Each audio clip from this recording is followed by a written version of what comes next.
A century ago, a mysterious rift tore open in the skies above Earth, unleashing swarms of dimensional beasts that ravaged the planet and drove humanity to the edge of extinction. Only those blessed with awakened talents could stand against them. Among the survivors is Ye Tian, an orphan living with his younger sister, the only family he has left. Unfortunately, Ye Tian possesses one of the weakest talents imaginable, leaving him plagued by doubt about whether he can protect the person he cares for most. But everything changes the day he gets zapped by this creepy energy in his dreams, and upon waking up, he finds a strange notification before his eyes, an otherworldly system prompt granting him the ability to copy his sister's talent. From that moment on, Ye Tian holds the power to rewrite his destiny, for his new gift allows him to copy any talent he desires. Meanwhile, that pigtailed cutie proudly shows off the dish she made for him, braised pork, his favorite. Grateful for the meal and the warmth of home, Ye Tian can't help but smile. The power of talent copying is miraculous, but there's no way he's going to test it on his little sister. Still, he notices her base talent is way better than his own weak tier one.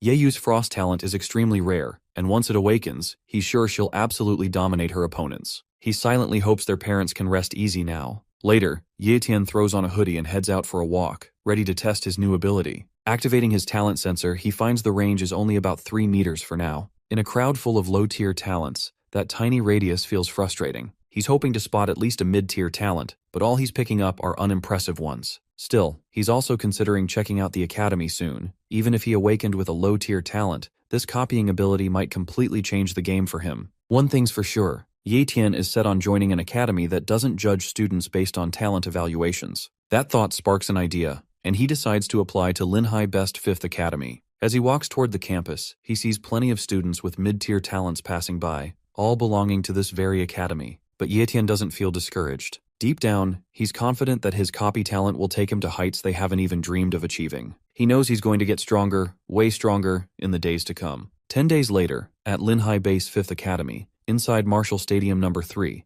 an instructor is giving a lecture on the path to becoming a martial warrior. He explains that the journey begins by first becoming a martial apprentice, laying the foundation for everything that comes next. But becoming a martial apprentice only begins by first learning the body training technique. From this point on, the instructor is ready to teach them that very technique. He tells the group that the key lies in forming an air vortex right in front of their chest, a sign that they've successfully grasped the basics of body training. Everyone gets into their poses, trying their best to follow his lead. Most of the students either faint, limp, or collapse in frustration, struggling to even activate their energy. But Ye Tian doesn't even flinch. One of the students suddenly shouts in panic that someone's passed out, but the instructor doesn't even blink. He sternly tells them to ignore the weak ones. There's no room for losers here. The only thing he demands from them is to create an air vortex, because without that, there's zero chance of becoming a martial warrior. Meanwhile, Ye Tian is quietly battling his own crisis. He's doing everything right, but nothing's happening. Not even a breeze. Frustration builds inside him as he curses his low-tier talent,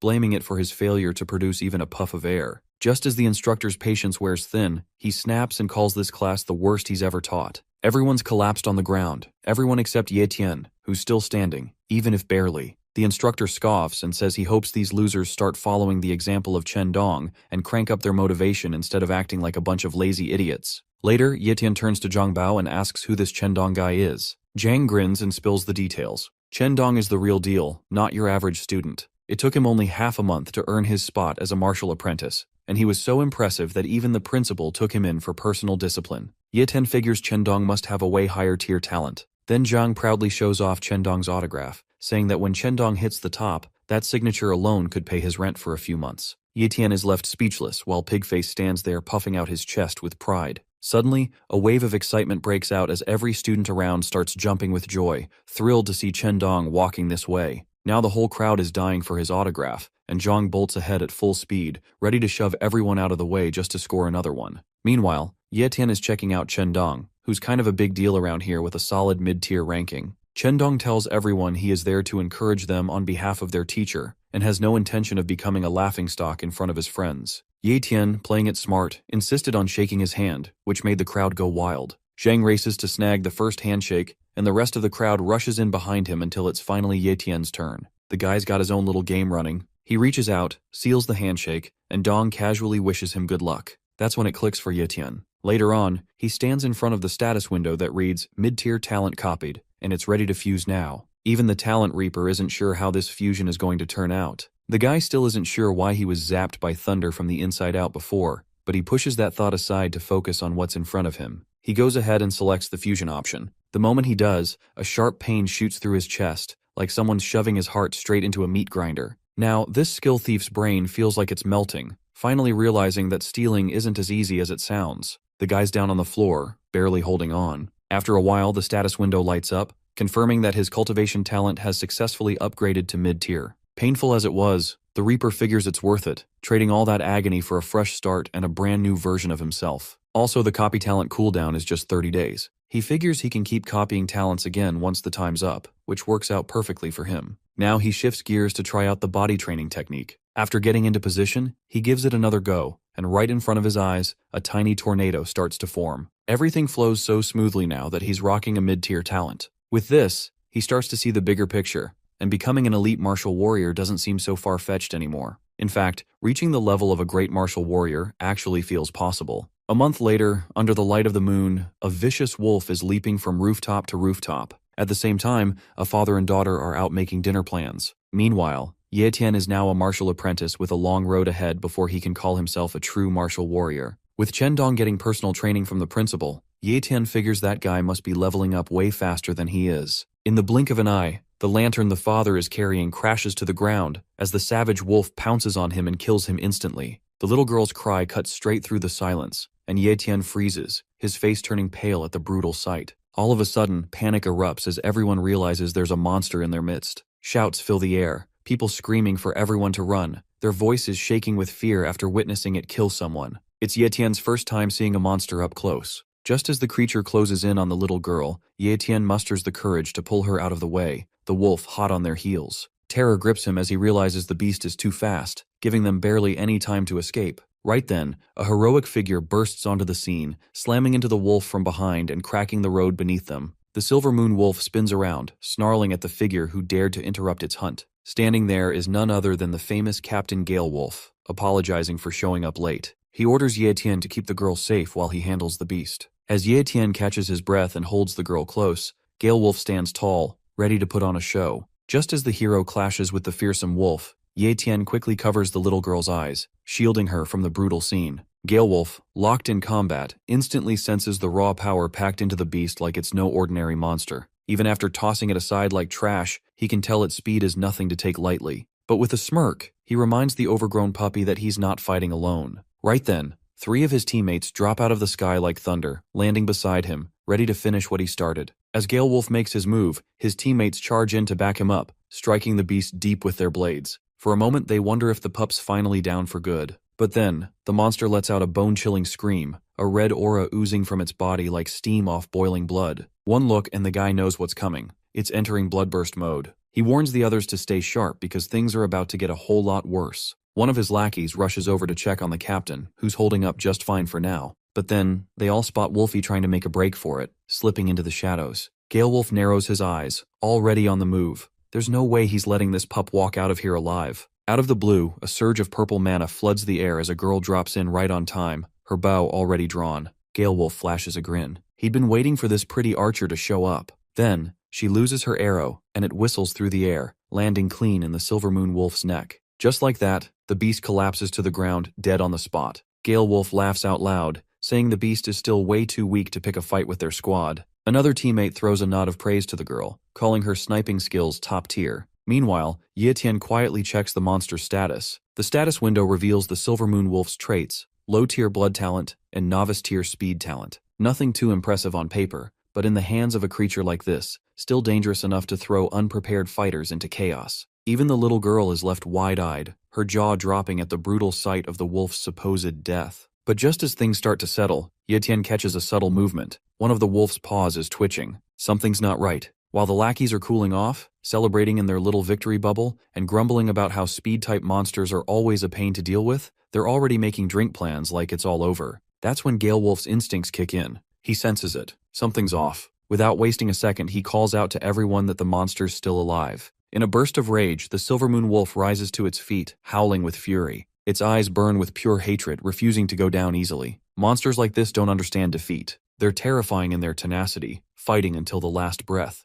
Gale Wolf's team stands ready, waiting for orders, but the captain steps forward. He tells them to stand down. This weak puppy is his to finish. Right then, the big guy turns to Ye Tian and warns him to clear out, saying the area is still dangerous. But Ye Tian's too spaced out to react. Gale Wolf shouts at him to get the heck out, but the Talent Reaper sees this as the perfect chance to give his power a real test drive. Without hesitation, he marches straight toward the beast, ignoring every warning. He slams his fist into the Silvermoon Wolf, and in the next second, the status window pops up, saying talent copied. Ye Tian leaps back, only to land right on the wolf's body. The window keeps flashing over and over, repeating the same message. With both hands, this skill thief presses into the monster, sending shockwaves of energy through it, lighting the beast up from the inside. As he keeps copying its talents, Ye Tian starts to enjoy the slaughter, throwing punch after punch into the corpse. Finally, Gale Wolf steps in and snaps him out of it, reminding him that the beast's already long dead. Ye Tian, still gripping the wolf, knows for sure the creature is dead. But what matters most to him is that the talent has been successfully copied. Just then, Gale Wolf steps up and begins assigning cleanup duties to his team. He orders 3 of his subordinates to handle the removal of both the fallen man and the Silvermoon Wolf's corpse, while the archer is tasked with looking after the little girl. As they prepare to leave, Gale Wolf turns to Ye Tian and tells him he hopes to see him again, as a member of his squad, once Ye Tian reaches the rank of martial warrior. The thought fills Ye Tian with excitement, already looking forward to the day he's strong enough to earn that spot. Later, when he gets home, the first thing he does is wash the blood off his face, careful not to let his sister see any signs of what happened. If Ye Yu saw him like that, she'd probably worry herself sick. After cleaning up, he steps out of the bathroom and walks through the quiet house, only to find Ye Yu fast asleep on her bed, snoring softly like a baby. In her sleep, she mumbles, "Big bro," and it brings a quiet smile to his face. Then, stepping outside into the calm night, Ye Tian finally lets the weight of the day settle in. It hits him that this is the first day he has ever faced a real monster. Not to mention, the beast wasn't just a little stronger, it was 100 times more powerful and terrifying than the monsters from the stories he grew up hearing. As he gently tucks Ye Yu in, making sure she's warm and safe, a quiet resolve builds inside him. He knows he has to reach the status of martial warrior soon, because one day, he might be the only one standing between his sister and a nightmare like that. Now, his mind starts spinning with a wild thought, wondering if it's possible to merge monster talents into a human body. On the bed, he stares at the status window hovering in front of him, eyes locked on the details of the monster's talents. He knows deep down this fusion could be life-threatening, maybe even more painful than the last one. But the need to grow stronger burns brighter than any fear. If it means protecting the ones he holds dear, especially his sister, then he's ready to face whatever it takes, no matter how brutal the path gets. For the speed talent, Ye Tian braces himself. He shoves a cloth into his mouth, ready to bite down and endure whatever pain comes with it. As soon as he initiates the fusion process, the agony hits like a storm. It floods through his body, sharp and relentless, each wave feeling like his muscles and bones are being torn apart piece by piece. He grits his teeth, holding on, as if his very being is on the verge of shattering. In the middle of this brutal fusion process, a sharp crack echoes through the room, and his leg fractures instantly. The pain shoots up like fire. He stares at his leg, panic creeping in. He questions whether the talent copying failed. Doubt hits him hard, and for a second, he wonders if pushing his limits was a mistake after all. His head spins and his body feels like it's slipping away. This skill thief knows he's done for. The thought of calling out to Ye Yu crosses his mind, but before he can even speak, the darkness swallows him whole. The next morning he wakes with a jolt, heart pounding, still shaken to the core. The first thing he does is check his leg and sees no fractures or bruises. Everything looks perfectly fine. He has no idea what happened during the night, but whatever it was, it gave him a serious upgrade. His body feels lighter. He quickly pulls up the status window. It confirms everything. Ye Tian, holding a mid-tier cultivation talent, now also has a novice-tier speed talent. The talent copying was a success. Later, in a grove at the 5th Academy, Ye Tian is all smiles, bounding through the forest like Tarzan, jumping off trees and landing with ease. He's bursting with energy, feeling like a brand new version of himself. As he tests out his new talent, a single leaf drifts down through the air, and with perfect timing, Ye Tian catches it without even trying. No doubt the swiftness of a Silvermoon Wolf is just awesome. After that, Ye Tian gets into a position to practice the body training technique. He figures his speed now might be on par with that of a martial warrior, but his overall strength is still seriously lacking. It would be great if he could find a way to boost his cultivation speed. Out of nowhere, Zhang calls out to him, spotting Ye Tian training in the grove. He walks over, pats this talent reaper on the shoulder, and immediately notices the difference. Ye Tian feels solid now, like a pretty sturdy guy. Zhang bets he's already broken through the martial apprentice stage. Then he gets bold and asks if Ye Tian's looking for a way to get even stronger, suggesting he try drinking monster blood. This weirdo casually admits that he started improving way faster than before after doing it himself. At first, Ye Tian doesn't believe a word of it, but now he's genuinely shocked to hear that monster blood actually holds that much power. Ye Tian feels a bit bitter about missing the chance to get the Silver Moon Wolf's blood when he had it right in front of him. But then, the weirdo Zhang grins and says he might know a way to get his hands on some monster blood, if Ye Tian's interested. Of course, Ye Tian wouldn't mind hearing more. That's when Zhang spills the details. Apparently, the higher-ups at their Linhai base have opened a new wild zone just outside the city. It's been set up as an exam area for the 5 major academies, and the prize for passing the exam is none other than monster blood. Ye Tian asks about the danger level of this wild zone, and Zhang casually says it's pretty low. Most of the monsters have already been cleared out, except for a few leftover descendants, the weaker ones. Ye Tian figures it's worth a try. Zhang immediately tries to rope Ye Tian into joining his squad for the exam. Ye Tian's face goes blank, practically frozen, like he's been hit with a facial paralysis spell, clearly having a hard time accepting the offer. Zhang whines that he only shared this top-secret info because they're good friends. Ye Tian apologizes but says he'll join up next time. Zhang calls him cold-hearted for turning him down like that. But in truth, Ye Tian just finds teaming up too risky. His ability is still a secret, and revealing it could put everything at stake. He figures it's safer to handle things alone. This Talent Reaper is fired up and more determined than ever to break through, get his hands on that monster blood, and finally reach the rank of Martial Warrior. 1 month later, at the 5th Academy's main office, the professor demands to know if someone leaked the intel, since Tian signed up even without receiving the exam invitation. Hesitantly, Tian explains the situation. He's already a martial apprentice, so he's qualified enough to register. Frustrated, the professor tosses a life responsibility agreement at him.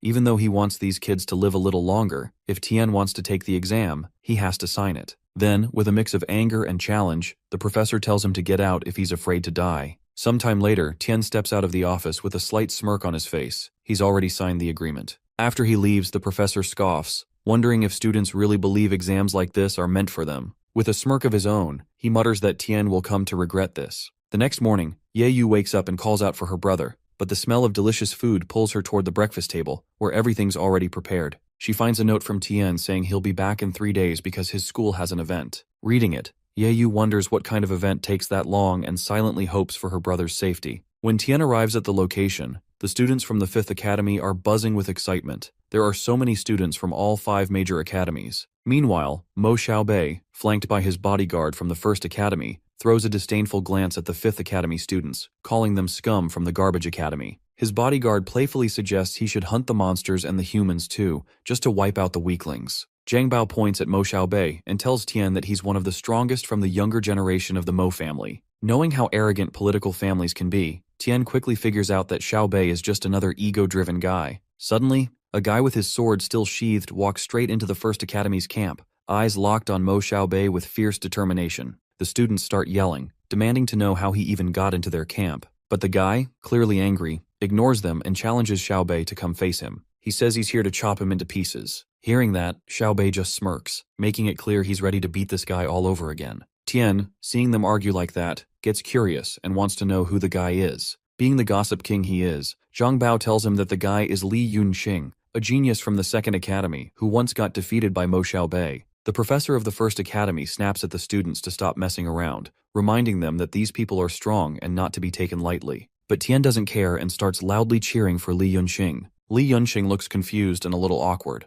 wondering who this random guy is and why he's cheering for him when they don't even know each other. Just then, the authorities find out that 2 rivals are about to fight, and an announcement goes out warning that anyone who starts a fight outside the wild zone will be disqualified from the exams. With no choice left, Li Yunxing walks away from the 1st Academy's camp, but not before vowing that he won't let his rival go once they're inside the wild zone. Xiaobei just laughs and says nothing, clearly amused. On the other hand, Li Yunxing walks up to Tian, praising him for having the guts to cheer him on and asking for his name. When Tian introduces himself, he also takes the chance to observe Li Yunxing's talents, noticing that he has a low-tier cultivation talent and a mid-tier sword talent, which Tian finds pretty decent. Tian, extending his hand, offers a friendly gesture of support, encouraging Li Yunxing to give it his all and aim to surpass Mo Xiaobei in the upcoming Wild Zone exam. Li Yunxing, surprised, shakes his hand and wishes him luck too. What Li Yunxing doesn't know is that it was actually a clever move by Tian, who used the handshake to secretly copy Li Yunxing's sword talent.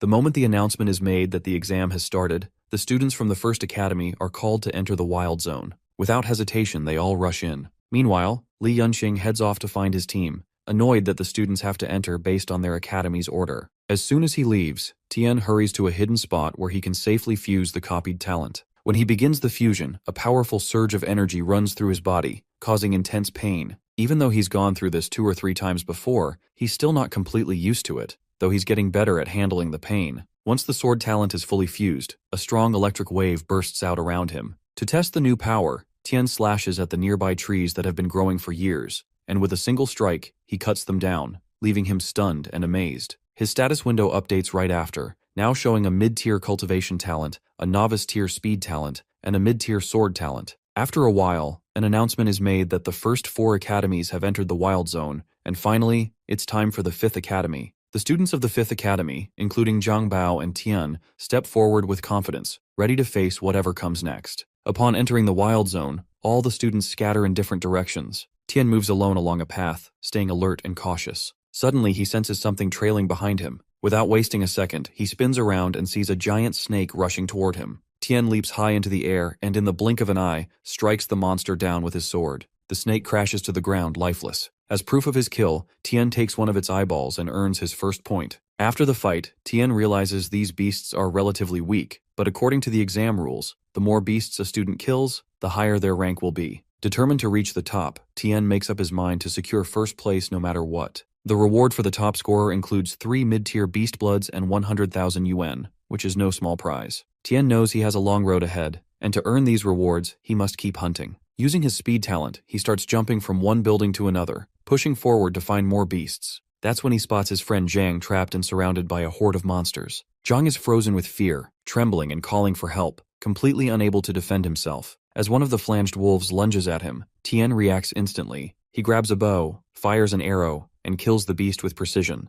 Zhang Bao's eyes go wide in shock when he sees Tian. Still terrified, Zhang warns him not to engage with these monsters, saying Tian is also too weak to take on the deadly flanged wolves. Hearing this, a smirk appears on Tian's face, and with the combined force of his speed and sword talents, he moves like a blur around the beasts, slicing them in half within seconds. Once all the monsters are down, Tian stands calmly in the middle of their lifeless bodies, unfazed. Meanwhile, Zhang stands frozen, too stunned to say a word, struggling to believe what he just witnessed. Everything feels unreal to him. After finishing off the monsters, Tian uses his sword to pull out the fang of the flanged wolf, then glances at Zhang to see if he's okay with him keeping it. But Zhang has no say in it. Tian's the one who killed them, so it's only fair he keeps the reward. Noticing how exhausted Zhang looks, Tian asks if he's really planning to keep going in this condition. But Zhang has already made up his mind. He's done with the exam, saying it's way too dangerous, and he's just lucky to have survived without getting hurt. All his teammates are badly injured, so his priority now is to get them out safely. Before Tian takes off again,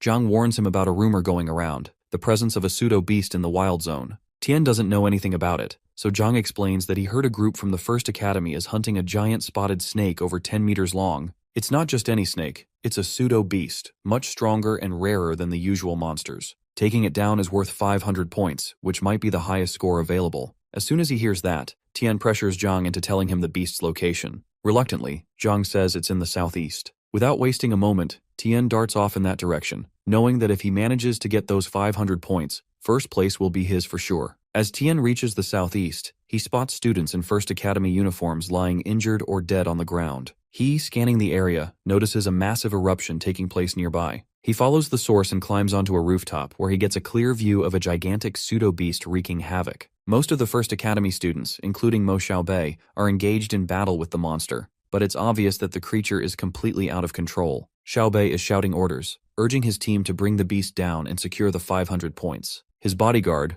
closely observing the fight, notices that the beast is starting to tire and quickly informs Xiaobei that now would be the perfect time to strike. Just as they prepare to move in, the pseudo-beast, overwhelmed with fury, lets out a thunderous roar that sends shockwaves tearing through the ground. Mo Xiaobei, hearing the roar, swiftly kicks off the ground, deciding to take care of the rest. With a wicked smirk on his face, he lunges forward to deliver the blow to the monster with his sword. The next second, he stabs the blade into the pseudo-beast's head, blood immediately splattering out of it. Instantly, he gets a powerful blow from the monster's tail, causing him to be knocked off the monster's head. Xiaobei has fallen on the ground near a building, causing a huge dent in the wall. A few seconds later, he raises his head, rejoicing evident on his face, since the 500 points are his now. The pseudo-beast has finally collapsed on the ground. Seeing this from the roof of a nearby building, Ye Tian regrets being late. Meanwhile, Mo Xiaobei walks towards his bodyguard, who is bowing down in respect and congratulating his master on scoring 500 points. Xiaobei, being arrogant as usual, claims to have first place in exams now. However, instantly, the monster's skin color changes, and it opens its bloodshot eyes.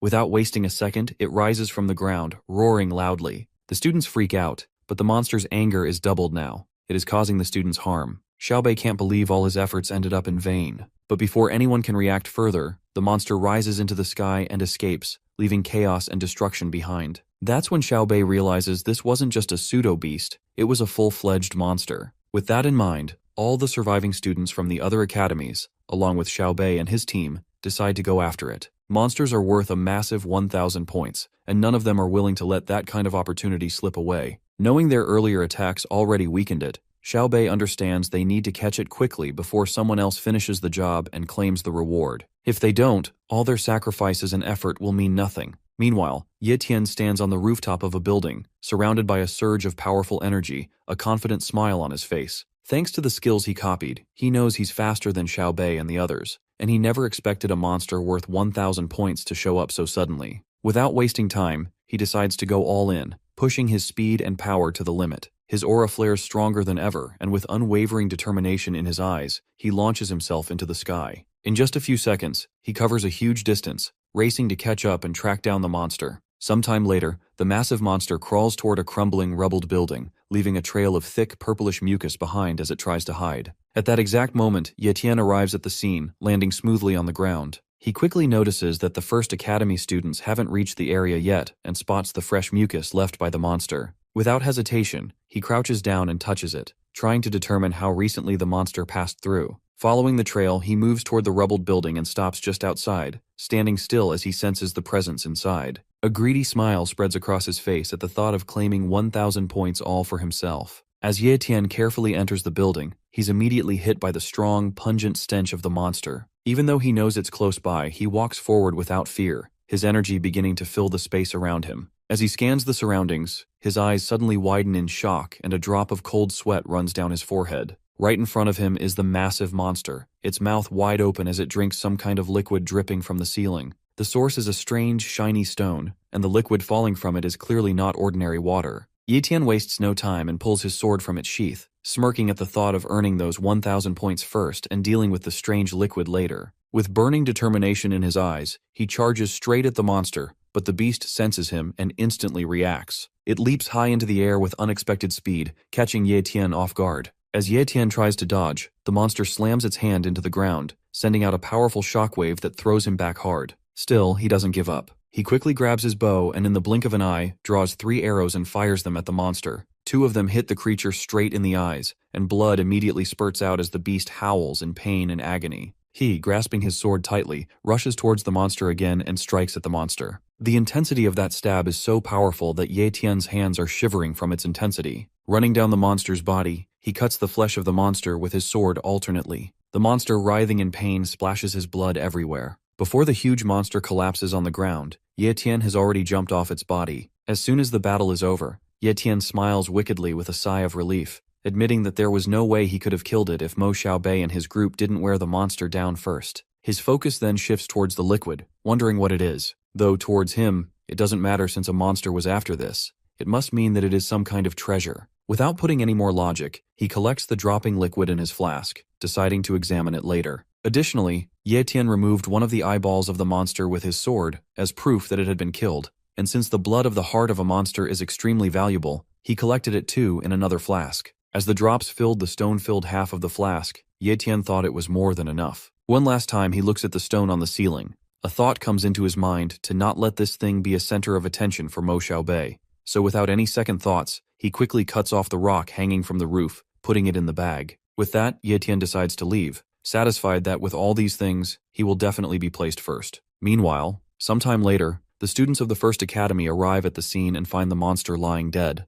As they examine the body, panic quickly spreads among them after they discover that one of its eyeballs has been removed and its heart has been completely drained of blood. Mo Xiaobei's bodyguard is stunned by the sight and turns to his master, asking what they should do next, since all that's left is a lifeless corpse, which holds no real value anymore. Xiaobei's fists tremble with rage, and his teeth grind as his face flushes crimson with fury. Demanding to know who dared to steal the 1,000-point trophy that was rightfully his, he swears to hunt down and destroy whoever took it. Ye Tian stays hidden in the same building, quietly watching the students from the first academy. Raindrops fall steadily, soaking him as he observes from above. That's when he notices the group leaving the building. One of the men suggests to Mo Xiaobei that whoever stole the points must have gone inside, prompting Xiaobei to order a full search of everyone they come across. He makes it clear that they must find the thief no matter what, and he won't let the person responsible get away so easily. Ye Tian hears everything and realizes he needs to stay out of sight for a while or risk being discovered. With that in mind, he leaps through the air, weaving between tall, half-ruined buildings, lost in thought. Sooner or later, all the students, including Mo Xiaobei, will know the truth. Once he submits the monster parts for point calculation at the end of the exam in 3 days,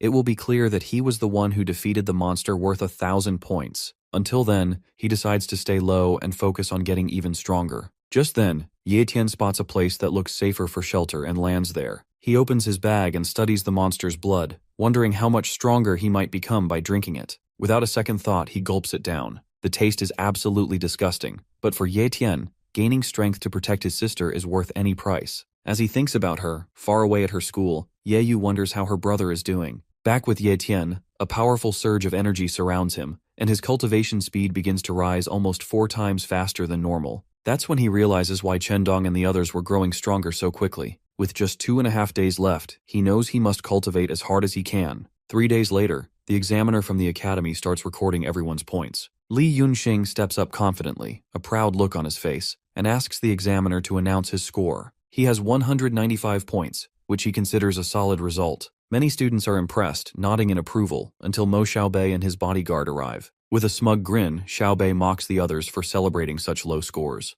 Then, with a wicked smile, he hands his bag to the examiner. The entire arena erupts in chaos when the examiner announces his total 427 points. Lin Yunxing, filled with jealousy, accuses Mo Xiaobei of stealing points, but the other students are clearly impressed and begin congratulating him for having the highest score so far. However, Xiaobei's expression darkens as he admits that the true highest score should be 1,000. Since no one else has shown up with that number, the examiner concludes that anyone who hasn't returned by now is most likely dead, and based on that, Mo Xiaobei should be awarded first place in the exam. Just as the decision seems final, a sound of footsteps echoes through the area, catching everyone's attention. The students and the examiner all turn toward the source, and from a distance they spot a shadowy figure approaching. Curiosity fills the air as they watch closely, eager to find out who this mysterious student really is. The student turns out to be none other than Ye Tian. He walks up confidently to the examiner and hands over his bag, which contains the monster's eyeballs. The examiner, clearly stunned, loudly announces Ye Tian's score, 1,163, declaring him the top scorer in this year's practical exam. His rewards include 3 bottles of monster blood and 100,000 wen in cash.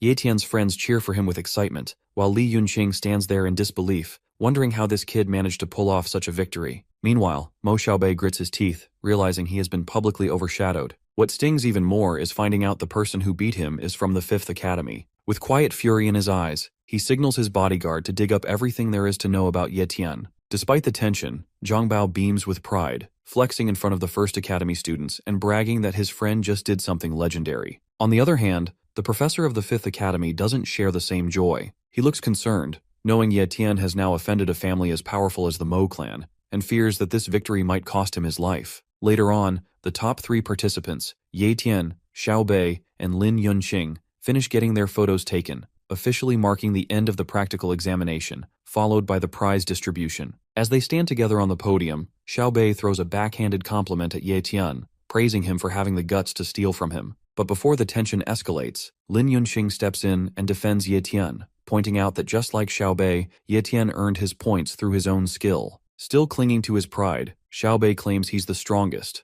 prompting Ye Tian to challenge him right then and there to a fight whenever he's ready, so they can settle who truly deserves that title. Ye Tian knows that once you're targeted by someone powerful or politically connected, there's no running away. The only option is to become strong enough that they won't dare challenge you again. Fast forward 3 days, Ye Tian finally returns home. Ye Yu immediately rushes to hug him and checks if he's hurt. She's relieved to see he's okay. Ye Tian then surprises her with a large sum of money, telling her it's for her education and living expenses. Their playful moment is interrupted when he pulls out a mysterious book, the Illustrated Book of Treasures. Ye Yu eagerly sits beside him as they flip through its pages together, and that's when Ye Tian spots an image of the very same stone he saw on the ceiling during his hunt. It's called the Terracore Elixir, a rare substance known to boost a person's natural talent for cultivation, though it only works for those with low or mid-level abilities. Interestingly, the book also mentions that even rarer terramordial stones, which can enhance high-level talents as well, are sometimes found nearby. This makes Ye Tian realize that the monster must have used the Terracore elixir to grow stronger,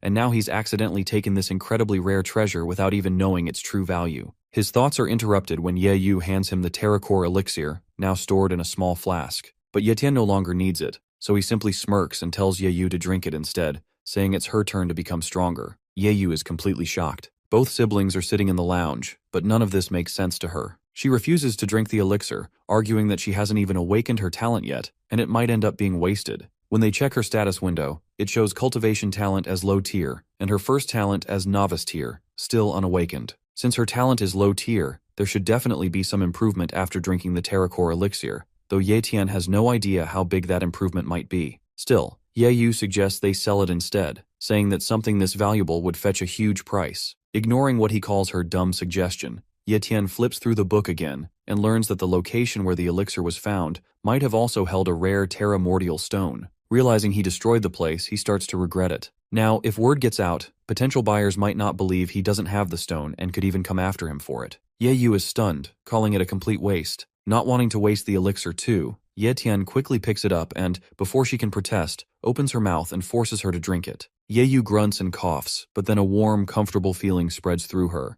However, when they check her status again, her cultivation talent still shows as low tier, leaving Ye Tian wondering if the book might have been wrong. Ye Yu, feeling sleepy, decides to lie down and rest. Meanwhile, Ye Tian chooses to wait a little longer, thinking maybe the elixir just hasn't taken effect yet. About an hour later, Ye Yu is fast asleep on the sofa, while Ye Tian sits nearby at the table in the same lounge. Suddenly, strong waves of talent aura begin to radiate from Ye Yu. Ye Tian quickly checks her status window and is stunned to see her cultivation talent has jumped to mid-tier, an increase of 2 full tiers. With a mid-tier cultivation talent combined with her rare frost talent, Ye Tian is certain that Ye Yu has the potential to become a top-ranking martial warrior in the future. That realization sharpens his own determination. Thinking of Xiao Bei, he silently dares him to bring it on, because Ye Tian refuses to ever lose to him. Later, back in his room, Ye Tian is drinking the monster's blood again, which tastes worse than anything he's ever had. Worse than shit, even. But to offset the horrible flavor, he munches on peanuts while wondering just how much this will improve his cultivation speed.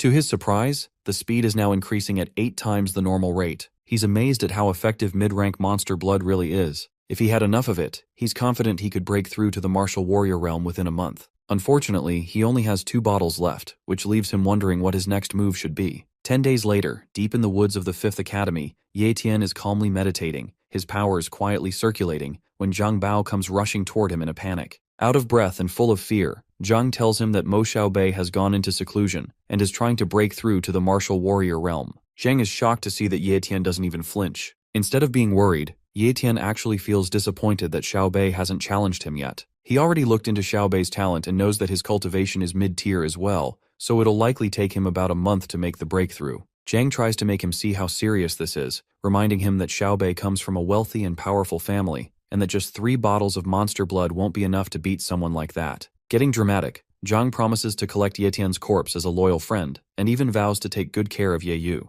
Tian completely ignores the nonsense and focuses on what he has left, some low-rank monster blood and the blood from the monster's heart. With those, he'll probably reach the advanced martial apprentice rank, which is just 1 small step below the martial warrior realm. It might not be enough for a full breakthrough, but with his speed and sword talent, he's confident he can still go head-to-head with a real martial warrior. In another part of the world, at the Mo estate, the steel gates of the Grand Castle burst open, and from a distance, the shadow of a powerful figure emerges. It's none other than Mo Xiaobei. His bodyguard immediately bows in respect and congratulates him on successfully advancing to the martial warrior realm. Mo Xiaobei has undergone a complete transformation. A strong, commanding energy now surrounds him, and it's clear that things are about to get much tougher for Ye Tian than he ever anticipated. In the hall, Xiaobei is being attended to by the servants, looking calm and composed. Meanwhile, Mo En, an elite martial warrior of the Linhai base's wealthy and prestigious Mo family, and the father of Mo Xiaobei, enters the room. Mo En is overjoyed that his son has completed his secluded training and praises him for successfully breaking through and becoming a full-fledged martial warrior. Xiaobei, now clearly stronger and more confident, assures his father that he will never bring dishonor to the Mo family name. When Mo En tells him that the family's ancestor will personally reward him, Xiao Bei immediately kneels, expressing heartfelt thanks to both his father and their ancestors for the guidance and support they've given him over the years. His father doesn't let him kneel long and gently urges him to eat and enjoy all his favorite food and drinks, specially prepared on his orders. As soon as Mo En leaves, Xiao Bei's expression darkens. He turns to his bodyguard and demands to know if the task he assigned before going into seclusion has been completed. Without hesitation, the bodyguard informs him that Ye Tian has no parents, no family ties, and no political or influential backing, which means they can deal with him however Xiao Bei wants. Hearing that his enemy has no protection or support, Xiao Bei decides it's time to end the game, but he plans to do it in a far more entertaining way. Believing Ye Tian to be weak, Xiao Bei orders his bodyguard to arrange his assassination. The bodyguard warns that committing murder in their territory could cause complications, but Xiao Bei insists on doing it discreetly using a shadow assassin. Although the bodyguard hesitates, noting that hiring a shadow assassin would cost at least 1,000,000 yuan and might not be worth it, Xiao Bei explains his reasoning. In Linhai Base, only a few powerful families hold control, while everyone else lives like slaves. When poor commoners show signs of talent, the elite act quickly to eliminate them and maintain their grip on power. Meanwhile, deep in the forest of the 5th Academy, Ye Tian has been training for hours, his body surrounded by a strong aura. When he senses the rain approaching, he decides to head home. As he walks through the pouring rain, he suddenly feels a presence nearby and checks the status window. It's someone named Li Kun, possessing a shadow talent. Before Tian can fully process what's happening, Li Kun leaps from a nearby rooftop and attacks him with a sword. Tian narrowly dodges the strike and demands to know who he is. Li Kun grins with a sinister edge and makes it clear that he's there to kill him. Li Kun's eyes are bloodshot, and a red dagger is clenched between his teeth. His terrifying appearance sends Ye Tian's thoughts racing as he tries to make sense of the situation. At first, he suspects this could be an assassin sent by Mo Xiao Bei, but that doesn't quite add up. Xiao Bei is already strong enough to face him openly, so why would someone with that kind of power resort to a sneak attack? The confusion lingers in his mind, but he doesn't have time to dwell on it. Li Kun suddenly leaps high into the air, dagger pointed forward, ready to strike. Ye Tian quickly raises his sword to block the attack and then jumps back, only to realize that Li Kun has vanished. That's when he understands the nature of the shadow talent. It grants the ability to turn invisible. As Ye Tian turns around, Li Kun reappears right behind him, blade aimed at the back of his head, but thanks to his speed skill, Tian narrowly dodges the strike. The failed sneak attack frustrates Li Kun, who clearly didn't expect someone at Ye Tian's level to be this fast. Tian decides it's time to stop playing defense and flips the situation. With a wicked grin, he lunges forward and swings his weapon at Li Kun, but once again, the assassin disappears. This kind of talent would be difficult for an ordinary martial artist to handle, but against Ye Tian, tricks like these are completely useless. In the middle of a narrow alley, Ye Tian stands still, focused entirely on sensing his opponent. The moment he feels a shift in energy, he swiftly swings his sword, sending Li Kun's body flying through the air.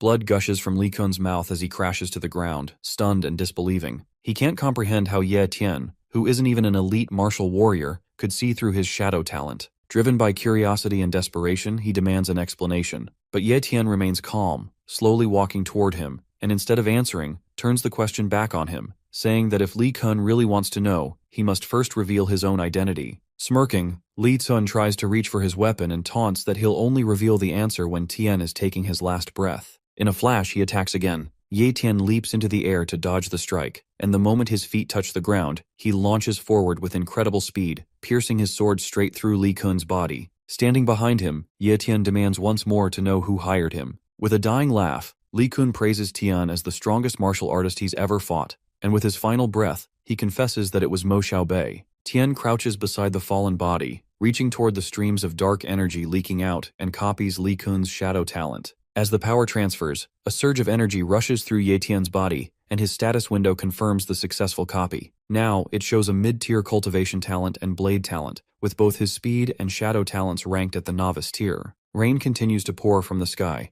with flashes of lightning cutting through the dark clouds as blood covers Li Kun's lifeless face. Instead of leaving him there, Ye Tian gathers nearby stones and buries the body beneath them. As he does, a thought crosses his mind, that a person shouldn't live like a leaf, helplessly tossed around by the wind and rain. Walking away, he notices a single leaf drifting down, catches it in his hand, and silently promises himself that he will live not as the fallen leaf, but as the wind and the rain itself, strong, powerful, and unstoppable. Leaving the forest behind, Tian returns home just as heavy clouds continue to gather over the city. After a hot shower and drying off, he settles into the lounge, sinking into the sofa with a long sigh of relief. He's brought back everything that belonged to Li Kun, including his weapons. Picking up the twin blades, Tian immediately realizes they are primordial weapons, the kind that far outclass his own sword, which had broken during the fight. Li Tun's belongings also include a gold card worth 1 million yuan and a silver card worth 100,000, making a total of 3.5 million yuan. Without a second thought, Tian slips the cards into his wallet, grinning at the idea of using the money Xiao Bei spent to kill him for his own benefit. Among the items, he also finds a book titled Shadow Blade, a bronze-rank blade skill, and with a gleam in his eye, he adds it to his growing arsenal. Upon opening the book, Tian is thrilled to find exactly what he needs, knowing that blade skills can help him fully unleash the potential of his blade talent. Without wasting time, he heads to his bedroom, grinning as he slams the door shut and sits on the bed to begin learning. He opens the first chapter of the skill book, ready to dive into training, but reality suddenly strikes him. A wave of panic hits as he realizes Ye Yu isn't home yet. Fear creeps in, and Tian bolts back to the living room, his mind racing. If Mo Xiaobei had enough information to send an assassin after him, then it's possible Ye Yu is in danger too. Without a second thought, Tian leaps from the balcony, dashing from rooftop to rooftop, his heart pounding with worry as he prays for his sister's safety. When he arrives at a regular middle school in the downtown area, he lands in the schoolyard and starts searching frantically. Even though he knows this is an ordinary school where martial warriors aren't allowed to cause trouble or harm students, Tian isn't convinced that someone like Xiao Bei would care about rules. Suddenly, he feels something poke him in the back. A voice warns him not to move. Reacting instinctively, Tian spins around and prepares to counter, but stops cold when he sees it's his sister, Ye Yu, holding an umbrella and grinning. She casually explains that she was on cleanup duty after class and had stayed behind to tidy up the rooms, completely unaware of her brother's panic. Walking through the streets on their way back home, Ye Yu notices her brother completely soaked, barefoot, and without an umbrella. Concerned, she asks him what happened, but instead of telling her the truth, Tian brushes it off with a vague excuse. As they continue walking along the sidewalk, a sleek black-tinted car idles by the roadside. Inside, Mo Xiaobei sits silently, gritting his teeth in frustration, his eyes locked on Tian. He can't understand why his target is still alive and unharmed, and the sight of Ye Tian walking casually beside his sister only fuels his rage. On their way back home, the siblings stop by a sausage shop, and as soon as their order is ready, they enjoy the weather while strolling along the busy street.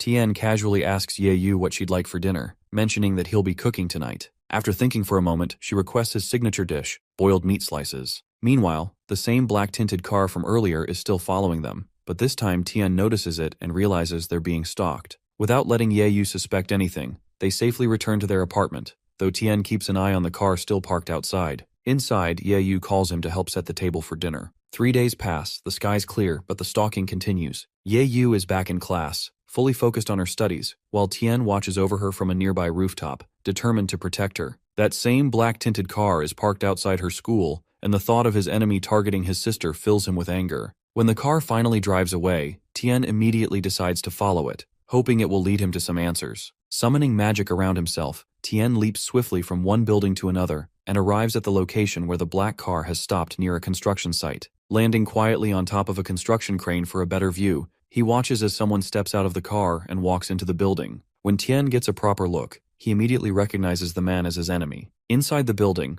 blood stains the floor as a bouncer mercilessly beats a man who lies there begging for mercy, saying he has no money to repay Xiao Bei, but promises to return it once he collects enough. He pleads desperately, asking Xiao Bei to let him go. Sitting casually against the wall, Xiao Bei coldly threatens to double the debt if it's not paid today, reminding the man that borrowing his money comes at a heavy cost. The man kneels, explaining that the interest is unbearable, and he has elderly parents and children to care for, so he truly can't pay today. Before Xiao Bei can respond, his main bodyguard walks in, and Xiao Bei immediately demands news about the shadow assassin. The bodyguard reports that the assassin has disappeared, though he will try to reach him through another contact. Hearing this, Tian now has full confirmation that Xiao Bei was behind the assassination attempt. Meanwhile, Xiao Bei's frustration boils over, and he kicks the poor man until he dies. Showing no remorse, he orders one of his men to dispose of the body. He then asks his bodyguard if he has figured out how to deal with Tian's sister. Bowing his head slightly, the bodyguard informs him that he plans to hand the task to a friend who has just been released from prison. As Xiao Bei walks toward the bodyguard, his frustration boils over. He admits that trusting others was his mistake, and now he'll handle everything himself.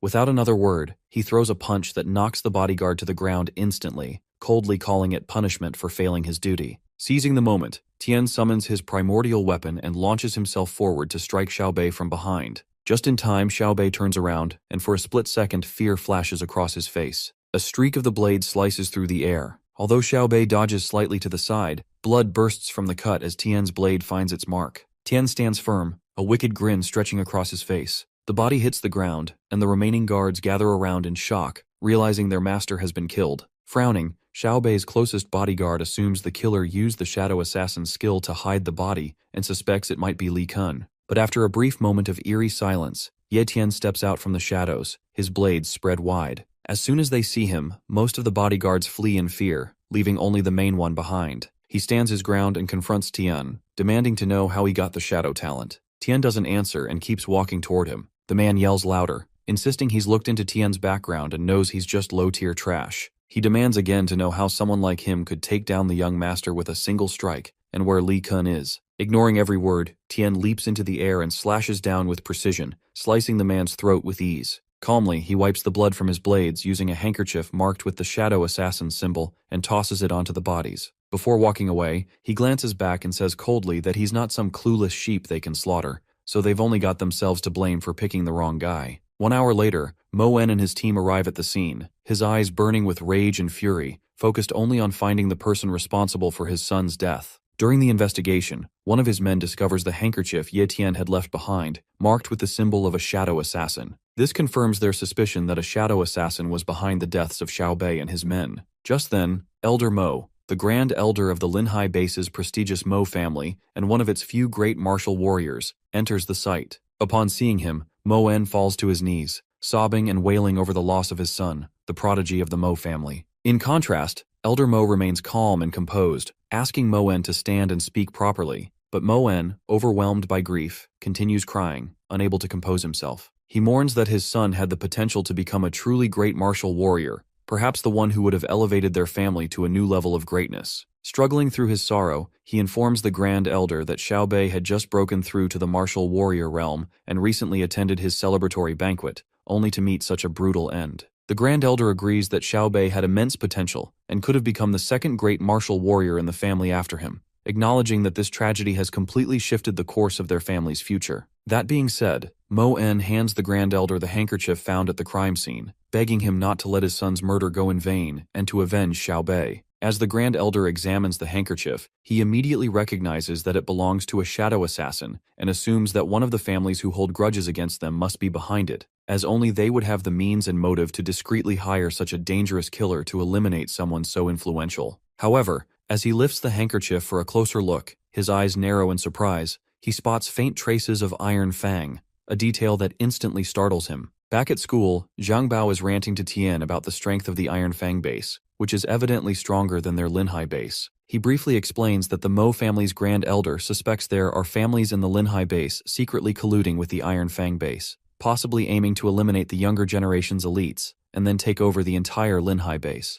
Lowering his voice, Zhang Bao adds that he even heard Mo Xiaobei was killed right after breaking through to the martial warrior realm. Hearing this, Tian keeps a calm expression, hiding the grin that threatens to appear, relieved that no one is suspecting him of the crime. At the same time, Zhang calls Tian lucky for not getting killed, since Xiaobei had planned to take care of him once he became a martial warrior. Silently listening, Tian falls into thought, remembering that he was the one who planted Li Kun's handkerchief at the crime scene, the one marked with the word shadow, to steer suspicion away from himself. But he never expected the Grand Elder to find the Iron Fang base's symbol on that same piece of cloth. Now Tian isn't sure if he accidentally exposed a hidden plot from Iron Fang or if the old man is twisting things for his own political gain. The next morning at 4, Tian wakes up and gets ready for training. Just as he's about to leave, his sister Ye Yu stops him, worried and asking where he's going so early. Tian tells her he's heading to the Wild Zone to train. He needs to grow stronger as quickly as possible. Ye Yu frowns, upset that he just returned a few days ago and is already leaving again. Before he can step out, she runs up and hugs him from behind, and Tian gently promises that he'll be back soon.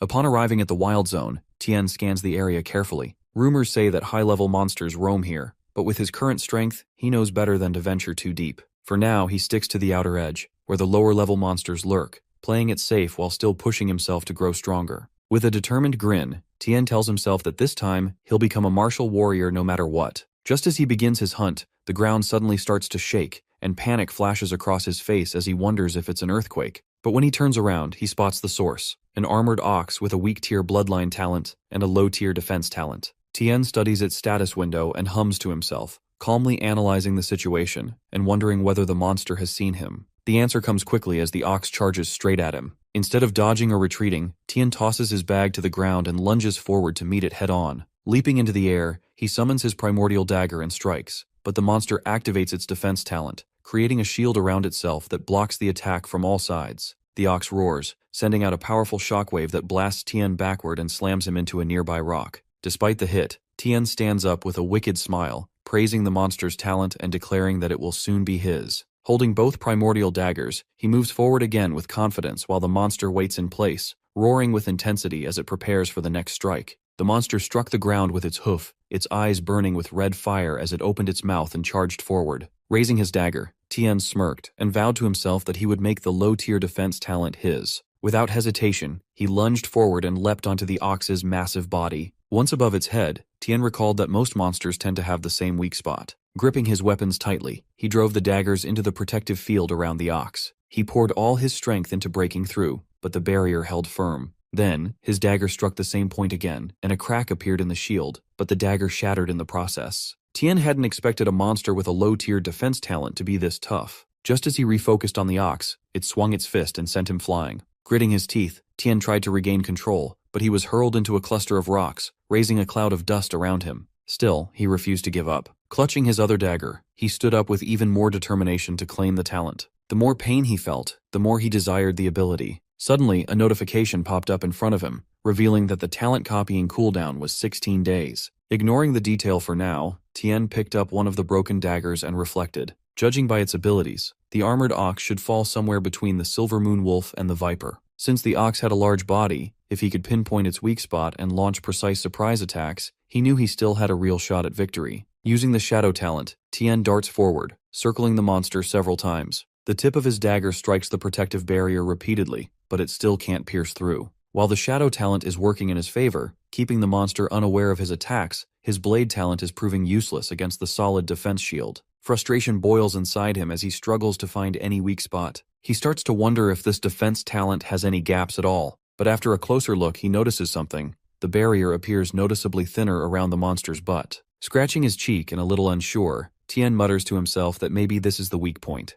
Without wasting time, he activates his shadow talent and rushes in, aiming the dagger right at the spot. As soon as the blade pierces through, the monster lets out a thunderous roar, and within seconds, its massive body collapses to the ground. A pool of mucus spreads beneath it as it lies there cold and lifeless. Squinting with a smug look, Tian can't help but feel proud that his guess was right after all. Just as Tian had expected, once the monster was dead, the blade pierced through its body with ease, making him realize that no matter how much strength or capability someone has, death renders it all meaningless. He begins storing the monster's blood in several glass flasks, wiping the sweat from his forehead as he finishes. Noticing the ox's thick hide, he knows it will fetch a good price, so he also plans to take its eyes and testicles. However, the most valuable part is the pair of horns, and with a swift swing of his dagger, he cuts them clean off. Loading all the loot onto his back, Tian sets off in search of a quiet place to cultivate. Eventually, he finds a cave and settles there in peace. Taking a deep breath, he places the fresh monster blood beside his sister's peanuts, which he uses to mask the awful taste. Staring at the flasks, he plans to rely on them to push through to the martial warrior realm.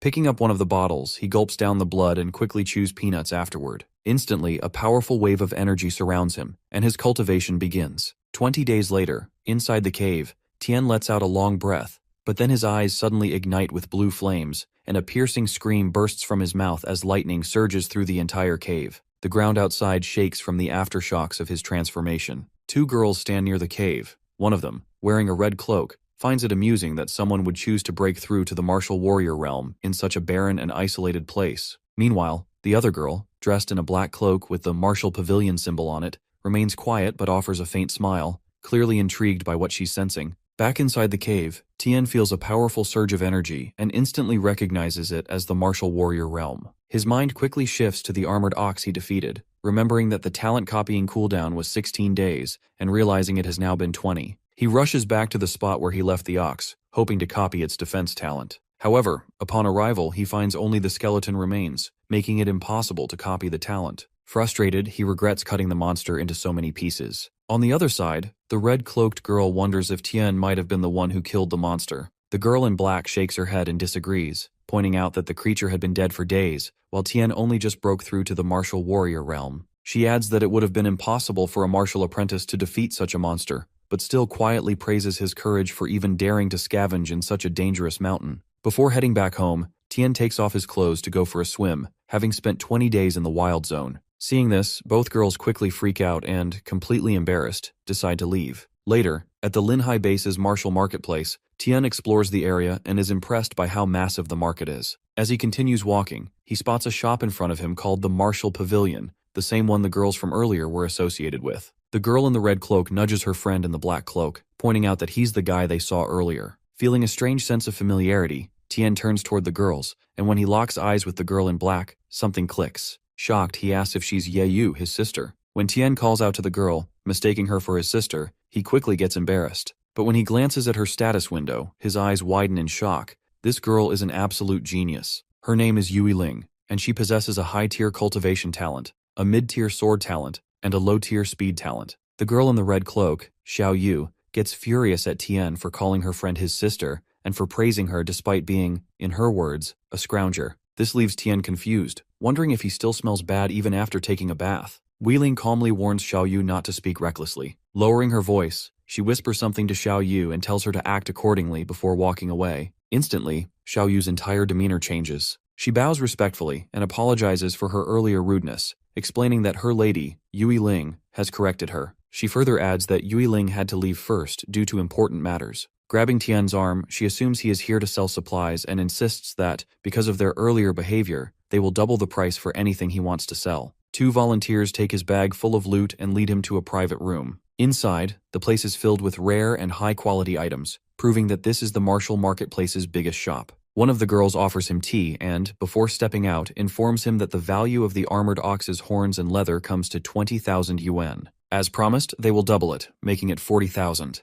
This comes as a surprise to Tien, who never expected to walk away with so much money. A little later, Xiao hands him 4 white cards, each worth 10,000 yuan. Grinning with excitement, Tien can't help but think how happy Ye Yu will be when she sees this. Just as he's about to leave, Xiao adds that the manager, Yui Ling, instructed her to let him know that, as a further gesture of apology, he'll receive a 50% discount on anything he wants to buy. Hearing that, Tien decides not to hold back and starts browsing the shop's reference menu. As he scrolls through the list, he finds the prices ridiculously high and mutters inwardly that the big families controlling the Cultivation Association are the reason everything is so overpriced. Still, he settles on buying a profound training manual, a monster directory, 3 bottles of mid-tier monster blood, and 3 restorative elixirs. Altogether, it costs 78,500 yuan, but with the discount and a little rounding down, he only needs to pay 70,000. Tien hands over the gold card, glad that he took Li Kun's money, but deep down, he knows this VIP treatment isn't just because someone at the shop called him a scrounger. He's got no clue what they saw in him, but they're clearly treating him differently for a reason. When the staff says nothing more, he heads for the door, only to be stopped by Xiao. A small grin forms on his face. He knew it wasn't going to end that easily. Xiao then tells him that her manager would like to meet him, if he's willing. Pressing forward, Tien arrives at a hall on the 2nd floor, and the moment the door opens, he sees Yue Ling sitting there, calmly sipping tea. He's stunned by how much she resembles his sister, but he pushes the thought aside as they greet each other. Yue Ling welcomes him politely and mentions that she's from the Mohai base. As soon as they shake hands, Tien manages to copy her high-tier cultivation talent, and with a slight grin, he introduces himself. Yue Ling gestures for Tien to sit, and as she pours him tea, she explains that anyone who steps onto the 2nd floor of the Martial Pavilion is considered a valued guest. Confused, Tien admits that he is of common birth, with no ties to political or influential families, so he doesn't understand why he would be called valuable. Yue Ling agrees but calmly points out that his value lies exactly in that, his independence and lack of affiliation. Tien says nothing in response but quietly notes how composed and thoughtful this girl is, so unlike his sister Ye Yu. Without wasting time, Yue Ling slides a symbol across the table and reveals the real reason she invited him. She wants him to join her martial pavilion. The way she says it reminds him of Ye Yu, someone he could never bring himself to say no to. Even so, he asks something that's been on his mind. Mohai is a massive base filled with talented people, so why would they want someone like him, a novice martial warrior? Yue Ling rises and explains that bases like Mohai are powerful, not because they never lack talent, but because they are always searching for more. Tien finds himself unexpectedly impressed. She may look like a delicate girl, but her words carry weight and vision, far beyond anything his silly sister could ever manage. Seeing him lost in thought, Xiao cuts in and suggests he shouldn't overthink it, adding that even elite disciples from powerful families dream of joining her lady, but don't meet her standards. Tien knows it's a golden opportunity, yet he also understands that joining any organization means giving up freedom and risking exposure. If anyone finds out about his secret ability, it could lead to a gruesome death. Wanting to stay safe and independent, he hesitates. Yiling notices his reluctance and directly asks for the reason. Struggling to say no to a face that looks so much like his sister's, he tries to explain by bringing up the rumors about the Iron Fang invasion. He says the incident created chaos among many political families, but ironically, it gave him peace. That's why he doesn't want to live like them or serve people like them. Yiling is slightly offended by the comparison but keeps her composure and offers him time to observe them first, saying she has more than enough patience. As Tien walks out of the martial pavilion, his thoughts spiral. He questions what it truly means to be a martial warrior and what talent really is. He's furious that those meant to protect the people are instead abusing their power, making life even harder for ordinary folks who already live in constant fear of beasts. On top of that, he feels weak, and in that moment, he swears to grow stronger and rise even higher. Just then, a status window pops up, notifying him that he has successfully copied a high-tier cultivation talent. Seeing the notification, Tien doesn't hesitate. He immediately fuses it. After so many days, Ye Tian is finally back home. The moment Ye Yu sees him, she runs straight into his arms, hugging him tightly. She playfully teases him about how much tougher he looks after being gone for 20 days. Tien doesn't hold back and proudly tells her that her brother is now a martial warrior. Hearing that, Ye Yu jumps with joy, and seeing her so happy makes Tien smile. He thinks to himself that once her talent awakens, she'll become a martial warrior too, and he decides to keep improving her talent whenever he finds compatible items. After the excitement settles, Ye Yu insists on giving him a trim since, after growing his hair out for more than 20 days, he's starting to look like a beggar. Now that he's a martial warrior, he needs to take better care of his appearance. Sitting down for a haircut, Tien relaxes completely, trusting Ye Yu as she's been giving him the same style for years. As she snips away, a wave of nostalgia hits him. She's been cutting his hair ever since their parents passed away. He remembers when they were younger, how her hands would tremble as she tried to cut his hair after he got roughed up. She had begged him to go to the hospital, but they didn't have the money, so he convinced her to just help cut his hair short so they could clean and dress the wound. Back then, she had dropped the scissors in fear and cried, wishing her brother had the power of the immortal jellyfish, the creature from the story he used to read to her that could heal endlessly. Immortal jellyfish are said to possess a healing ability that allows them to recover almost instantly from injuries. Back then, Tien never believed in any of that, but now, standing in the present and recalling those stories, he quickly rushes to grab the illustrated book of treasures he purchased earlier. Flipping through its pages, he searches for the immortal jellyfish and finds it almost immediately. According to the book, this creature is a water-type beast with a healing talent and can be found in a place called the Lake of Death. The discovery sparks a thought in Tien. If he can copy this healing talent, he would no longer need to worry about getting injured, and Ye Yu would finally be able to stop worrying about him. Curious, Ye Yu peeks into the book and is stunned to see the same creature from the stories of their childhood, shocked that those tales weren't just made up. Still, she pulls Tien back in front of the mirror to finish his haircut. Later that evening, Tien is in his room reading, testing a new body training technique designed specifically for martial warriors. The method progresses in stages. At the novice level, it strengthens the skin, mid-level targets the muscles, and late stage reinforces the bones. Trying it out, Tien quickly realizes that this new technique absorbs energy much faster than his old methods. Eager to amplify his progress, he decides to drink a bottle of mid-tier beast blood. The moment he does, the absorption rate triples. Seeing this improvement, he decides to continue cultivating at home and plans to head to the Lake of Death as soon as the cooldown period ends. Since his talent copying cooldown time is 30 days, Tien smirks maliciously, already planning his next move, to find the immortal jellyfish and copy its healing talent. At the martial pavilion, Xiao welcomes Tien and assumes he's there to meet Yue Ling, but instead, he says he's looking to buy something. Noticing his neat outfit, Xiao thinks to herself that he's looking much more handsome now. When they reach the reception, Tien asks for a map of the Lake of Death. After searching for several minutes, Xiao finally finds the map and hands it over. The moment Tien sees it, a wicked grin spreads across his face, excited at the thought of copying some powerful talents. After paying for the map, he quietly sets off for his destination, leaving Xiao behind with curious thoughts, wondering if he's off to collect junk again. Watching him leave, a wave of worry hits her. She recalls the warning from the young miss about how dangerous the Lake of Death is, a place crawling with terrifying water beasts where even elite martial warriors struggle to survive. Now she can't help but feel anxious, hoping nothing bad happens to him. At the Lake of Death, Tien is stunned by the sight of its barren and chaotic landscape. The desolate, stormy atmosphere makes him even more certain that powerful talents await here, and it's clear from the eerie calm that danger could strike at any moment. Instantly, he spots a water monster emerging, so he activates his invisibility and decides to observe for now. Sprinting toward a mountain peak for a better vantage point, he notices a girl and an elderly man diving into the water using an umbrella, right where the monster is appearing. Upon closer look, he realizes it's Yue Ling with her elderly companion. They are both leaping through the air, narrowly avoiding the lightning bolts triggered by the monster's presence. Yue Ling is clutching a chest in her hand, and from their expressions, it's clear they thought they wouldn't make it out alive. As the top-tier monster opens its mouth to devour them, they manage to escape the water just in time. Completely exhausted, Ling collapses onto a nearby rock, unaware that a swarm of small monsters is creeping up behind her. Seeing her fall behind, Tian knows he has no other choice. Using his speed talent, he darts forward in a blur, ready to strike and protect her. Ling keeps running, determined not to let the monsters catch her. One of them is just inches away when her elderly teammate yells out, urging his young lady to stay safe. Just then, Ling turns to face the monster, shuts her eyes, and activates her secret technique. A glowing flower forms on her forehead, a saber appears in her hand, her hair turns pink, and waves of pink energy swirl around her. In a blink, she vanishes, leaving the monster confused for a moment, until she reappears mid-air, locked onto her enemy with unwavering focus. Without hesitation, she slices the monster clean in half. Watching from a distance, Tian steps back, shaking his head and calling himself a fool. This wasn't a battle a novice martial warrior like him could ever win. Whatever technique Ling just used, it blew him away. Standing quietly on a nearby cliff, he watches her tear through every monster in her path,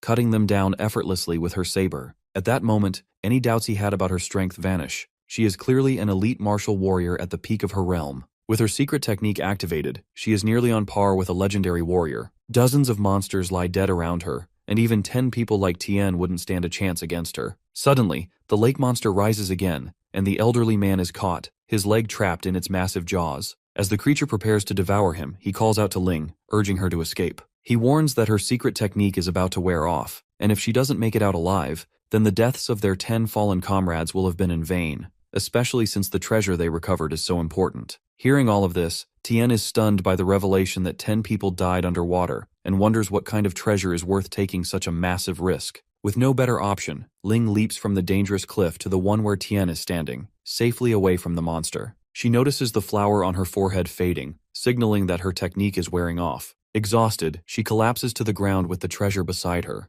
When Tian reaches out to examine it, Ling, despite her weakened state, warns him in a faint voice not to touch it. Seeing how protective she is even in that condition, Tian reassures her that he has no intention of stealing it and decides to take her somewhere safer, far from the chaos. Gently lifting her in his arms, he asks for her permission to head to a nearby cave. When she remains silent, he takes that as agreement and quietly carries her away. Inside the cave, Ling sleeps deeply from exhaustion and injuries, wrapped in Tian's cloak to keep warm. As he watches her, Tian can't help but notice how much she resembles his sister, except for the small beauty mark near her eye. Out of instinct, he tries to wipe it away, but when his fingers touch it and it doesn't budge, a nervous feeling creeps over him. It's been several hours, and Ling still hasn't woken up. Tian wonders how much longer she'll be out. Squatting beside her, he examines her face, but when she lets out a faint groan, he quickly stands up, surprised. Ling finally stirs, still in pain, and slowly opens her eyes. Shocked, she asks if Tian saved her. Brushing it off, Tian lies and says it was just a coincidence, that he happened to be passing by. After cleaning off his cloak and thanking him, she hands it back. As he puts it on, Ling compliments his guts for daring to come to the Lake of Death alone and makes a silent vow to recruit him into the martial pavilion no matter what. Suddenly, without warning, she summons a glowing orb that startles Tian. Ling grins at his reaction and explains it's called a light stone, a tool that stores and emits light. Tian is stunned by how she made it appear so effortlessly. Ling finds his curiosity amusing and promises to explain everything once she finishes drinking her healing potion. As she quietly waits for it to take effect, Tian drifts into thought, wondering if this could be some kind of space-type talent. But he recalls none of her listed talents included anything related to space. Once her healing is complete, she suddenly kicks Tian lightly on the leg and tells him to get up, reminding him he wanted to know where the items came from. Alternatively, she picks up the bronze chest in one hand and a small pouch in the other, and to Tian's surprise, the pouch absorbs the entire chest in an instant. That's when it clicks for him. It's not a space talent, but a space-type treasure. She, casually adjusting her hair, offers to teach him how to use it if he agrees to join the martial pavilion. But before she can even finish, Tian rolls over and pretends to sleep the moment she mentions joining, which leaves her fuming in frustration. She, clenching her teeth, glares at him from across the cave, muttering to herself that one day she'll make him join no matter what. Meanwhile, lying there with his eyes closed, Tian thinks to himself that those space items won't be anything special once he copies their ability, so there's no need to fuss over them now. The next morning, Tian wakes up and immediately looks around for Ling, but she's already gone. Instead, he finds a mid-tier profound training manual, 10 bottles of high-tier monster blood, and 10 gold cards, each worth 1,000,000 yuan. A grin spreads across his face as he realizes Ling must have left them for him before leaving. Tian knows these items alone are enough to push him into the ranks of elite martial warriors. With that in mind, he puts his plan to search for the jellyfish on hold, deciding instead to strengthen himself first. Without hesitation, he grabs one of the blood bottles and starts drinking. 4 months later, an animal carcass sizzles over a fire, with empty cans and cloaks scattered nearby. In the center of the cave, waves of bright energy swirl around Tian as he meditates. Suddenly his eyes snap open, glowing with power, and a bolt of lightning shoots into the sky. Smoke billows through the cave as Tian rises from the shadows, staring at his hands now sparkling with energy. Clenching his fists, he grins with satisfaction, knowing without a doubt that he has reached the elite martial warrior realm. Pulling on his cloak, a confident smirk spreads across his face as he declares it is time to hunt. It has been raining for a long time now. After stepping out of the cave, Tian notices 11 newly constructed graves and instantly understands that Ling must have made them. Standing in front of one, he reflects that with the number of monsters in the lake, not even bones would have remained. Yet despite that, Ling had the kindness to mark their deaths with graves. His eyes then catch sight of an umbrella, the same one Ling and her elderly teammate, now dead, used to dive with. Curiously, he opens it and is amazed to find it creates a waterproof bubble. As he studies it more, he realizes the bubbles fully surround him, allowing him to dive into water without trouble. Excited by the discovery, he combines it with his shadow talent to remain undetected by monsters and plunges into the lake of death. As he dives deeper, something massive catches his attention. At first, he can't tell what it is, but soon recognizes it as a tiger claw fish with a mid-tier innate talent. The creature is so large that Tian nearly panics, afraid it has spotted him, but he holds his nerve and keeps descending. Eventually, he reaches the deepest part of the lake and begins to wonder if the immortal jellyfish is really down there. Suddenly, he senses something suspicious following him, and when he turns, a set of tentacles crashes into the ground, sending him tumbling through the water. Alarmed, he scans the area and then sees the opponent's status window. His eyes go wide in disbelief.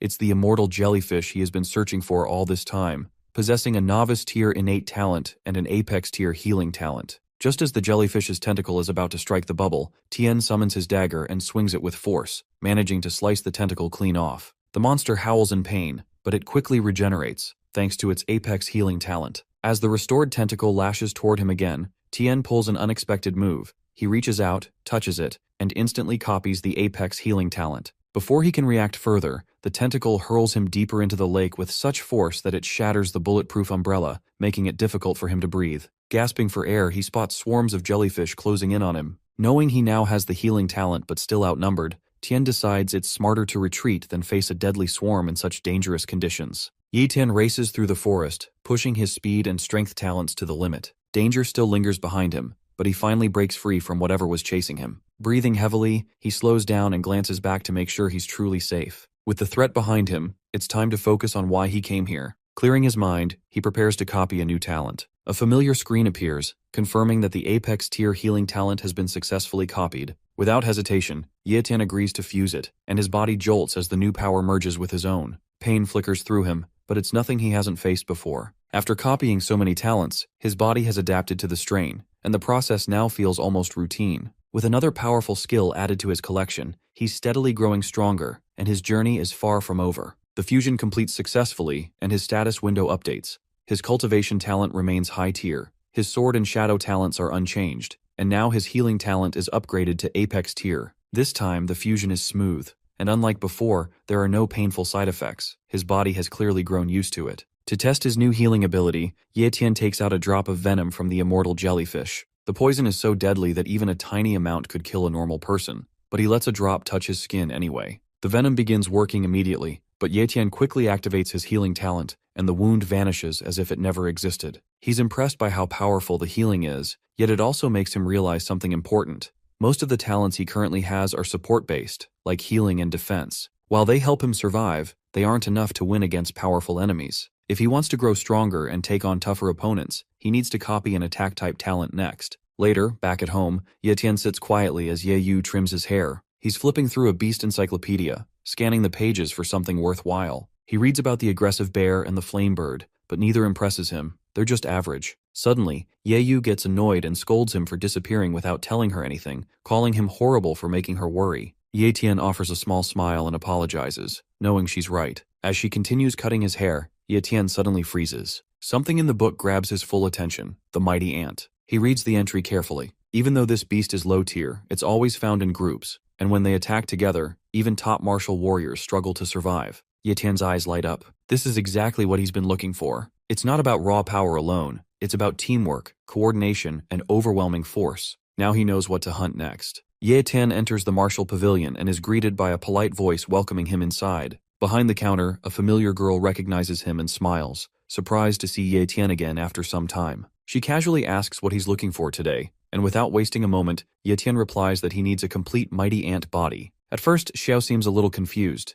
thinking maybe he wants it to soak in wine like others do to boost physical recovery. She even jokes that maybe he's feeling weak, but Ye Tian quickly clears up the misunderstanding. Xiao apologizes and tells him they don't have any mighty ants in stock, but instead of turning him away, she shares some recent news that might interest him. She explains that Linhai Base is currently working with a mid-sized base to build a commercial trade route, and the area between the two locations is wild and filled with dangerous beasts. Among them is a nest of mighty ants. Hearing this, Ye Tian immediately connects the dots and asks if the base she's referring to is the Iron Fang base, the only mid-sized base close to Linhai. Xiao confirms his guess and says the Iron Fang base is located about 100 kilometers away. The mighty ants are somewhere along that route, and it might be the opportunity Ye Tian has been waiting for. While chatting with Xiao, Ye Tian listens closely as she shares more about the situation with the Iron Fang base. She brings up something interesting. Apparently, some time ago, a person from the Mo family died under mysterious circumstances. Because of that, the Mo family suspected the Iron Fang base was secretly planning an invasion.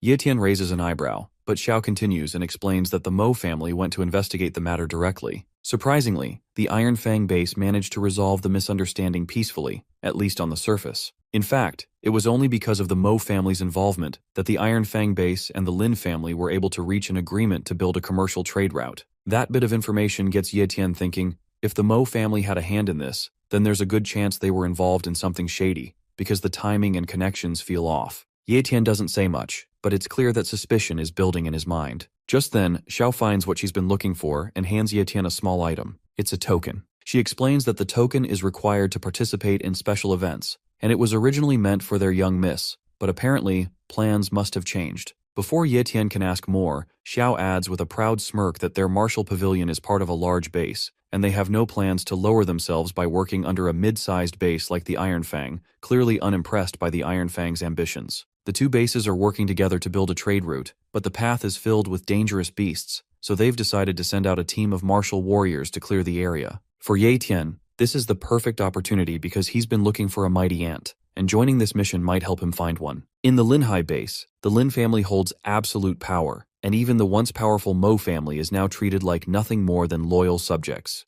Knowing this, Ye Tian makes up his mind. It's time to move. When he reaches the Lin family's recruitment area, he sees just how serious they are. As expected, they've gathered a huge crowd, and hundreds of warriors are ready to take part in the mission. But Ye Tian stays cautious, blending into the background because drawing attention now could be risky. Suddenly, the crowd grows quiet, and a powerful presence enters. It's Lin Mingji, the current head of the Lin family and a peak elite martial warrior. Lin Mingji greets the warriors and officially begins the beast-clearing operation. Ye Tian watches from the back, staying alert, but then something catches his eye. The Mo family is here too.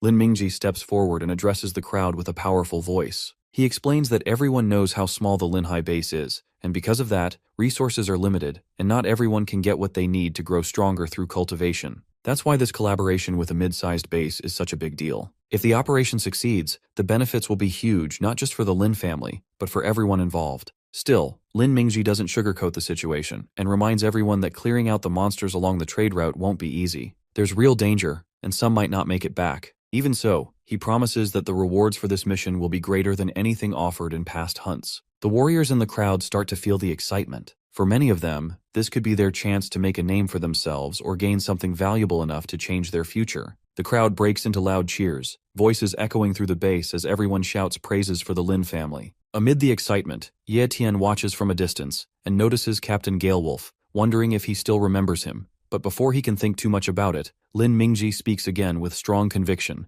clearing up any doubts among the gathered warriors. Lin Mingji assures everyone that whatever they earn during this operation, whether it's rare beast parts, materials, or treasures, will fully belong to them. The Lin family won't take a share. Then comes another surprise as Lin Mingji reveals additional rewards. Every martial warrior will receive 20 bottles of mid-tier monster blood and 2 million coins. On the other hand, elite warriors will be rewarded with 3 bottles of high-tier monster blood and a generous 10 million coins. The crowd erupts again, now fully motivated. The announcement isn't just an offer, it's a golden opportunity. A long line of eager warriors forms beside the assessment station, where an official directs everyone to place their hands on a glowing stone. The stone measures each individual's strength and reveals their current level of cultivation. One result shows a mid-tier martial apprentice, and the warrior moves aside while the next in line approaches. Ye Tian waits and watches, remembering Yue Ling's advice that relying on powerful clans, especially the Mo family, only brings trouble. Staying unnoticed is safer for now. The stone measures force based on the pressure delivered,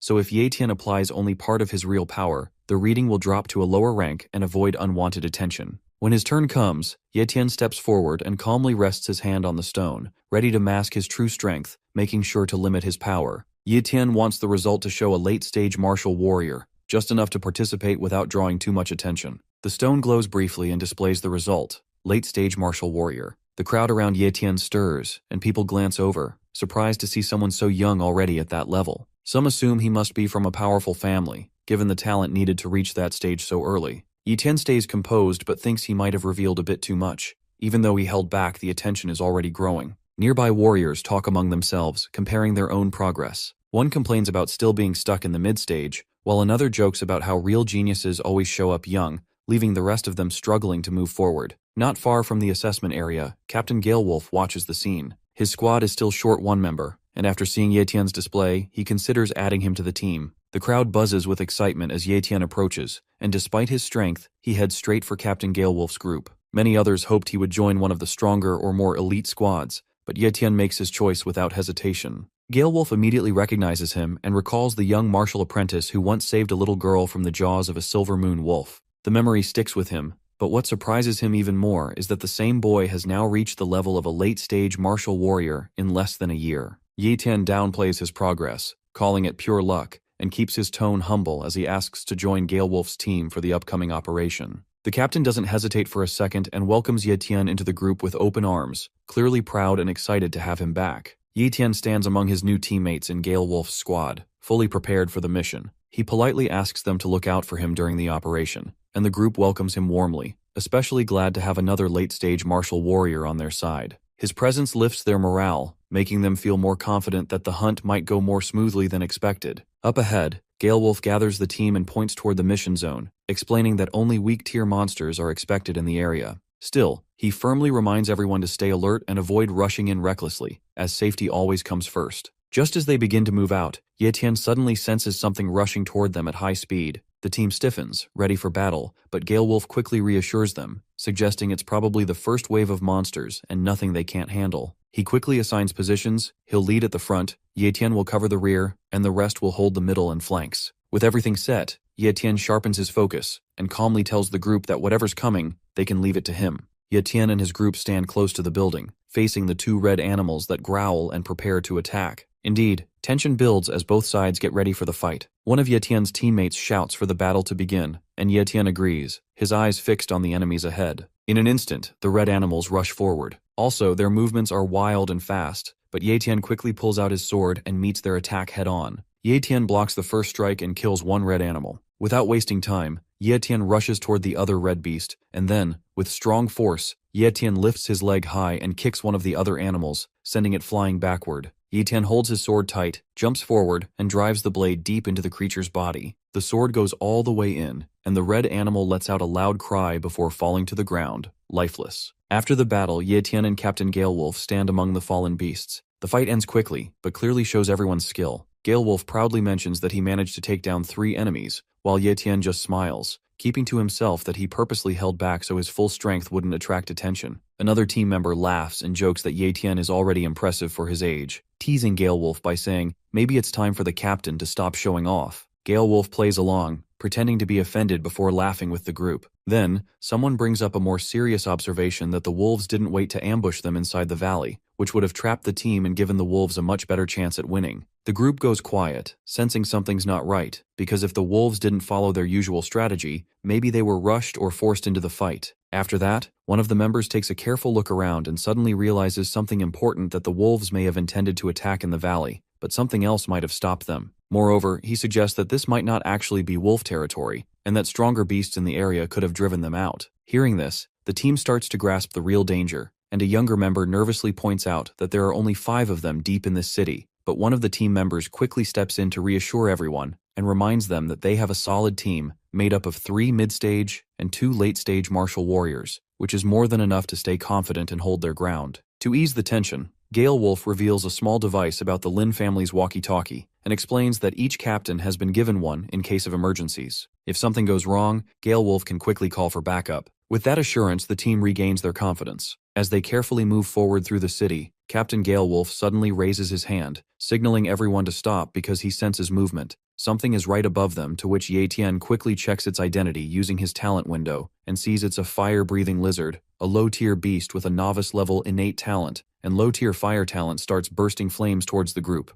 The other crew members step in confidently, since Ye Tian and Gale Wolf handled the earlier monsters. Gale Wolf reminds everyone that while the lizard is low-tier, its flames can still be dangerous, so they need to be cautious. The small squad charges into action and Ye Tian watches from the side, a little concerned at first, but Gale Wolf reassures him that the team will be fine. A short while later, the group returns victorious with the beast taken down. They celebrate the smooth win and give credit all around. One of them tries to downplay their role, but another points out that the distraction arrow made the kill possible, proving that teamwork won the battle. One of the team members says that it was an easy fight, and he doesn't feel tired at all because that low-tier creature didn't put up much of a challenge. Moreover, he feels confident, even ready to face a few more if they come. Just as the team begins to relax, a sneak fireball comes their way. Luckily, Ye Tian steps on time and saves that guy. Looks like more creatures are approaching. Since the first was a fire-breathing lizard, Ye Tian quickly realizes the incoming beasts are likely more of the same, and the fight is far from over. Captain Gale Wolf's voice breaks through the radio, urgently reporting trouble in Zone B and calling for backup, but only silence answers. As time passes, Gale Wolf realizes the harsh truth. He misjudged the Lin family's priorities, and they clearly don't care about his squad's safety. Feeling betrayed and responsible, he makes a bold decision. He plans to hold off the incoming threat alone so his team has a chance to escape and urges them to run,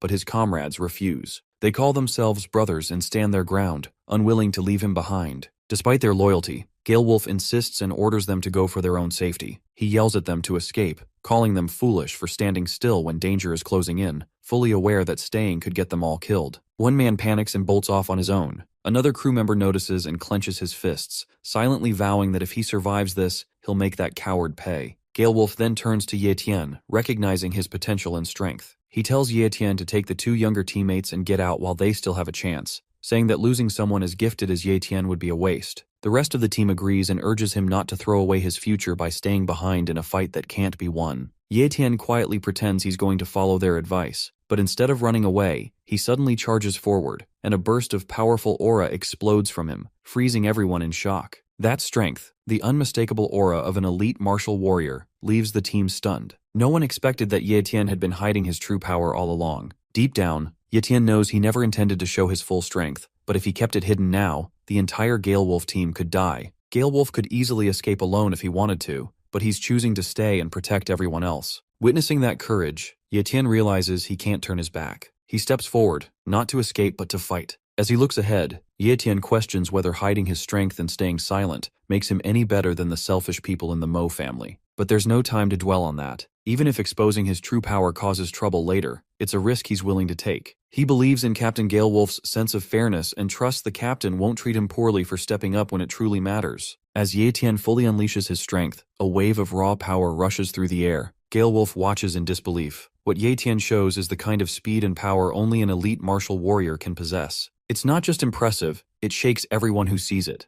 Without hesitation, Ye Tian activates his Shadow Blade skill, and enemies fall one after another. It becomes crystal clear to everyone there that Ye Tian isn't just strong, he's one of the top fighters in the entire Linhai base. While the team is still recovering from the shock of Ye Tian's strength, a sudden scream comes from behind. It's the same guy who ran off earlier, now trapped and begging for help. One of the teammates notices and hesitates, unsure whether to intervene, but Captain Gale Wolf doesn't even glance back. He reminds them all that the man made his choice when he abandoned the team in a moment of crisis, thinking he could survive alone, and now he's dealing with the consequences. Meanwhile, Ye Tian clears the path ahead and calmly turns to face the others, asking if they want to move forward with him or stay behind. Without a moment of doubt, Gale Wolf answers for the entire squad, declaring that they're the Gale Wolf team and they stick together no matter what. With that, they regroup and follow Ye Tian into the next battle, ready to face whatever comes. The team takes a break after a tough battle, and one of the younger members groans in pain while another jokes about how ridiculous he looks compared to Ye Tian, who's calm and barely scratched. Everyone turns to Ye Tian with admiration. Captain Galewolf thanks him sincerely for leading them to safety, but Ye Tian brushes it off casually, saying it was nothing. Then he surprises them by announcing he won't be heading back with the group because there's something deeper in the danger zone that he wants to try. Galewolf is taken aback and asks if Ye Tian really plans to go further alone. Given the risks, it doesn't seem like the smartest move, but Ye Tian gives a confident smile and insists he'll be fine. One teammate tries to convince him to stay, but Galewolf steps in and tells the others there's no use following him because they'll just slow him down. With the strength Ye Tian has shown, he's more than capable of going solo. Ye Tian knows that before he faces stronger families or greater threats, he needs to fully understand his healing talent.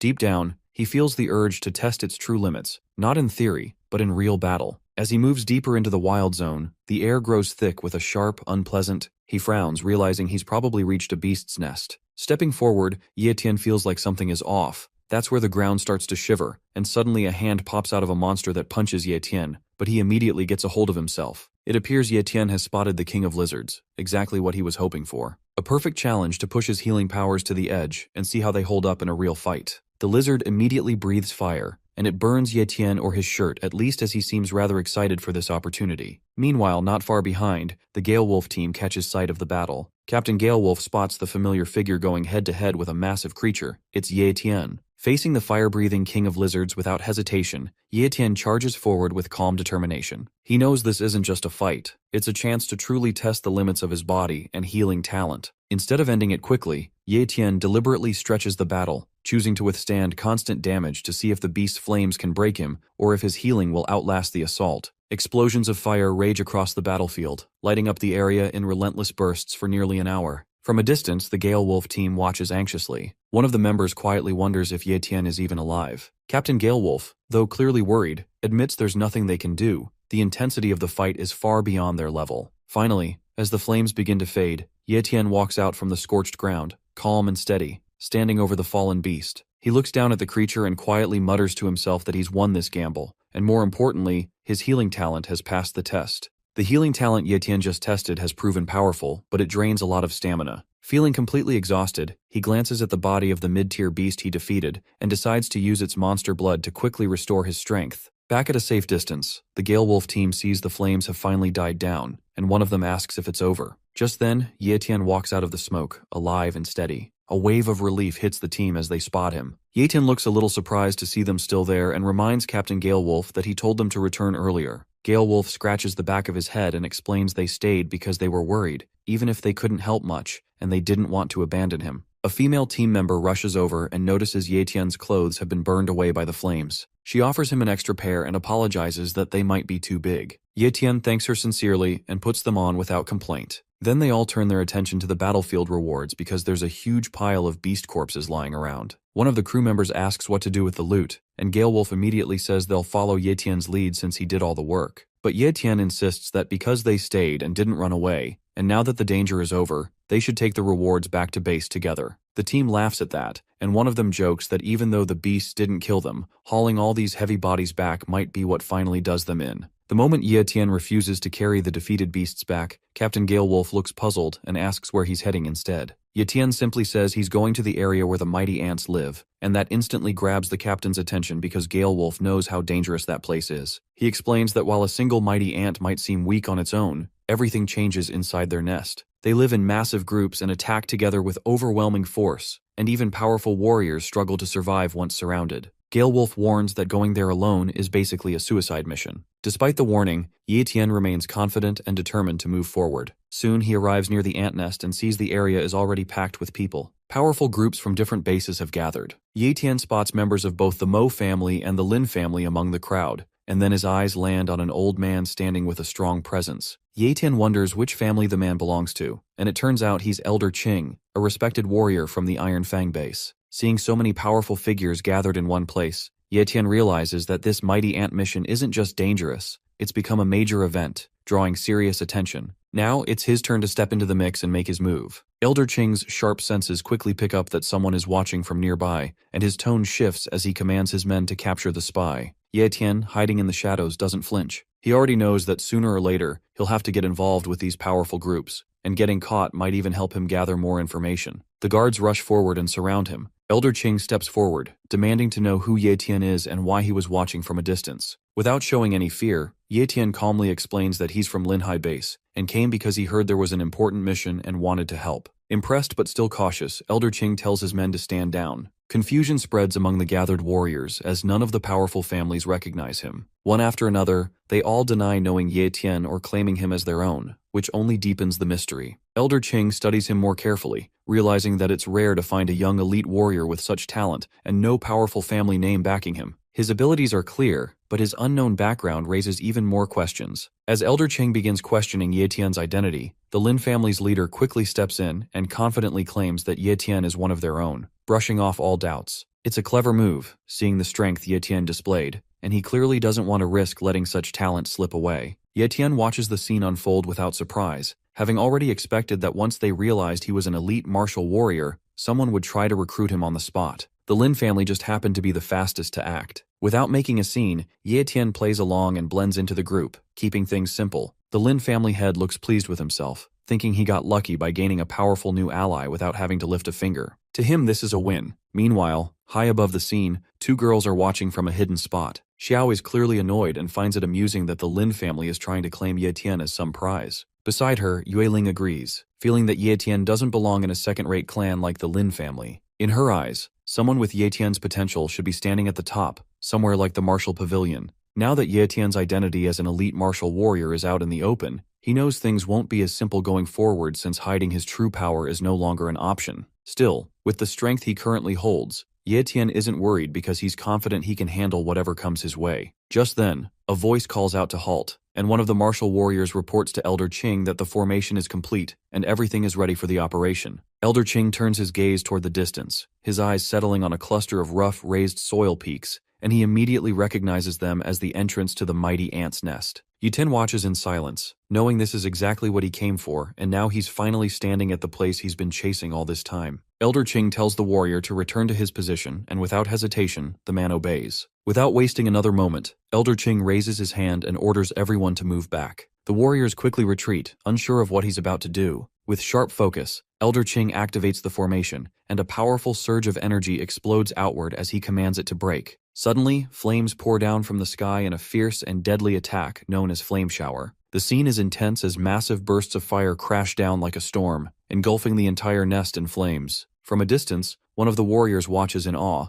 quickly realizing that Elder Qing isn't just powerful, he's a formation master, and that explains the strength behind the Iron Fang base. High on a cliff, the two girls observing the battle are stunned. One of them comments on how costly that kind of formation must be, and wonders if Elder Qing has gone too far, but deep down, they both know the truth. The Iron Fang base has its own ambitions, and if using one powerful formation helps them gain control over Linhai base, then it's a price they're clearly willing to pay. On the battlefield, all eyes turn as the flames finally begin to fade, revealing a flattened mound. The destructive force of the attack leaves the warriors speechless, but something isn't right. There are no mighty ant bodies in sight. No corpses, no remains, nothing but dust and ash. Warriors quickly scatter, searching for proof that the creatures were destroyed, but their efforts come up empty. The nest seems empty, and tension builds as doubt creeps in. Did the flame shower really wipe them all out? Or is the real threat still hidden underground? Ye Tian clenches his fists, clearly frustrated, because without a full body, he can't copy the mighty ant's talent, and the intense attack has turned everything to ash. Watching from a nearby cliff, Yue Ling narrows her eyes and thinks to herself that while Elder Qing's formation worked, it may have gone too far. Stirring up a mighty ant nest with such an overwhelming attack is like kicking a beehive and hoping nothing stings back. Suddenly, one of the warriors notices something strange, a dark hole where the anthill used to be. It's so deep and shadowy that no one can see the bottom. As they step closer, curious but cautious, the ground trembles slightly, followed by a strange sound rising from the pit. In the next moment, massive ants burst out in waves, flooding the area with movement. Panic spreads as more and more ants crawl out, their numbers far beyond what anyone expected. Elder Qing wastes no time and shouts for everyone to prepare for battle. Warriors snap into formation, and the fight begins. Chaos erupts as the Lin family's leader charges forward, rallying the Linhai base's martial warriors to follow him. They rush in with full force, Ye Tian's blades flashing as they meet the swarm head-on. The warriors strike fast and hard, cutting down ants and pushing forward with growing confidence. One warrior cheers after slaying an ant, boosting the morale of those around him. Amid the chaos, Ye Tian stays composed, eyes sharp and focused. While moving past a fallen mighty ant, he casually touches it, and in that instant, something triggers. A rush of power surges through him and his status window updates. Ye Tian has successfully copied a high-tier strength talent.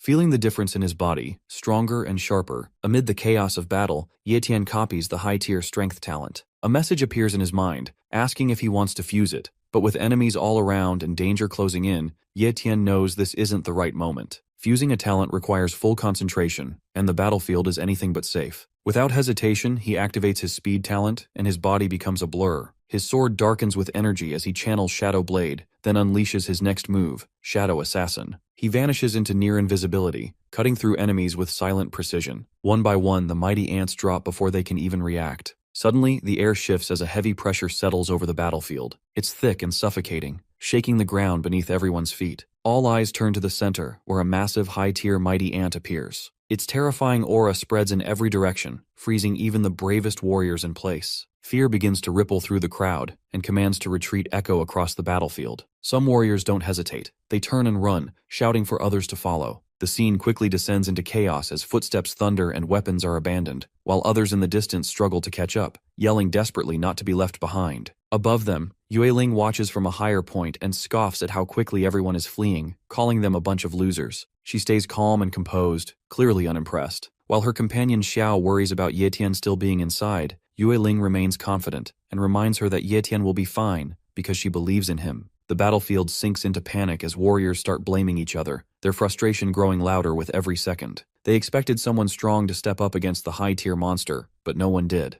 It becomes painfully clear that no great martial warrior can face a high-tier mighty ant powered by a strength talent, especially when that level of force matches a grandmaster. Elder Qing, once seen as dependable, ends up being the first to run, and his retreat confirms what many had already feared. The ones they trusted the most turned out to be the most unreliable. Screams echo from the depths of the ant nest as one warrior struggles to breathe, the air growing thick and heavy. His legs buckle under an invisible weight, pressure builds, and his strength begins to fade. But through the dense fog, Ye Tian moves faster instead of slowing down. While others crumble, Ye Tian pushes forward, his body cutting through the darkness. He can tell this mist isn't natural, but he doesn't hesitate. His instincts kick in and guide him. His steps become quicker, his focus sharpens, and he realizes the mist is a suppressor. Staying in it too long would mean death, and Ye Tian isn't ready to fall. Not here, not now. Ye Tian knows the golden ant is likely to keep its eyes on any group movements, especially teams that stand out, so he quietly decides to separate from the team because retreating is the safer choice for now. Looking back at Captain Galewolf's squad, Ye Tian can't help but admire their skill. They dismantled the battlefield with such precision that only the skeletons of the monsters remain. It's a clean job and solid proof of their experience as true hunters. As Ye Tian moves further away, the familiar status window appears, confirming that the high-tier strength talent has been copied successfully and asking if he wants to fuse it. Without hesitation, Ye Tian agrees, and as the fusion begins, power surges through him. This is not just ordinary strength, it feels solid and absolute. With this kind of talent, Ye Tian can finally stand his ground against the big families and powerful figures. He no longer needs to rely on anyone. Strength like this makes him a threat, a shield, and a force entirely on his own. With everything complete and his power rising to a new level, Ye Tian looks ahead with calm resolve because it's time to return home. Ye Tian sits quietly, his mind still focused on the strength he just gained. With the fusion complete, his high-tier strength talent gives him power equal to 10 times his original strength. Even though Ye Tian is still technically just an elite warrior, taking down a beginner-level great martial warrior would now be effortless. Back at home, Ye Yu stares at him in disbelief because he has barely spoken since he returned. Sitting motionless like a statue,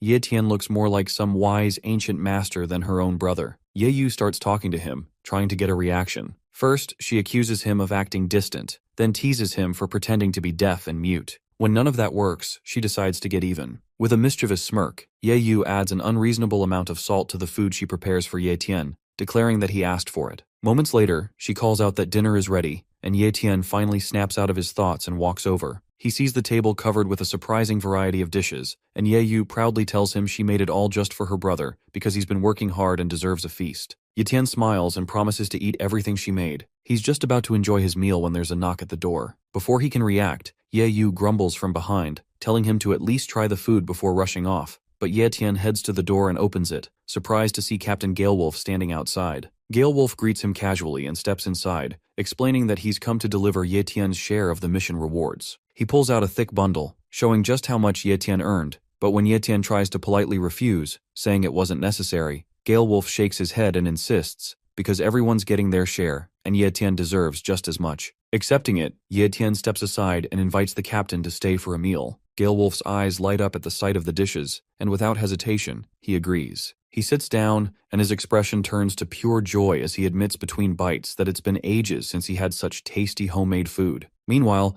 Ye Tian quietly tells him to eat as much as he wants because he's not very hungry at the moment. Ye Yu starts to ask if it's a bit too salty, but before she can say much, Captain Gale Wolf casually disagrees and says the food tastes mild to him, guessing she might have added less salt this time. After hearing this, Ye Yu just shrugs it off, content that he's enjoying it either way. After the meal, Gale Wolf turns to Ye Tian and asks what he wanted to talk about, and Ye Tian mentions he's been at home cultivating for the past few days, so he's out of the loop about what's been happening and wants to know how the beast removal operation is going. Gale Wolf explains that both the Iron Fang base and Linhai base have taken a massive hit, saying that over 50 elite martial warriors have been lost already, and worse, 3 great martial warriors have died too. Shocked, Ye Tian asks if it happened at the mighty ant nest, and Gale Wolf nods, saying that after the first group of martial warriors retreated, a second, much stronger wave was sent in, but even then, they still couldn't win. After hearing what happened at the mighty ant nest, Ye Tian is stunned, and Gale Wolf further explains that the situation was so serious that the Iron Fang base had to send a Grandmaster to finally destroy the ants. Ye Tian realizes how serious it was because bringing in a Grandmaster means the battle had gone far beyond the usual level of danger. Next, Ye Tian asks if the commercial trade route is finally cleared, and Gale Wolf confirms that it is, but adds that he isn't sure what the Iron Fang base is really planning. Ye Tian starts to wonder if such a massive loss of life was truly worth it, and the name Iron Fang base lingers in his thoughts. After a few final words and thanks, Gale Wolf prepares to leave. Ye Tian tells him goodbye, and Gale Wolf reassures him they'll see each other again soon. Just as Gale Wolf steps out, another visitor arrives at Ye Tian's door. A man introduces himself politely as Mo Yuan, the butler of the Mo family, and hands over an invitation, saying the family head wishes to treat Ye Tian to a meal. Ye Tian is surprised at the sudden invitation and hesitates. Without much thought, he tells Mo Yuan that he's not really in the mood to go out lately. Mo Yuan reacts harshly to Ye Tian's refusal, his voice rising with arrogance because no one has ever dared to turn down an invitation from the Mo family. Gale Wolf steps in to calm things down and suggests they talk peacefully, but Mo Yuan dismisses him and warns Ye Tian to obey if he knows what's good for him. Gale Wolf tries once more to stop Ye Tian from making things worse, but the situation escalates anyway. As Mo Yuan places his hand on Ye Tian's shoulder, the hero immediately pulls Mo closer and slashes his face to the ground, which ends up breaking his arm. The difference in power is clear, and Ye Tian stays calm, almost surprised by how strong his new talent truly is. He tells Gale Wolf not to worry and brushes the situation off, while Mo Yuan runs back to his base, overwhelmed with anger and humiliation, vows revenge. His pride is shattered as he storms off, muttering threats under his breath. At the Mo family estate, Mo Yuan kneels before the family head, pleading for justice. His face is filled with pain and humiliation as he calls out to the patriarch, begging to be avenged. Mo Changsheng,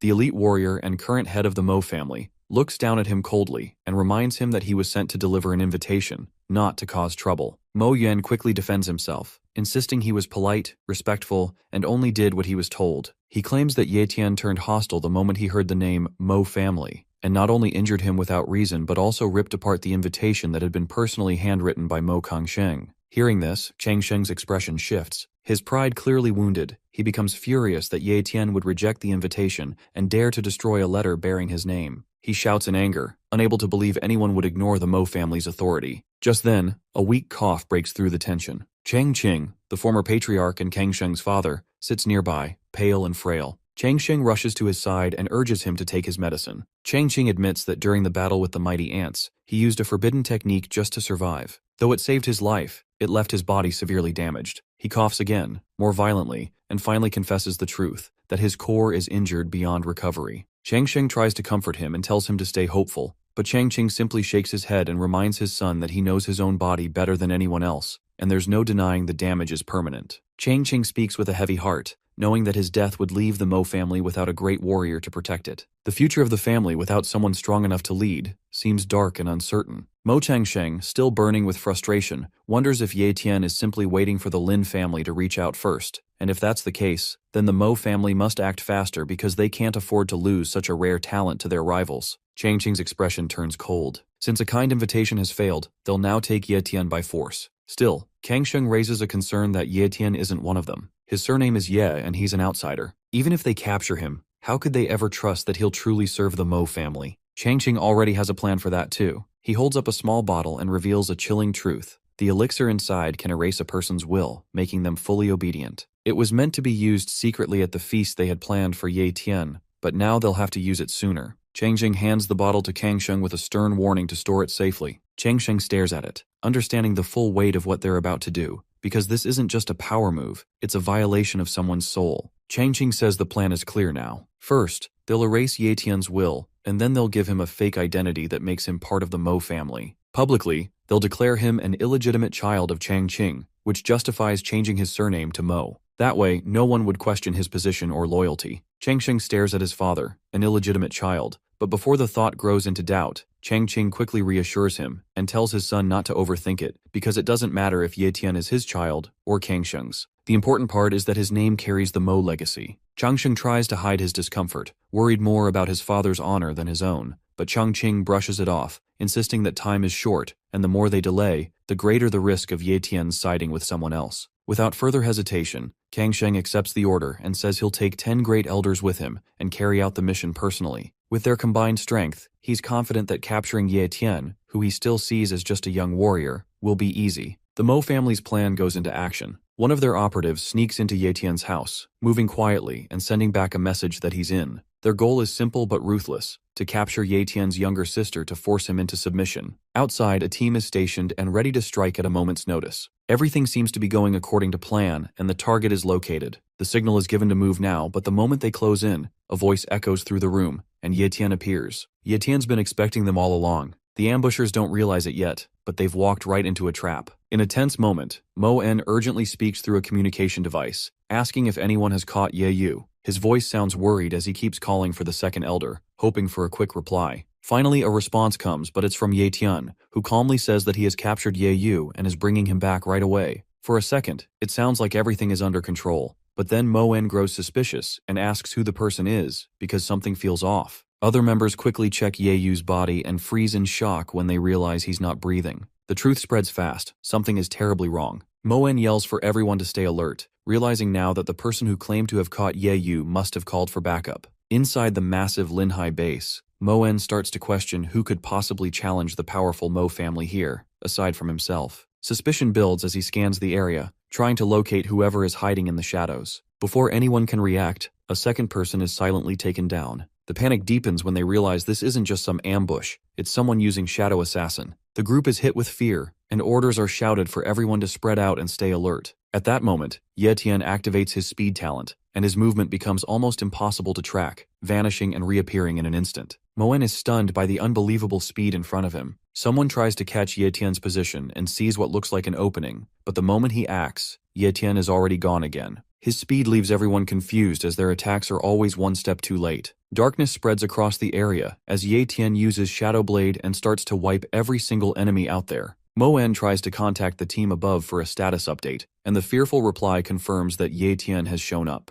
Hearing this, Mo En becomes furious and orders everyone to capture him. As the guards rush in, Ye Tian doesn't step back. Instead, he activates his strength talent. Two enemies attack at once, but Ye Tian blocks both without effort. Everyone around him freezes in shock, and Mo En can't believe Ye Tian took both attacks so easily. To him, Ye Tian was supposed to be just an elite-level martial warrior, but what he's seeing now proves otherwise. Ye Tian is clearly hiding his true power, and this isn't someone Mo En can handle easily. Ye Tian then stands calmly in front of Mo En and confirms his identity, fully aware that he's facing Mo Xiaobei's father. Mo En tries to stay composed, forcing a smile and offering peace, saying they can settle things without bloodshed if Ye Tian lets him live. But Ye Tian isn't interested in negotiations. Instead, he coldly reveals that he's the one who killed Mo Xiaobei. Mo En doesn't explode with anger. Instead, he bows his head and agrees, calling his own son unfilial and saying Xiaobei must have offended Ye Tian, so his death was deserved. Desperation creeps into Mo En's voice as he begins begging, promising money, power, anything Ye Tian wants, just to be spared. But Ye Tian isn't moved. He calmly steps forward, eyes locked on his target, and says he prefers to end problems before they grow, then finishes him right there. Ye Tian never waits to take revenge. If someone hurts his sister, he doesn't forgive and always makes sure they pay. This time, Ye Tian promises to wipe out the entire family. Far away, inside a grand castle-like house,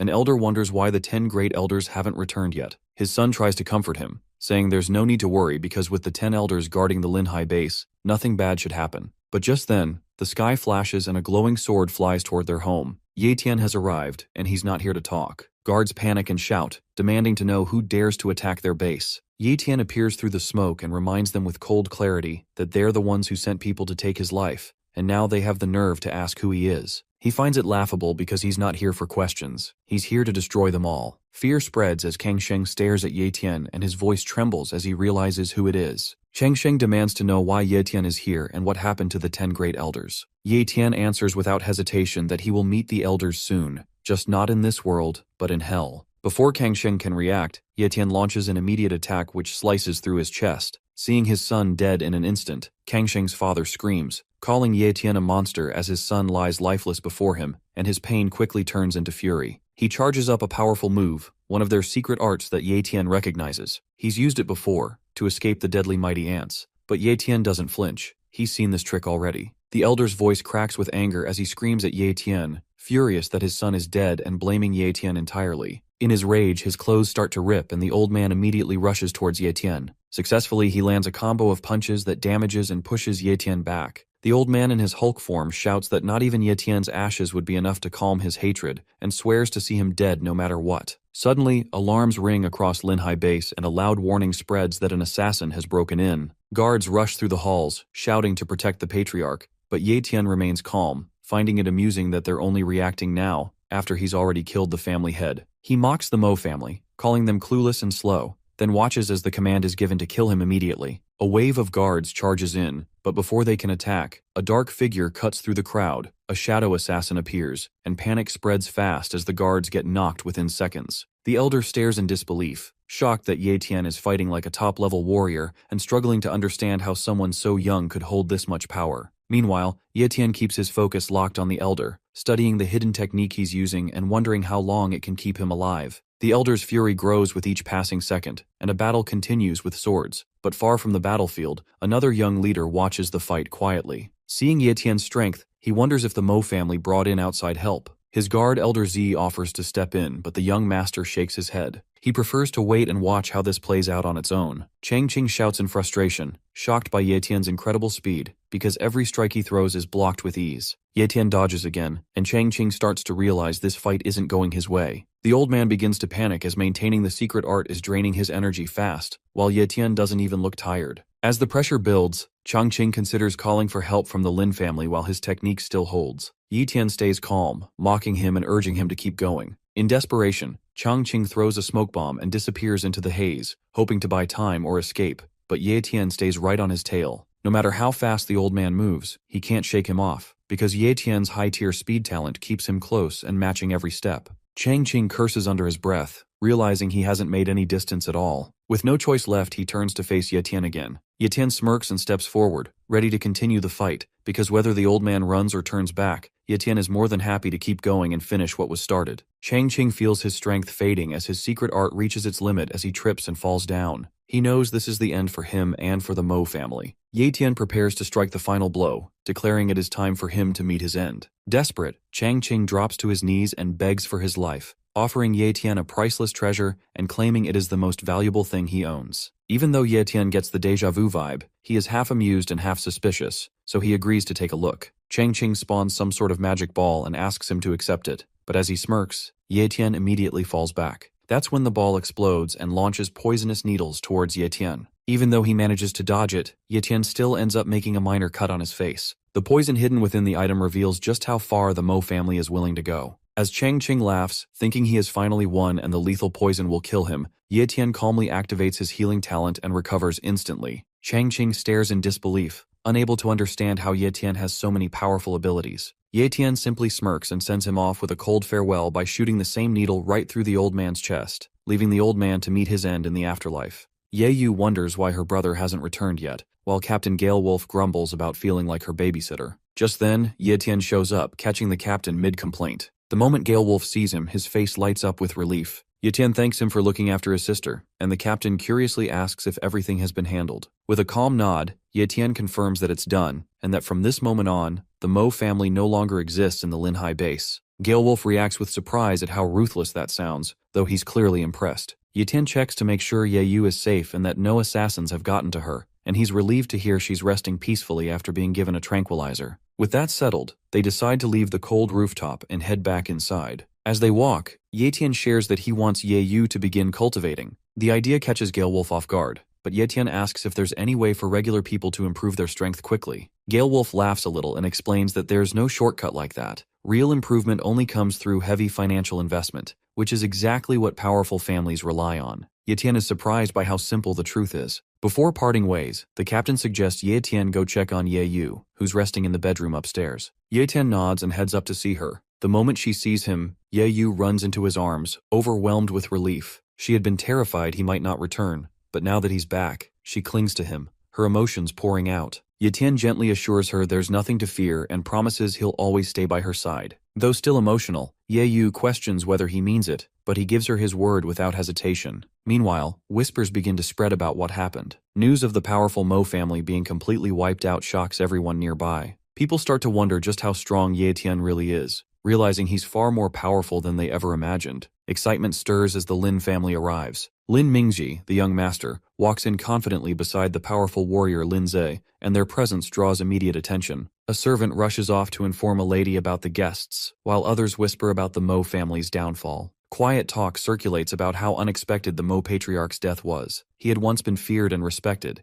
yet his end came so suddenly. The conversation then shifts to the Mo family's most dangerous weapon, the Iron Pearl. This hidden treasure was known for its sinister power, capable of changing the outcome of any battle. Its range was wide, its damage deadly, and it was only ever used as a last resort for survival. Yet despite unleashing it, the Mo family failed. Not only did their opponent Ye Tian survive, but he also turned the Iron Pearl's own gold needle against them, using it to strike down Mo Changqing. What was meant to be their secret trump card became the very weapon that led to their downfall. Rumors begin to spread after the fall of the Mo family. From the mouths of shaken survivors, one thing becomes clear. The destruction was caused by a single person. Judging by the level of devastation, his strength likely matches that of a peak great warrior, and there's little doubt about it. What unsettles everyone even more is that this powerful individual doesn't seem to belong to the Linhai base. Some begin to suspect the Iron Fang base. It's possible they orchestrated this attack on the Mo family as a show of force. The theory gains traction as a deeper concern surfaces. Earlier, the Iron Fang base proposed building a commercial trade route, but information from a spy reveals something more troubling. Near their base, a massive monster is reportedly close to evolving into a king-level threat, a creature so dangerous even the strongest warriors would fear it. If that happens, the Iron Fang base may not survive. That means this so-called trade route could just be a disguised migration path,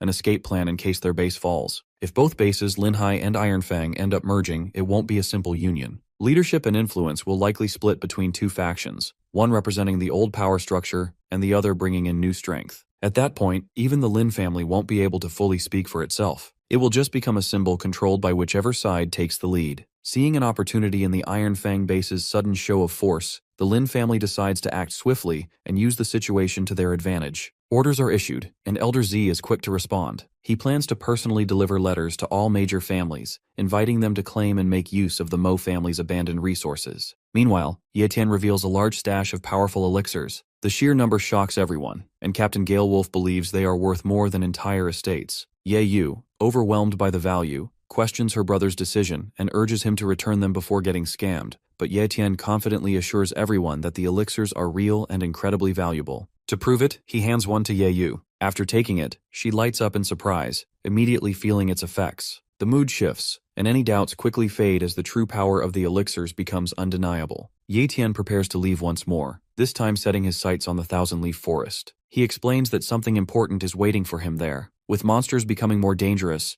the Iron Fang base has started moving more people into Linhai base for safety, and the situation is growing more serious. Even the two Grandmasters are struggling to keep the monsters at bay. Ye Tian knows that if their defenses collapse, it could spell disaster. So for him, getting stronger isn't a choice, it's a necessity. Ye Yu, still emotional from his recent return, finds it hard to accept that Ye Tian is leaving again so soon, but he stands firm, knowing what must be done, and there's no time to waste. Ye Tian gently reassures her, telling her to stay focused on her training. He reminds her to take the elixirs on time and continue practicing the body training technique under the captain's guidance. Ye Yu no DS promises to do her best and tells Ye Tian to be careful, saying she'll be waiting for him at home. Ye Tian smiles, promises to return safely, and turns to Captain Galewolf, entrusting Ye Yu to him. The captain confidently agrees, saying that a brother's sister is like his own sister. Just then, he announces that people from the Iron Fang base are arriving, and in surprisingly large numbers. Soon after, the convoy from Iron Fang base makes a loud entrance into Linhai base, and among them is Sun Feng, known as one of the 4 great geniuses of their younger generation. He's a mid-tier elite warrior, confidently leading the way on a motorbike, and his presence draws attention immediately. People start whispering about his talent. Sun Feng's status window shows high-tier cultivation talent and mid-tier sword skills,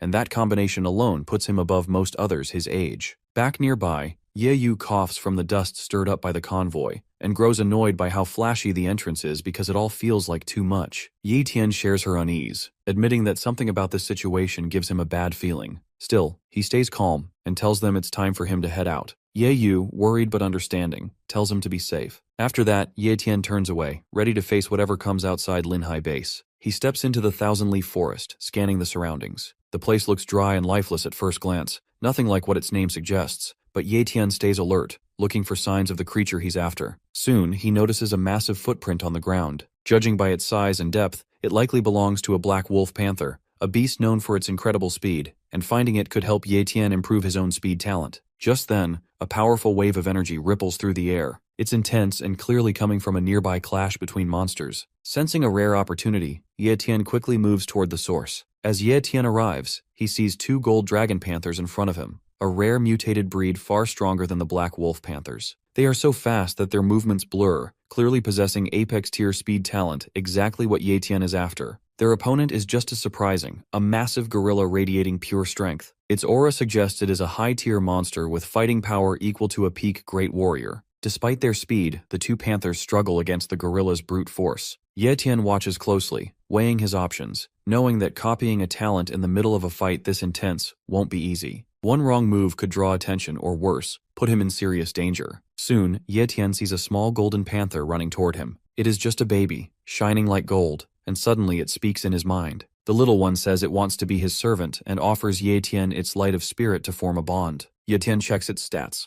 It is a rare gold dragon panther with amazing talents, including extremely fast speed, strong stamina, and a bit of healing. The little panther says its parents are in danger and its mother is about to give birth to another baby. The baby panther begs Ye Tian to save them. After hearing this, Ye Tian agrees and gives it a name, Little Jin. As soon as they form the bond, Ye Tian feels a powerful energy enter his body. He copies the baby panther's top-level speed talent and fuses it immediately. With Little Jin now his pet and his speed greatly enhanced, Ye Tian gets ready to jump into the fight and save the baby's parents. Ye Tian decides to step in, feeling confident after receiving Little Jin's powers. Since the young beast trusts him so much, it only makes sense for him to help. He quickly checks his status. With high-tier cultivation, apex-level speed and healing, solid sword and strength abilities, and even a bit of shadow talent, he's more than ready. Ye Tian observes the giant gorilla, looking for an opening. Instead of charging straight in, he calmly targets its weakness, its eyes. That's where Ye Tian strikes first. After the attack, the gorilla stumbles backward, letting out a loud roar of pain. Its body sways, arms flailing, and then it crashes to the ground with a heavy thud. The 2 panthers, including Little Jin's parents, look surprised. They growl and step closer to Ye Tian, clearly tense and protective. Little Jin quickly runs ahead, meowing loudly to explain that Ye Tian isn't an enemy. Ye Tian stays calm and knows the mother panther is injured and possibly close to losing her unborn cub.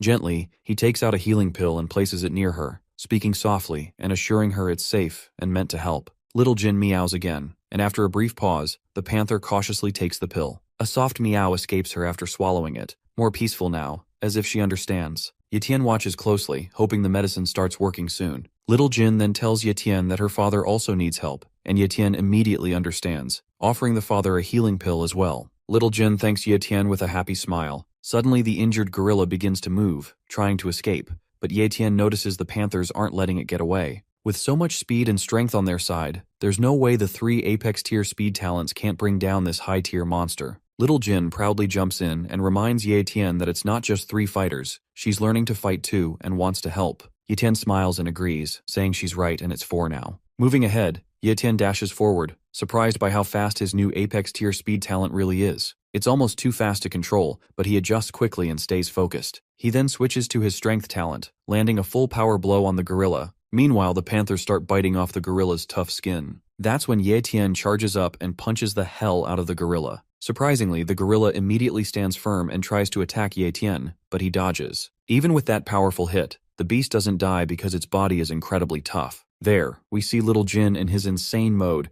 The kid immediately charges up and launches himself towards the gorilla, aiming at his head. Impressively, that attack beheads the giant gorilla. Little Jin then runs up beside Ye Tian and looks around with wide eyes, asking if they've won. Ye Tian nods and says they did because the gorilla is finally down. He then glances at the two panthers, a bit amazed, because he never thought he'd be fighting side by side with magical beasts. But before he can relax, he notices something worrying. The female dragon panther is hurt. Little Jin rushes to his mother in a panic. The intense battle must have hurt her internally, and she's clearly in pain. Jin calls out to her again and again, worried and unsure of what to do. Ye Tian quickly kneels beside them. Thankfully, he always carries healing medicine for emergencies like this, and without wasting any time, he takes out a special pill meant to heal internal injuries and gently offers it to the dragon panther mother. She hesitates for a moment but then swallows it. A few seconds later, her breathing eases, and her eyes soften. Little Jin turns to Ye Tian with relief, saying that her mom is already feeling much better, and Ye Tian smiles, glad she's safe for now. Just as the tension fades, Little Jin warns Ye Tian that danger is coming.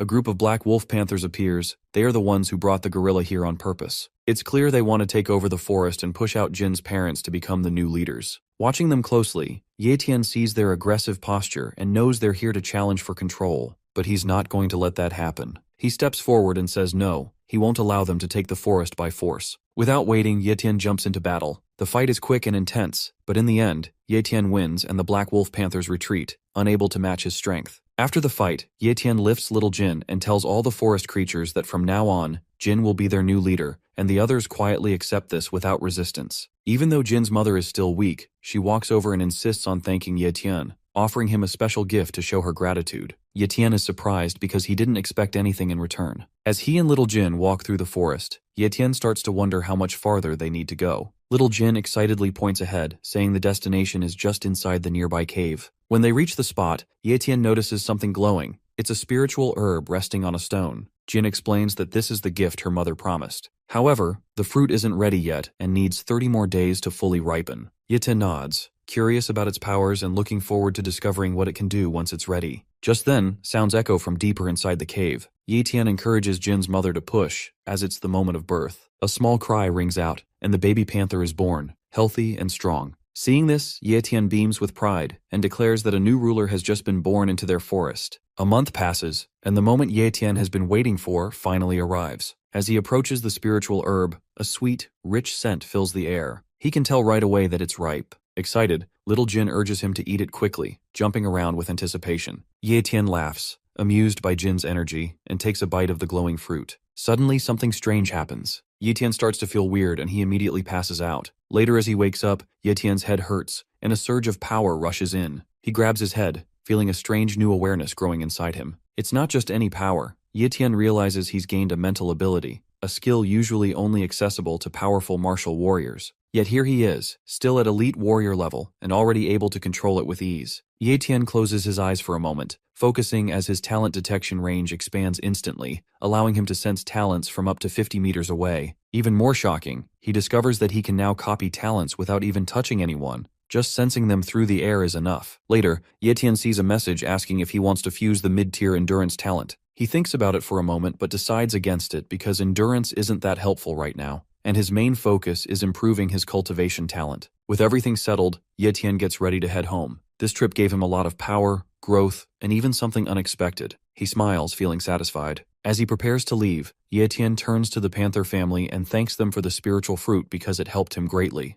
Just as he's about to say goodbye, Little Jin suddenly meows and jumps forward because she doesn't want to stay behind and wants to go with Ye Tian. He chuckles and agrees, telling her there's someone he wants her to meet, someone who will definitely like Little Jin a lot. She beams with joy, meowing happily and thanking her master. Their journey together is just beginning. Little Jin looks around with wide eyes, amazed by everything she sees because the outside world feels completely new to her and has so many things she's never seen before. Ye Tian reminds her to be careful, saying the outside world isn't just exciting, it's also full of danger. Soon they arrive at the 5th Academy, but something feels off. Ye Tian suddenly spots Zhang Bao collapsed and badly injured. Shocked, Ye Tian rushes over to him asking what happened. Zhang Bao weakly recognizes him, and Ye Tian feels relief because Zhang Bao is still alive. Without wasting time, Ye Tian pulls out high-tier monster blood and gives it to him to help restore his energy. Whatever happened here is serious, and Ye Tian knows he has to be ready for anything next. He's shocked to hear that the people who robbed Zhang Bao were actually warriors from the Iron Fang base. Zhang Bao explains that the base was completely destroyed by monsters, and around 100,000 survivors escaped to Linhai base. Ye Tian quickly asks who's in control now, and Zhang Bao tells him the Lin family is technically still in charge, but in reality, they've lost all real power and are just figureheads now. Ye Tian realizes this is exactly what he expected because the Iron Fang survivors have quietly taken over. Zhang Bao adds that the situation in the base is getting worse by the day. Robbers are everywhere, and chaos is spreading fast. Ye Yu and Captain Gale Wolf are training together. Ye Yu sighs in frustration after losing another round, but Gale Wolf encourages her, saying she's improving fast and has real talent. Ye Yu humbly replies that it's only because of his good teaching. Suddenly, she spots someone approaching, and it's her brother, Ye Tian. She runs to him, shouting with excitement, and Ye Tian laughs, telling her she's way too excited. Just then, Little Jin pops out, and Ye Yu's eyes light up when she sees the small golden panther. She immediately rushes over to greet it, calling it cute. Ye Tian introduces the pet as Little Jin, and she happily repeats the name, playing with the creature, surprising Ye Tian when she gives more attention to the pet than to him. Gale Wolf laughs and teases Ye Tian that he's been replaced by a kitten. After seeing the captain, Ye Tian thanks him for looking after his sister, and Gale Wolf proudly says that Ye Yu has already become a martial apprentice thanks to her hard work. As their talk shifts, Gale Wolf brings up something serious and asks if Ye Tian has heard about the Iron Fang base starting to invade Linhai base. Ye Tian already knows about the invasion but asks anyway if anything happened while he was gone. Gale Wolf reassures him that everything at home has remained safe. After Ye Tian left, a girl named Xiao Yu visited and left behind a martial pavilion token. She said that anyone from the Iron Fang base would think twice before causing trouble once they saw it. Hearing this, Ye Tian is quietly impressed by her gesture. Gale Wolf then brings up something more serious. A man named Sun Feng has been coming around repeatedly, challenging Ye Tian to a death match. That name instantly sparks Ye Tian's memory. He had checked Sun Feng's talents before, and remembers that he is one of the top 4 geniuses of the Iron Fang base. Since entering the city, Sun Feng has been defeating elite martial warriors one after another without a single loss. Gale Wolf warns Ye Tian not to take him lightly because Sun Feng isn't someone ordinary,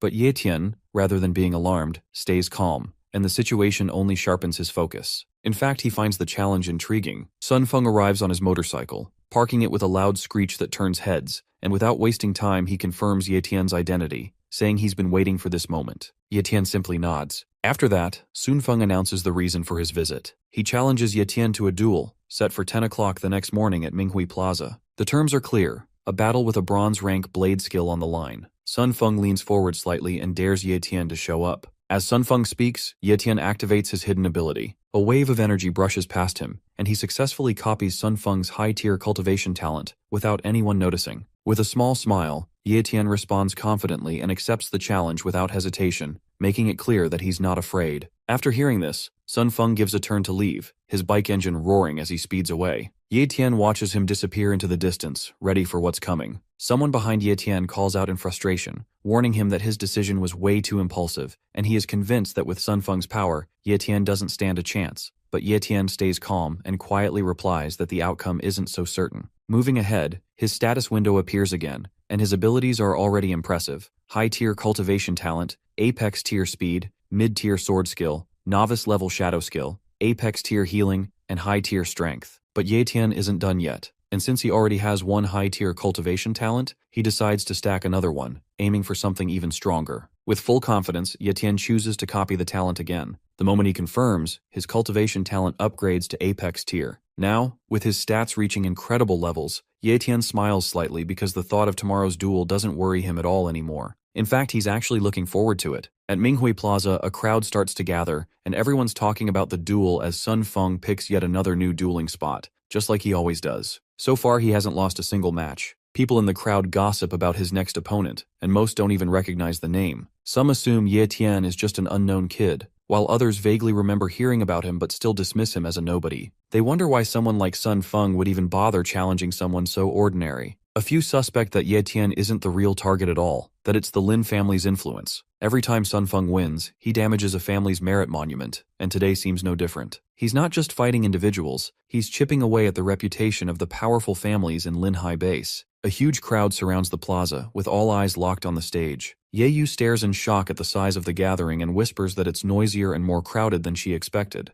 Captain Galewolf, standing beside her, explains that Sun Feng always turns his duels into public spectacles to boost his reputation by making sure everyone sees him win. Ye Yu grows anxious because with this many people, reaching her brother feels impossible. She hesitates and suggests they leave, admitting the duel feels dangerous and she's scared for Ye Tian. But Ye Tian stays calm, looks her in the eye with confidence, and promises that everything will be fine and he'll be right back. All eyes turn to the center as Ye Tian steps forward, and whispers ripple through the crowd as people realize this is the one Sun Feng challenged. Many seem surprised, clearly expecting someone more intimidating. Sun Feng looks unimpressed and admits he didn't think Ye Tian would actually show up. The terms are set. Sun Feng offers a bronze-rank sword skill called Current Blade as the wager, saying Ye Tian can take it if he wins. In response, Ye Tian pulls out his own bronze-rank skill, Shadow Blade, since it matches the same level. Sun Feng glares at the offer, finding Ye Tian's confidence almost insulting. To him it feels like arrogance. Just as the match is about to begin, Ye Yu shouts in panic, warning her brother to be careful. The duel is seconds from starting, and everyone is watching. The duel begins with Sun Feng charging forward, striking first with his sword, but Ye Tian's speed catches everyone off guard as he moves so fast it's hard to follow. Ye Tian keeps his distance, calmly dodging each slash with perfect timing. Sun Feng grows irritated and mocks him, comparing him to a rat just running around to avoid the fight. Before he can say more, Ye Tian counters with a powerful punch that lands clean, sending Sun Feng flying across the stage. The crowd gasps, stunned as the one they expected to lose turns the tables with a single blow. Ye Tian stands tall and focused, asking if he still seems like a rat now. Sun Feng slowly gets back on his feet, wiping blood from his lip.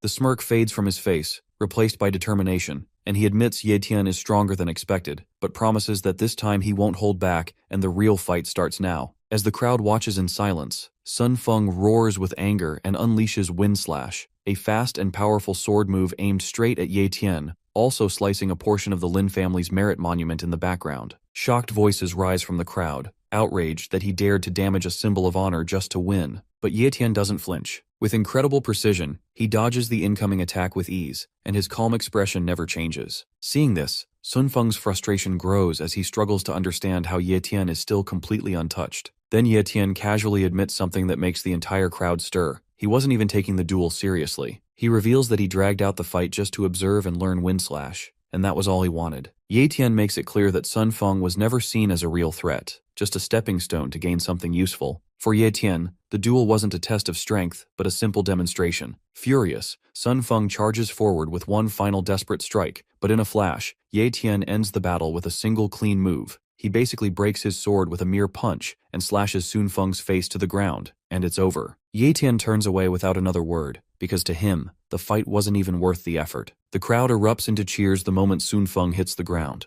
Everyone stares at Ye Tian in awe, praising his unbelievable strength. Some shout that he's destined for greatness, while others admire how easily he defeated one of the top talents from Iron Fang base. Right after, Ye Yu rushes over, barely able to believe how strong her brother has become. Her admiration is heartfelt, and she eagerly begs him to teach her once they get home. Ye Tian laughs it off at first, but her excitement brings a genuine warmth to his heart. Meanwhile, the Lin family stands in silent shock as their merit monument lies in ruins, a symbol of their honor shattered during the duel. Even though Ye Tian claimed victory, the Lin family knows they've lost something important. Their young master gives a quiet command, telling the guards there's no need to protect him anymore. Instead, he instructs them to watch over Ye Tian's sister, fully aware of what's likely to happen next. The Sun family won't accept this humiliation without retaliation. They'll come back, and this time, Ye Tian's sister might be the one they target. Back at Captain Galewolf's home, Ye Tian sits on the couch, deep in thought about the Wind Cutter ability, which can make any attack 6 times stronger. He lets out a long yawn and sets aside the book he's been reading all night.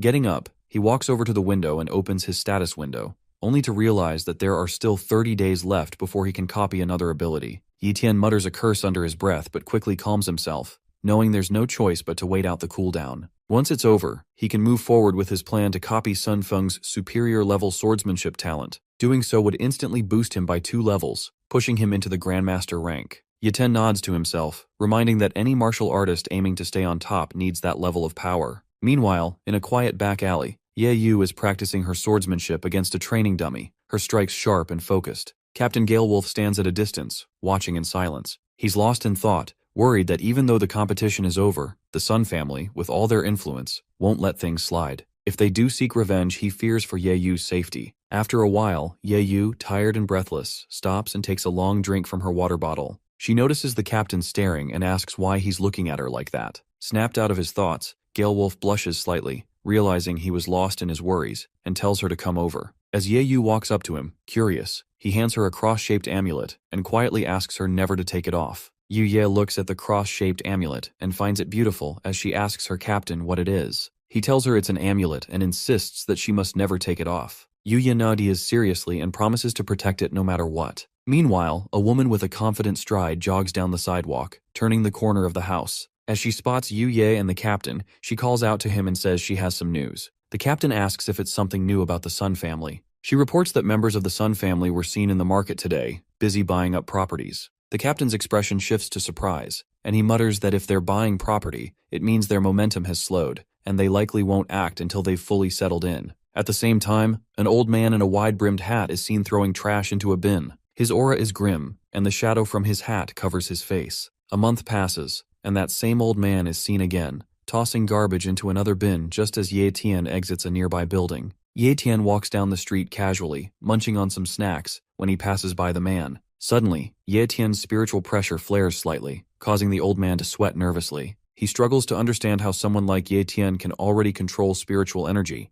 something typically only accessible to top-tier martial artists. Ye Tian calmly pulls up his hoodie, covering his face as he thinks to himself that having a martial spy stationed outside his place proves that the Lin family is paying far too much attention to him. Eventually, he reaches the martial market and quietly reflects on the Sun family. They have long practiced inbreeding across generations to preserve the purity of their swordsmanship talent, and any babies born with conditions like dementia or other disabilities were quietly eliminated in secret. This shows just how twisted the Sun family truly is. Ye Tian arrives at a store owned by the Sun family, where Mr. Sun is present, cheerfully announcing that to celebrate their grand opening, they're offering a 50% discount to all customers today. A gentleman steps forward to congratulate Mr. Sun and offers his blessings, wishing for the business to flourish. The people entering the store thank Mr. Sun warmly and share in the celebration. But then Ye Tian comes around the corner with a cold expression, and as he walks forward, his hand begins to spark with energy. Purple electricity crackles around his fingers and spreads outward, surrounding him with a fierce aura. He offers his own kind of congratulations,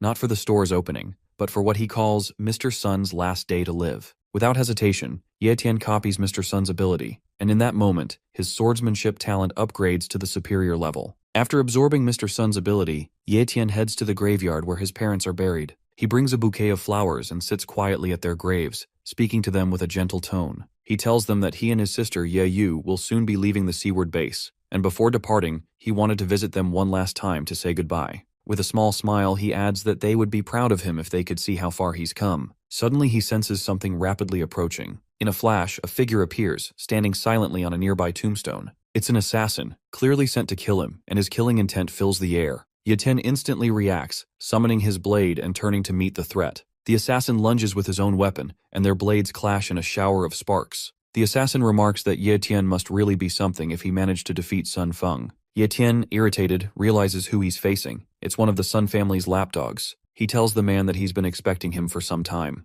With a sharp parry, Ye Tian knocks him back. The assassin keeps talking, boasting that Ye Tian should be grateful for being allowed to live for a whole month when he could have been killed right after the tournament. Tired of the talk, Ye Tian tells him to shut up and save the nonsense, then dashes forward at high speed. Their weapons clash again, and sparks fly through the graveyard as their battle begins in full force. The number of slashes flying through the air is no joke as both fighters keep exchanging blow after blow, each clash more intense than the last. But in the middle of all this chaos, Ye Tian notices something that makes his expression darken. The bouquet he brought for his parents has been damaged. That alone is enough for him to push his opponent far away with a powerful strike. The lapdog stumbles back but keeps talking, revealing that he was Sun Feng's first teacher and that their bond was like that of a father and son. Ye Tian, unfazed by the emotional story, ignores him and calmly walks over to pick up the bouquet. He gently approaches his parents' grave, silent and steady, while the lapdog mocks him again, saying that since they're already in a graveyard, it's the perfect place to bury him. He even offers to dig the grave himself if Ye Tian kneels and begs for mercy. Still, Ye Tian says nothing and quietly places the bouquet beside the grave. But the lapdog crosses the line when he threatens to kill Ye Tian's sister, claiming she'll soon be joining him in hell. That's when something inside Ye Tian finally snaps. He stomps the ground, shattering it beneath him as anger pours from his eyes like a raging storm. Without a word, he activates his top-tier speed talent and vanishes from sight. In the blink of an eye, he reappears with a devastating kick straight into the lapdog's gut,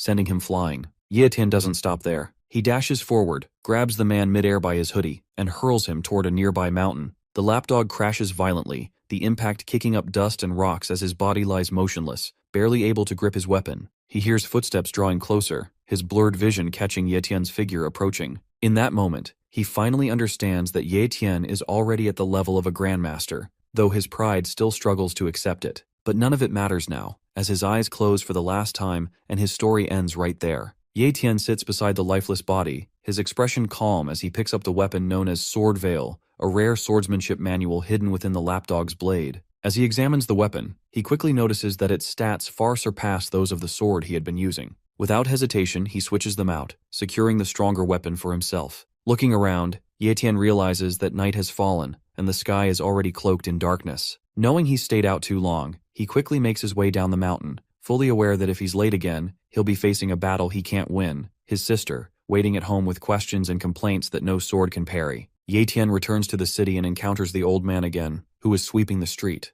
After passing by, Ye Tian stops, turns back, and asks if, since it's been over a month, he would like to come in for some tea. The old man removes his hat, smiles warmly, and agrees to join him. Later, at Captain Galewolf's home, Ye Tian and the old man enter the room. Ye Tian tells his sister Ye Yu that they have a guest and asks her to put on the kettle and prepare some tea. The captain stands and asks Ye Tian to properly introduce the guest, but before Ye Tian can speak, the old man introduces himself as Lin Zhe of the Lin family. The captain's jaw drops, and he asks for confirmation that this is truly the legendary Senior Lin. Lin Zhe smiles, saying it's flattering to hear. Ye Yu brings the tea but is met by the captain rushing over to take the cups from her hands so he can serve Lin Zhe himself. Ye Yu chuckles, amused by the captain's sudden politeness. The captain offers a cup of tea to Lin Zhe, who accepts, and then begins talking with Ye Tian, noting that for Ye Tian to invite him here, it must be about something very important. Ye Tian confirms this as he walks over to his sister and tells Lin Zhe to take Ye Yu to the penthouse and ask Ms. Ye Ling to look after her.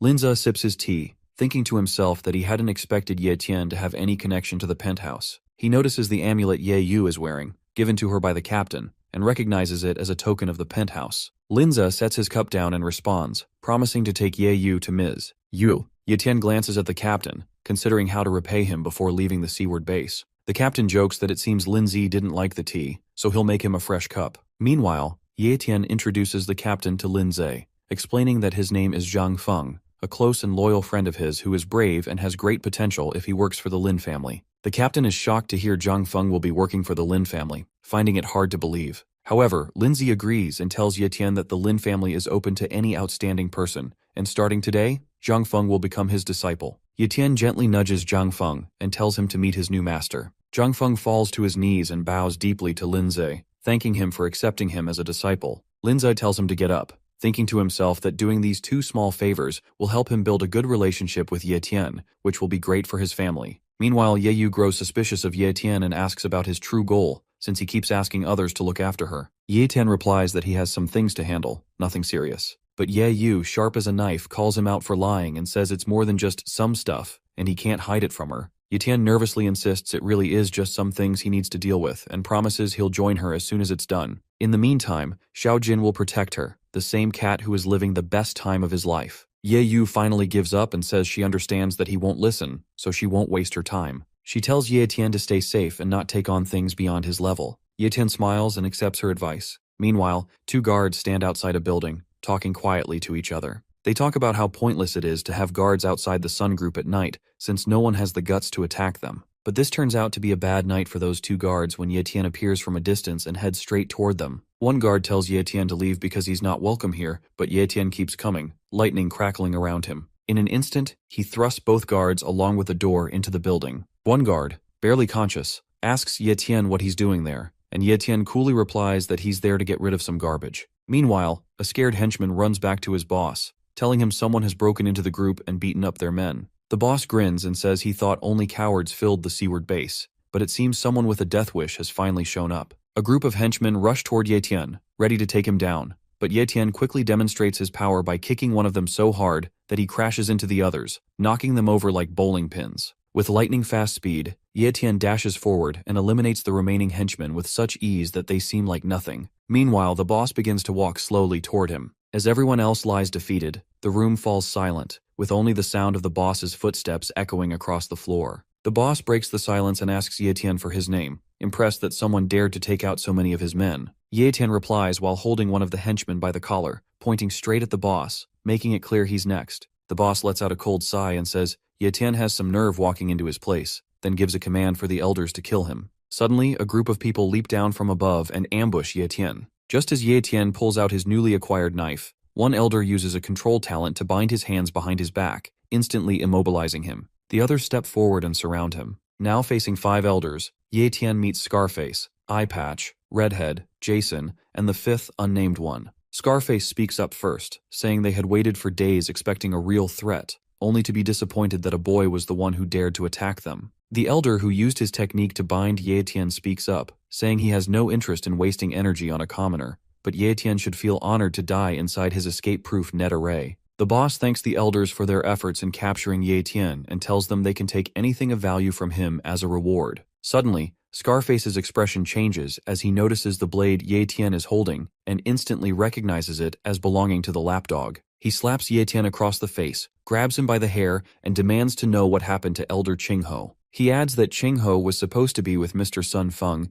and demands to know what Ye Tian did to both of them. Annoyed by Ye Tian's silence, Scarface grabs him by the shirt and shouts at him to spill the truth, but Ye Tian simply chuckles and tells him to take a guess. Meanwhile, the boss orders one of his henchmen to head back to the store and find out where their young master has gone. Scarface then asks the boss how they should deal with Ye Tian, and the boss coldly replies that they should cut off his feet and throw him into the dungeon. Scarface grabs Ye Tian by the neck and orders him to move faster, but in an instant, Ye Tian breaks free from the elder's ability and with lightning-fast speed slashes Scarface's neck, killing him on the spot. As the remaining elders and the boss witness Ye Tian's overwhelming strength, the boss quickly orders everyone to stay back, realizing Ye Tian is far stronger than they had imagined. The elders leap backward, putting distance between themselves and Ye Tian. Eye Patch stares at him and sees the deadly aura surrounding Ye Tian forming into the shape of a demonic being. Without wasting a second, Ye Tian locks eyes on the boss, who now stands alone with no protection. Ye Tian charges at him, and though the boss powers up and lets out a beastly roar, it proves useless. Ye Tian lands a brutal punch straight into the boss's gut,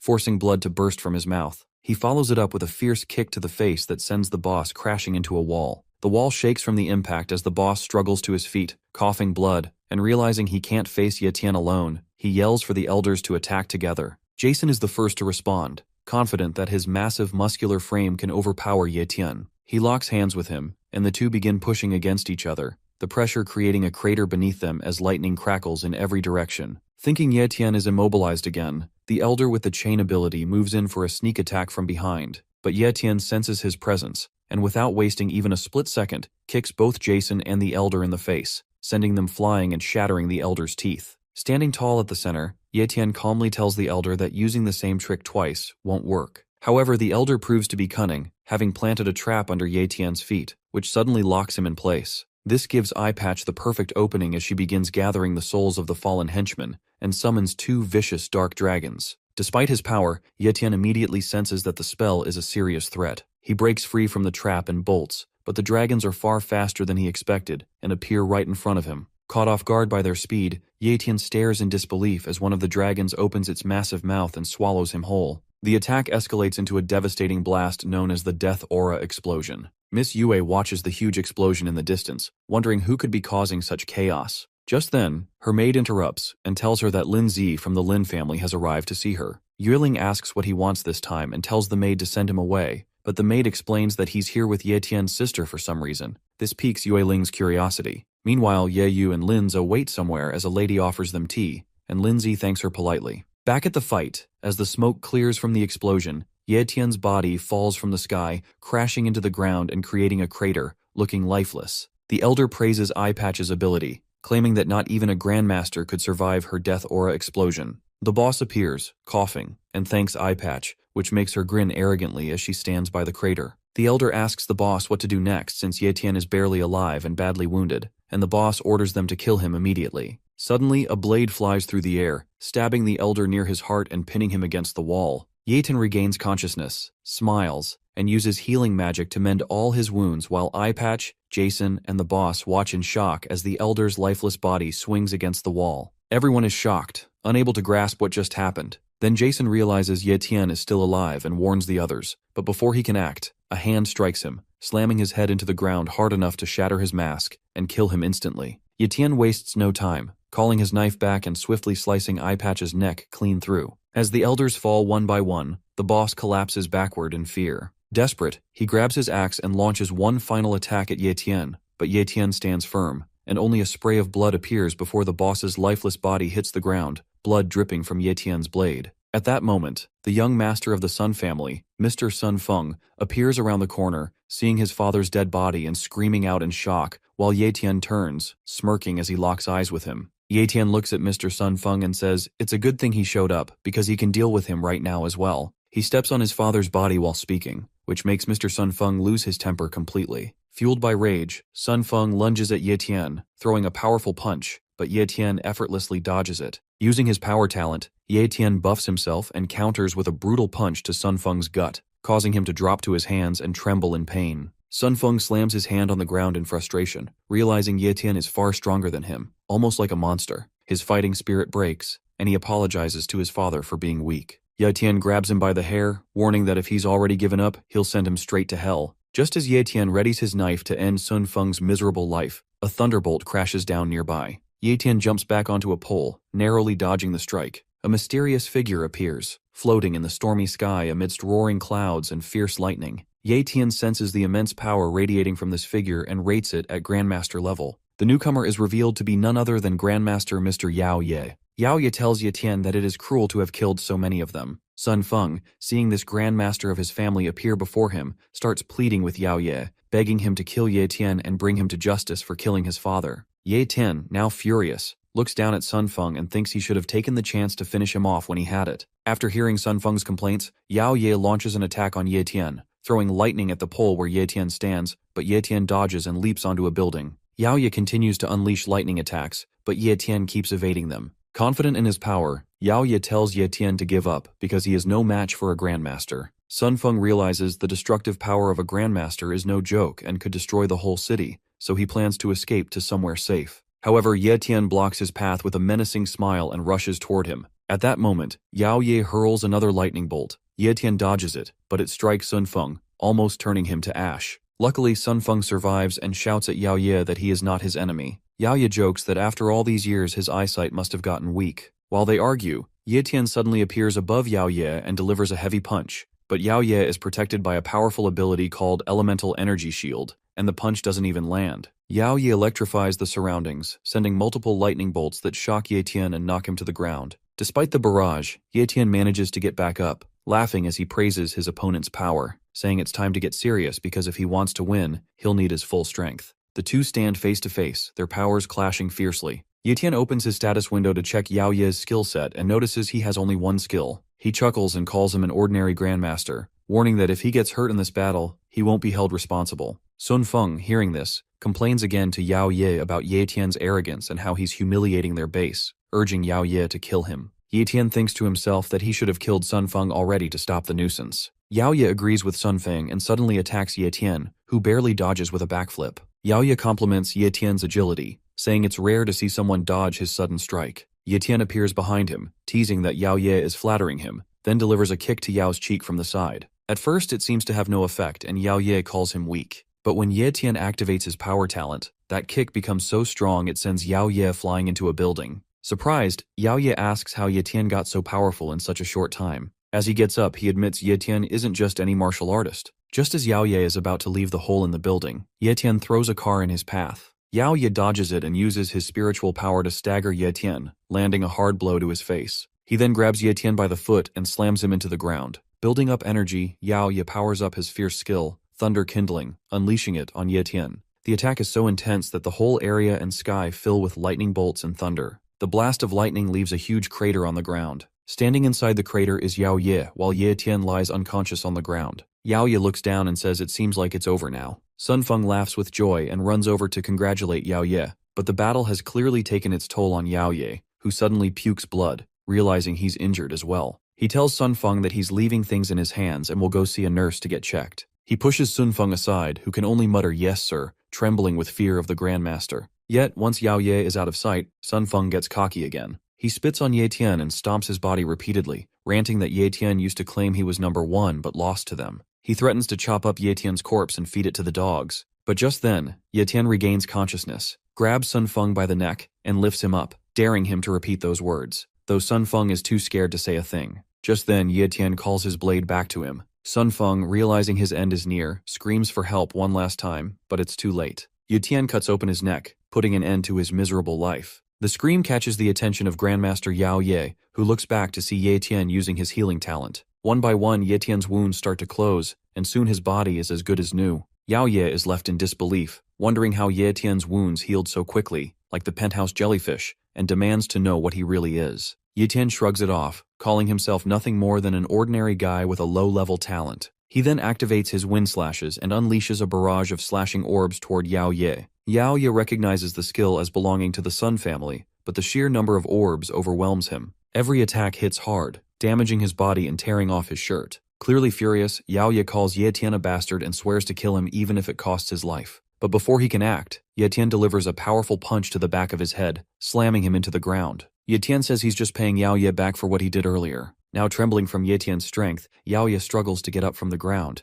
However, Yao Ye's effort is useless as Ye Tian stomps straight into his face. Desperate and powerless, Yao Ye shouts for help. From atop a building, a figure appears, Geezer Li. He tells Yao Ye that he warned him not to act recklessly since they are guests and must respect their hosts. But sadly, Yao Ye didn't listen. Ye Tian looks up, surprised that he hadn't sensed Geezer Li's presence or arrival. Geezer Li then descends from the building and introduces himself as Li Mao, also known as Geezer Li, a grandmaster from Teeth Base. He compliments Ye Tian on his potential. Ye Tian looks him over and asks if he's here to fight too. Geezer Li laughs and says he doesn't want to fight since he only helps those who are right, not just those close to him, so he won't be helping Yao Ye. Even though he's also from Iron Teeth Base, they are very different people. He tells Ye Tian that he's free to do whatever he wants with Yao Ye. Hearing this, Yao Ye gets furious and powers up quickly, calling Geezer Li a bastard and threatening to take him to hell by exploding his own body to drag Ye Tian down with him. But Ye Tian won't let that happen. He jumps up, using his shadow sword to deliver random slashes that cut Yao Ye's body in multiple places, ending his rage and his life.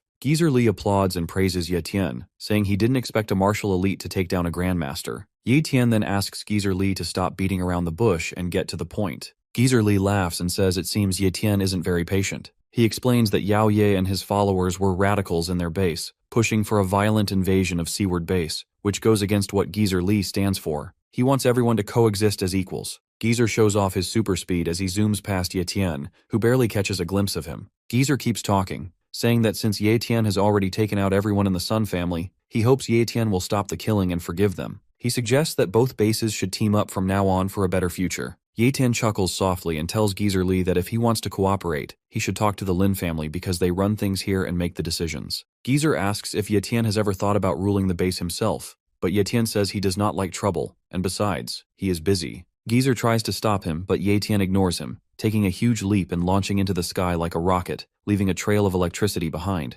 Geezer smiles as he watches Ye Tian disappear into the sky and says he is going to accomplish a lot. Meanwhile, at Lin's villa, Lin Wanli, leader of the Lin family, is sitting and shaping a small tree in his palace. Just then, the door opens, and his son, Lin Mingzi, comes in to inform him about a massive explosion that happened overnight in downtown. He explains that it took place at the Sun family's company, and that both their company and family have now been wiped out. Lin Wanli refuses to believe it, saying it's impossible because the Sun family has a grandmaster. Lin Mingzi reminds his father about Ye Tian, the martial artist he had mentioned before. He tells him that Ye Tian is the one who killed everyone in the Sun family, including their grandmaster Yao Ye. This shocks Lin Wanli so much that he drops the scissors he was using to trim the tree. Lin Wanli says he never expected the struggle between the hardliners and moderates of the Iron Teeth base to end at the hands of a young man named Ye Tian. He gets up and starts walking as he continues, saying that by doing this, Ye Tian has managed to secure the Seaward and the base, as well as the safety of the Lin family. His son Lin Mingzi follows him, and says there is one more thing he wants to tell him.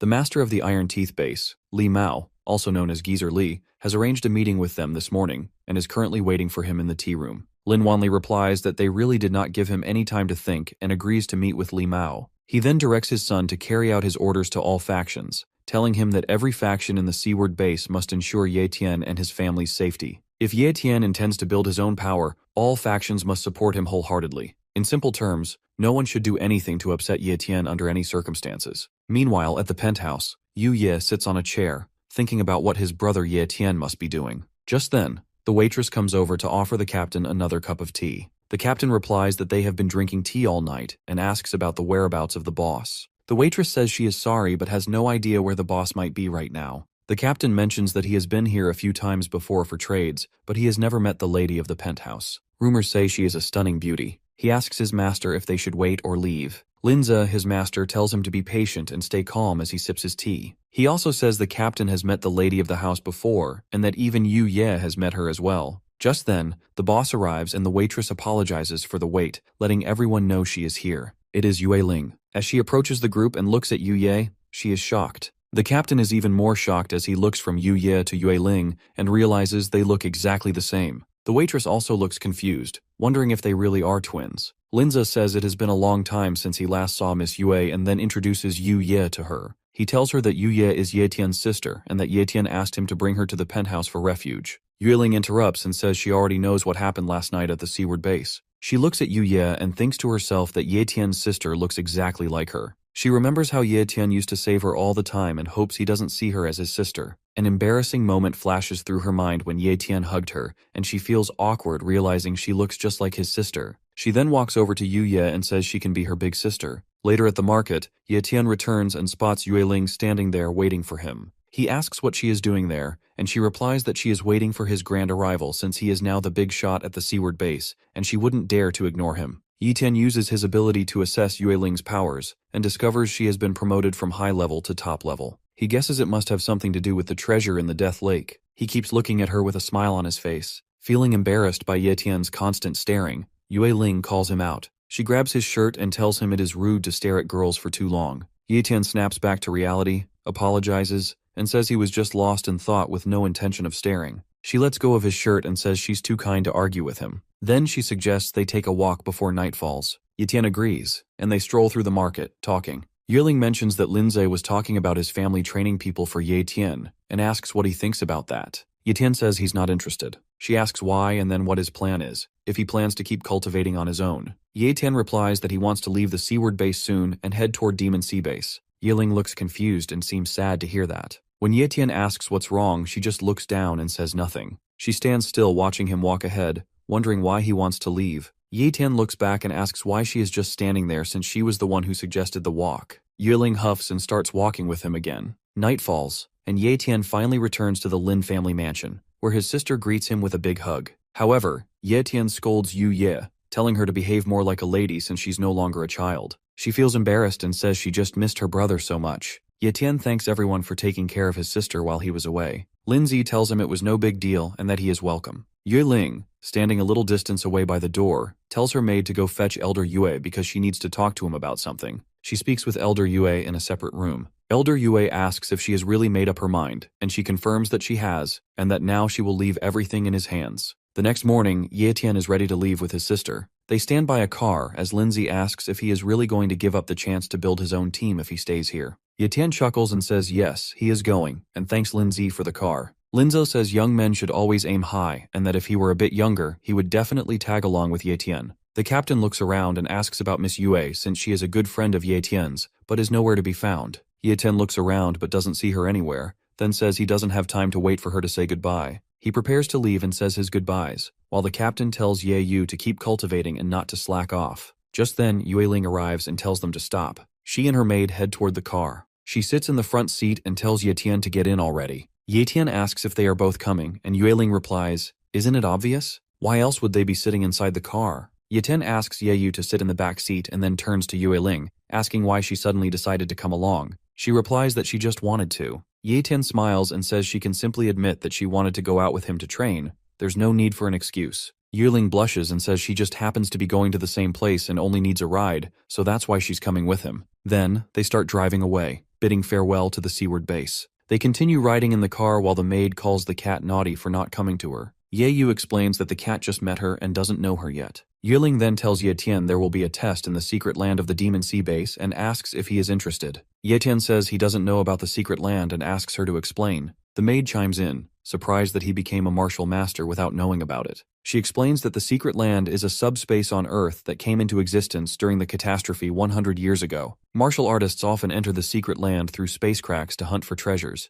and it's considered the most effective way to level up. Ye Tian asks if anyone can enter the secret land, and Yue Ling says it has different levels, allowing only people who meet the required level to enter. For example, one portal opens every 3 months, and only martial masters are allowed in. If someone below or above the required level tries to break in, they will be turned to ashes. Ye Tian says it's the first time he's heard of it as he shifts gears and speeds up the car. Yue Ling tells him that not many people earn the chance to go to the secret land, and if she allows him to go, one of her family members will lose the opportunity to participate. She explains it's a rare chance and asks him again if he's interested. Ye Tian says it sounds troublesome and that he'll pass because he hates causing trouble for others. This makes Yue Ling annoyed but amused as she grabs the steering wheel and yells at him to act like a man and stop hesitating. After a while, they arrive at an abandoned campsite and decide to spend the night there. Ye Tian washes his face, breathing in the cool air, then goes back to check if everyone has dinner ready. But Yue Ling stops him and asks once more if he really isn't going to the secret land. She stresses that it's a very rare opportunity, and he needs to be sure of his decision since no one knows when the secret land will open again. Opportunities like this are crucial for martial artists to grow stronger, so he should think carefully. Ye Tian coughs to cover his words and says he does want to go, but this is the first time he and Ye Yu have left the seaward base, and he can't leave his sister alone for so long. Yue Ling laughs at his reason for turning down the chance and tells him he doesn't really know what her family is up to. She explains that her family has multiple penthouse branches at the Demon Sea base, so he doesn't need to worry about Ye Yu because her family will take care of her. She gives him a confident smile and a cheerful wink. After hearing this, Ye Tian says he is ready to go to the secret land with her. Yue Ling agrees and tells him it's a deal, warning him not to change his mind again as she clenches her fist and looks at him. Ye Tian thinks this is a good way to save a lot of money. The maid asks everyone for their opinion and explains that the Demon Sea base is about 1,860 miles away, so they can either get there as soon as possible or take a slower route and enjoy the scenery. Yue Ling and Ye Tian answer at the same time that both options are fine. The maid is amazed and asks how they managed to say the same thing at once, which makes both of them blush as they look away in opposite directions. Ye Yu says she prefers the slower option because she wants to see more of the outside world. They all agree to her request and head to sleep. The next morning they continue their journey and encounter giant monsters along the way, like a giant and a giant octopus. After 3 months of travel, they finally arrive at the Demon Sea base. The captain of the ship announces that they have finally arrived at the Demon Sea base and asks the passengers to disembark in an orderly manner. The group gets off the ship and heads into the bustling market. Ye Tian remarks that this base is several times larger than the seaward base. Yue Ling agrees, saying it is indeed much bigger and even divided into different areas because of its size. Suddenly, a car screeches to a halt right in front of Ye Tian and Yue Ling. The driver steps out, opens the back door, introduces himself, and says he is from the penthouse branch at the Demon Sea base, welcoming Miss Yue Ling. Ye Tian looks amazed that this base even has drivers, which tells him they must be filthy rich. Yue Ling asks the maid to take Ye Yu to the penthouse so she can rest, and both of them get into the car. Ye Tian bids his sister goodbye and tells her to take care, promising to meet her at the penthouse. The driver then drives off with the maid and Ye Yu, leaving Ye Tian and Yue Ling behind. Yue Ling ties her hair back and says it's time to carry out their plan.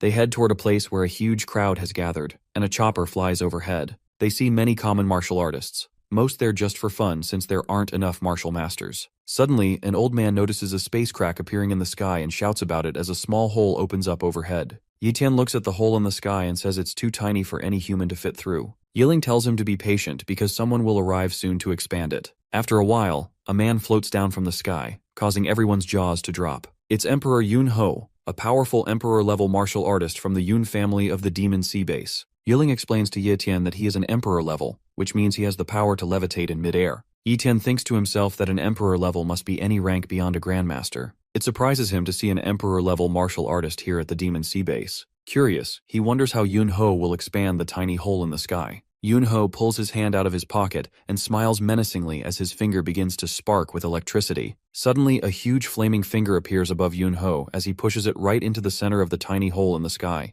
Cracks spread across the hole until it shatters into pieces, making the opening large enough for anyone to enter. The crowd cheers, amazed by his incredible power. However, Ye Tian watches closely and uses his ability to check Yun Ho's talents. It turns out Yun Ho has a supreme level of cultivation talent and a primary level of spatial talent. Ye Tian realizes that a talent can be higher than top level, and that level is called supreme. He raises his finger and thinks to himself that if that's the case, it would be best for him to copy those talents. The announcement comes through the speakers, telling everyone that the gate to the secret realm has opened, and they should be ready to enter within 5 minutes. The crowd cheers for Emperor Yun Ho and says their farewells as he walks through them. Ye Tian thinks about the spatial talent Yun Ho has and wonders what secrets it holds. However, since he can't copy another ability yet, his only option is to wait for another chance. Yueling gives Ye Tian a spatial bag and a wristwatch that tracks the user's location. She tells him to keep these items with him because they will be useful in the secret realm. She explains that once inside, it's unpredictable where they will land, so they must regroup quickly if they want to survive. She adds that they have to leave within 1 month or else they'll be stuck there for 10 years. Ye Tian puts on the watch and says he understands.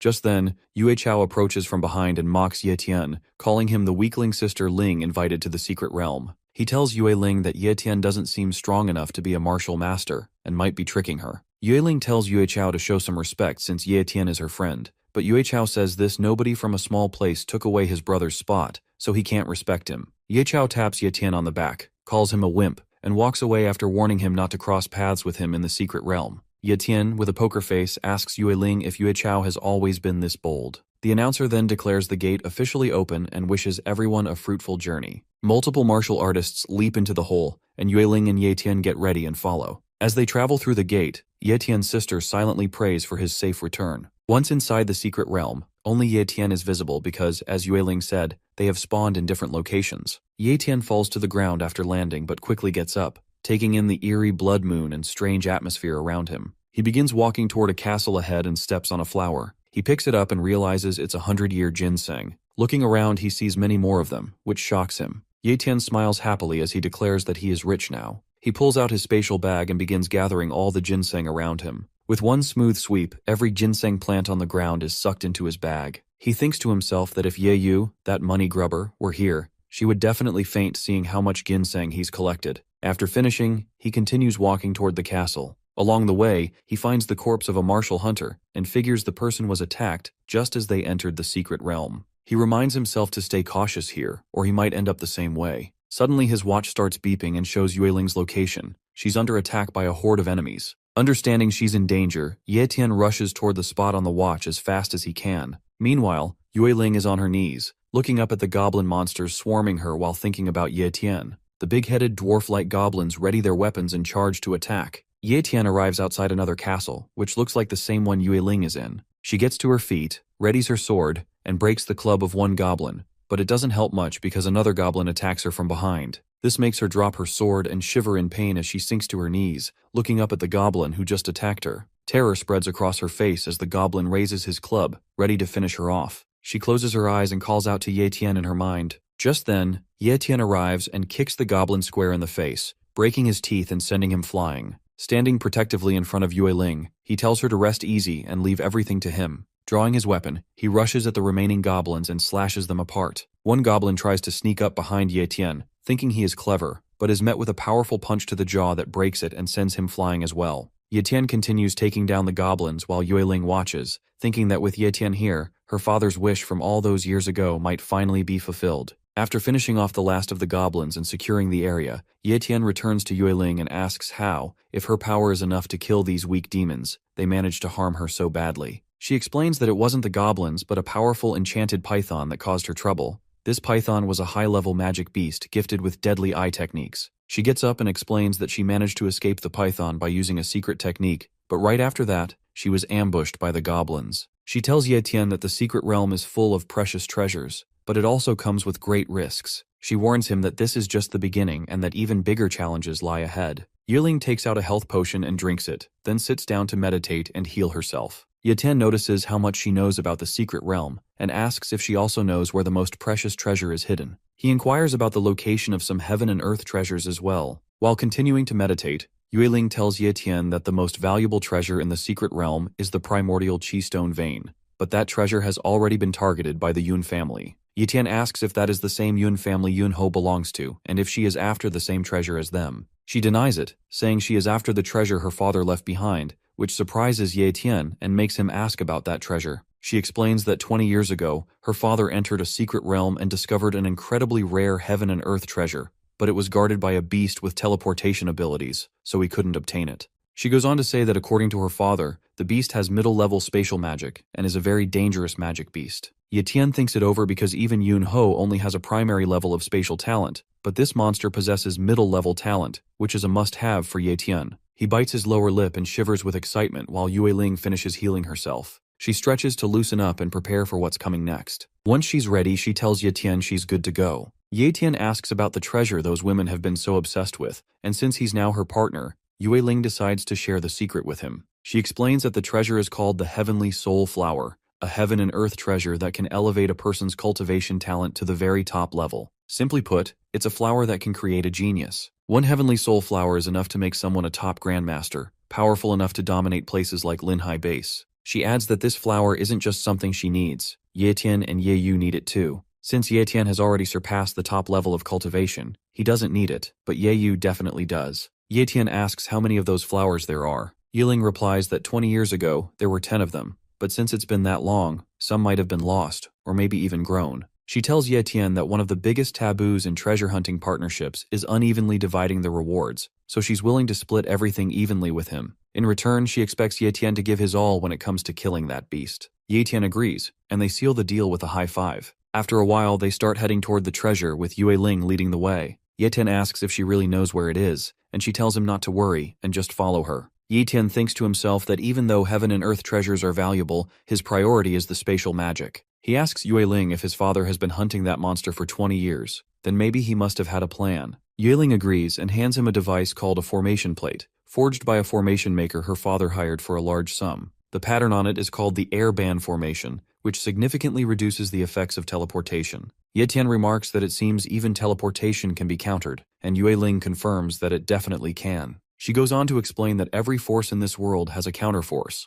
Nothing is truly invincible, it's just that some haven't found their natural enemy yet. Ye Tian wonders if that's true, then who could be the natural enemy of his talent? Yiling warns him not to assume the formation plate is perfect since it only works within 800 meters and lasts just 3 seconds. She explains that her original plan was to use the formation plate, launch her secret technique, and coordinate an attack with Ye Tian. But since she already used her secret technique to escape the python, she can't use it again for a while. Still, they can't delay the treasure hunt any longer, so they'll have to adapt and come up with a new plan to take down the beast. Ye Tian reassures Yue Ling that there's no need to say more, he'll give his all to eliminate the beast. Yue Ling smiles at this. After a while, she suddenly stops by a giant crater on the ground. Ye Tian asks why she stopped, and she replies that they have arrived at the location as they both stand at the edge of a hill. Yue Ling looks down at a cave and asks Ye Tian if he can see it too. She tells him that the heavenly soul flowers are inside, along with the spatial talent beast. Ye Tian asks if he should make the first move and attack the beast, but Yue Ling tells him to wait because setting up the formation takes time. Once the formation is ready, they can lure the beast out. The beast sleeps inside the cave but is instantly awakened by their presence and teleports behind Ye Tian, catching him off guard. Floating above both Ye Tian and Yue Ling, the beast looks down on them. They both turn around and realize the beast has discovered their position. Ye Tian orders Wei Ling to get the formation ready while he keeps the beast occupied. She agrees and leaves to prepare her formation magic. The beast immediately appears before Ye Tian and slashes his chest and shoulder. Ye Tian looks at the wounds and thinks spatial magic is no joke. Its teleportation talent sets it apart from regular speed. The beast smashes Ye Tian into the ground before flying back up. Ye Tian finally shakes off his daze and prepares to fight. He gets up, uses his healing talent to mend his wounds, and draws his dagger. Meanwhile, Yue Ling sits a safe distance away from all the chaos, focusing on preparing her formation and thinking to herself that it's almost ready, just needing a little more time. The beast floats in the sky as Ye Tian gets up and watches it rush toward him. Just as it's about to reach him, it vanishes and reappears behind him. Ye Tian quickly shows his agility by jumping away and dodging the attack. The beast growls and charges again, aiming directly for Ye Tian's face, but he blocks it with his dagger. They trade blow after blow, neither able to land a perfect hit. Amid the fight, Ye Tian checks in with Yue Ling about the formation. She tells him she needs only 3 more seconds to finish. As those seconds pass, the beast senses something is wrong with Yue Ling, disappears from Ye Tian's side, and moves to attack her. But Ye Tian has other plans. He kicks the beast hard in the jaw just as it's about to strike Yue Ling and disrupt her formation. The formation is finally ready as Yue Ling activates the airspace seal formation. This technique creates circles above the monster that press down on its body, pinning it to the ground in one spot. Yue Ling breathes a sigh of relief and says the formation magic has finally been completed. The beast uses its gigantification talent, bulking up its body and trying to break free from the formation. The formation plate starts to crack as its time runs out. Ye Ling tells Ye Tian to take his chance now before the plate breaks and the beast escapes. Without wasting a second, Ye Tian draws his shadow sword and slices the monster's face clean in half with a single strike, ending its rampage instantly. Yue Ling is surprised by Ye Tian's power.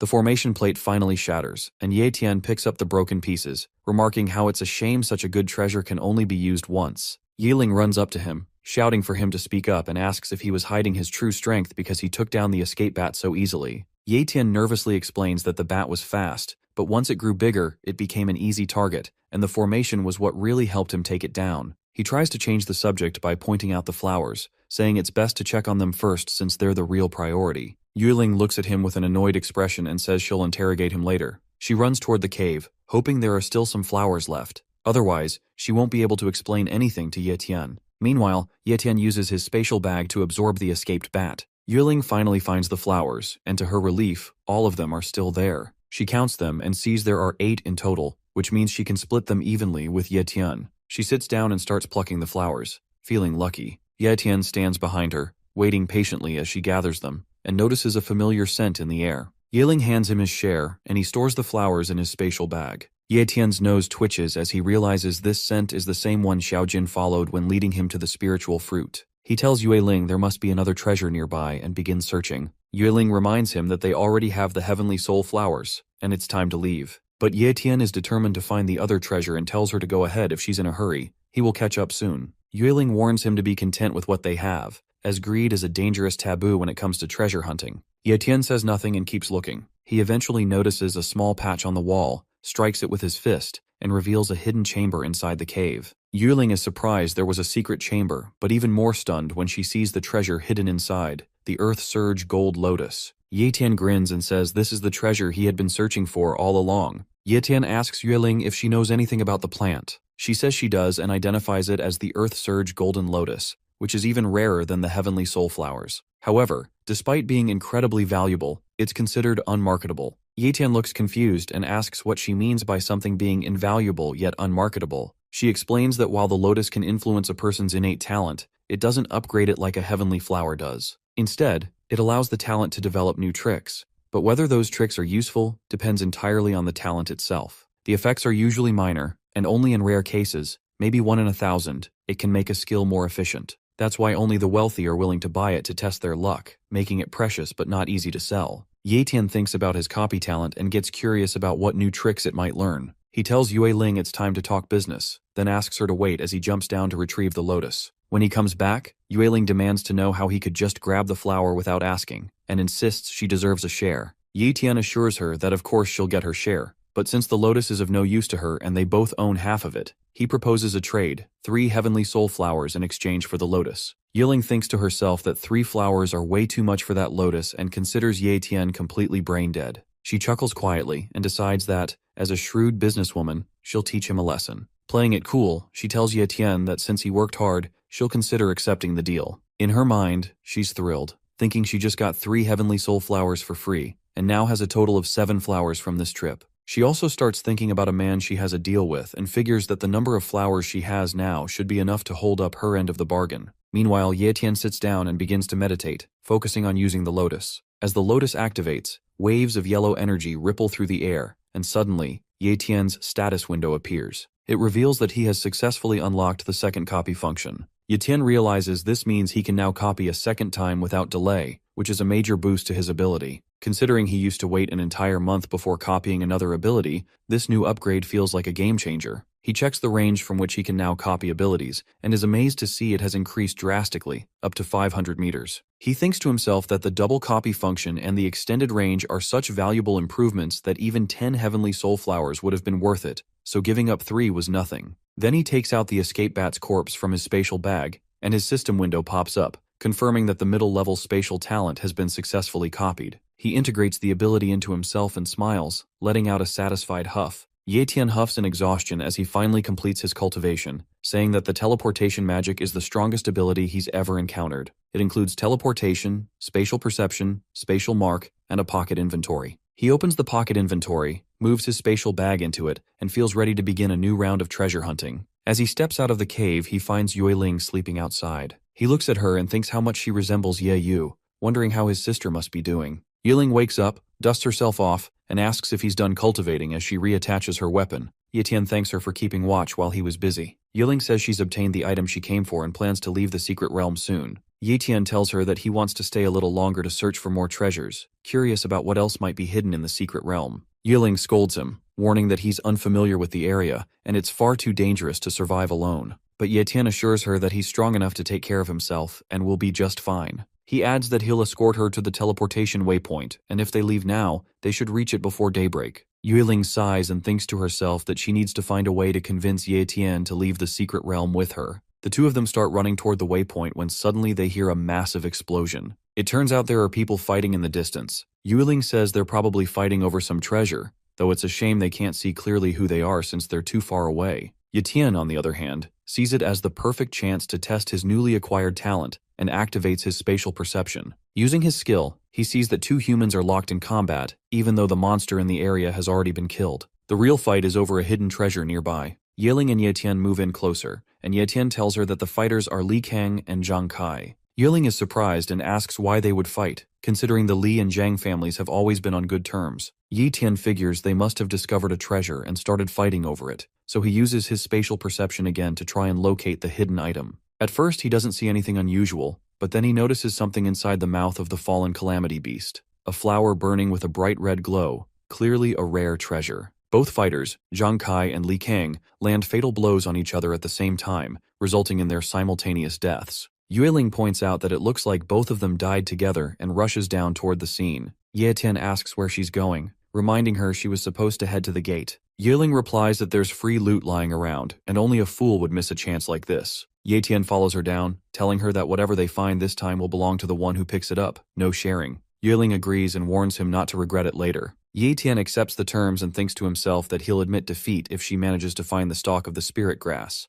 Yiling speeds up and tells Ye Tian not to blame her for getting a head start. Both of them rush toward the corpses, and Yiling immediately grabs the spatial bags from both fighters, thinking she just hit the jackpot. Meanwhile, Ye Tian heads straight for the Calamity Beast's corpse and sits on it. He asks Yiling if she wants it, but she replies that the Calamity Beast isn't worth much on the market, and it's too big for her to carry, so he can have it if he wants. Ye Tian asks if she's really sure about that. Slightly annoyed, Yiling tells him again that she already said she doesn't want it, and he can do whatever he wants with it. Ye Tian smiles and tells her that the corpse belongs to him now, asking her not to regret it later. She tells him to stop being so naggy as she picks up a sword from the corpses and repeats that she has no interest in the monster's corpse. Meanwhile, Ye Tian opens the Calamity Beast's mouth wide and finds a glowing flower hidden inside. Yiling drops the sword in shock as she sees the flower and rushes over to Ye Tian. He grins and says he's incredibly lucky to have found a rare spiritual grass stalk hidden in the beast's mouth. Yiling hurries to his side and asks to take a closer look at it. He refuses at first, saying it belongs to him, so why should he let her see it? But she doesn't listen and grabs his hand to get a better look. She immediately identifies it as the Flame Talent Spirit Grass.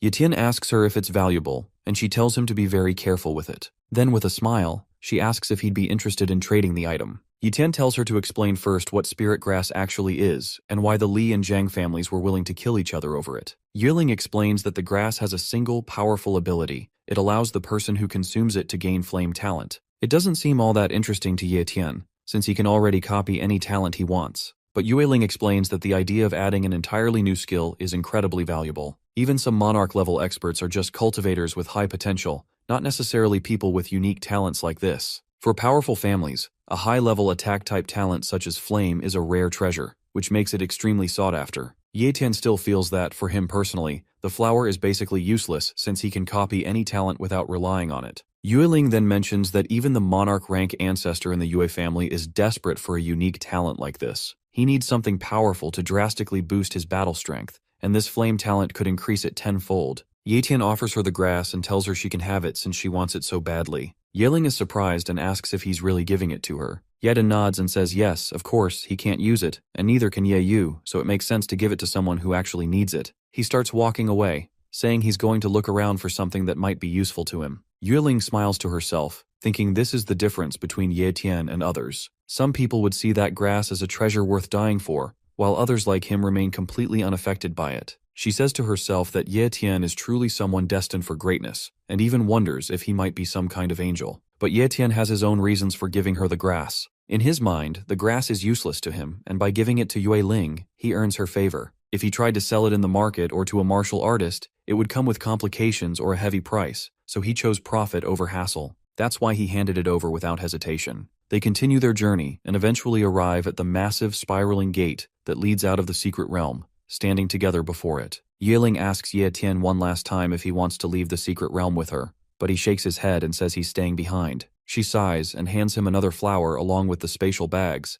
saying that since he's choosing to stay and gather more rewards, she can't accept something from him without giving something in return. She reminds him that there's a limit to how long he can remain in the secret realm, only 1 month. After that, the teleportation gates will be heavily guarded by stronger monsters, making it far more dangerous to leave. Just as she gets ready to step into the gate, she remembers something and turns to warn Ye Tian about the Yun family. She tells him that if he ever comes across them, he should run as fast as he can, because their family has a monarch rank expert. She says goodbye and tells him she'll be waiting for him on the outside. Ye Tian smiles and waves at her as she jumps into the gate and begins traveling through it. Along the way, she glances back at Ye Tian and thinks to herself that it won't be long before he surpasses her. That's why she can't afford to slack off. She has to grow stronger too, or she'll be left admiring him from a distance. Ye Tian watches as Yue Ling finally disappears into the gate, then smirks and says, the dead weight is finally gone. Now he can farm treasures to his full potential without holding back. He gets ready to leap off and start exploring again. Meanwhile, back in the real world, the gate begins to ripple as someone starts to emerge.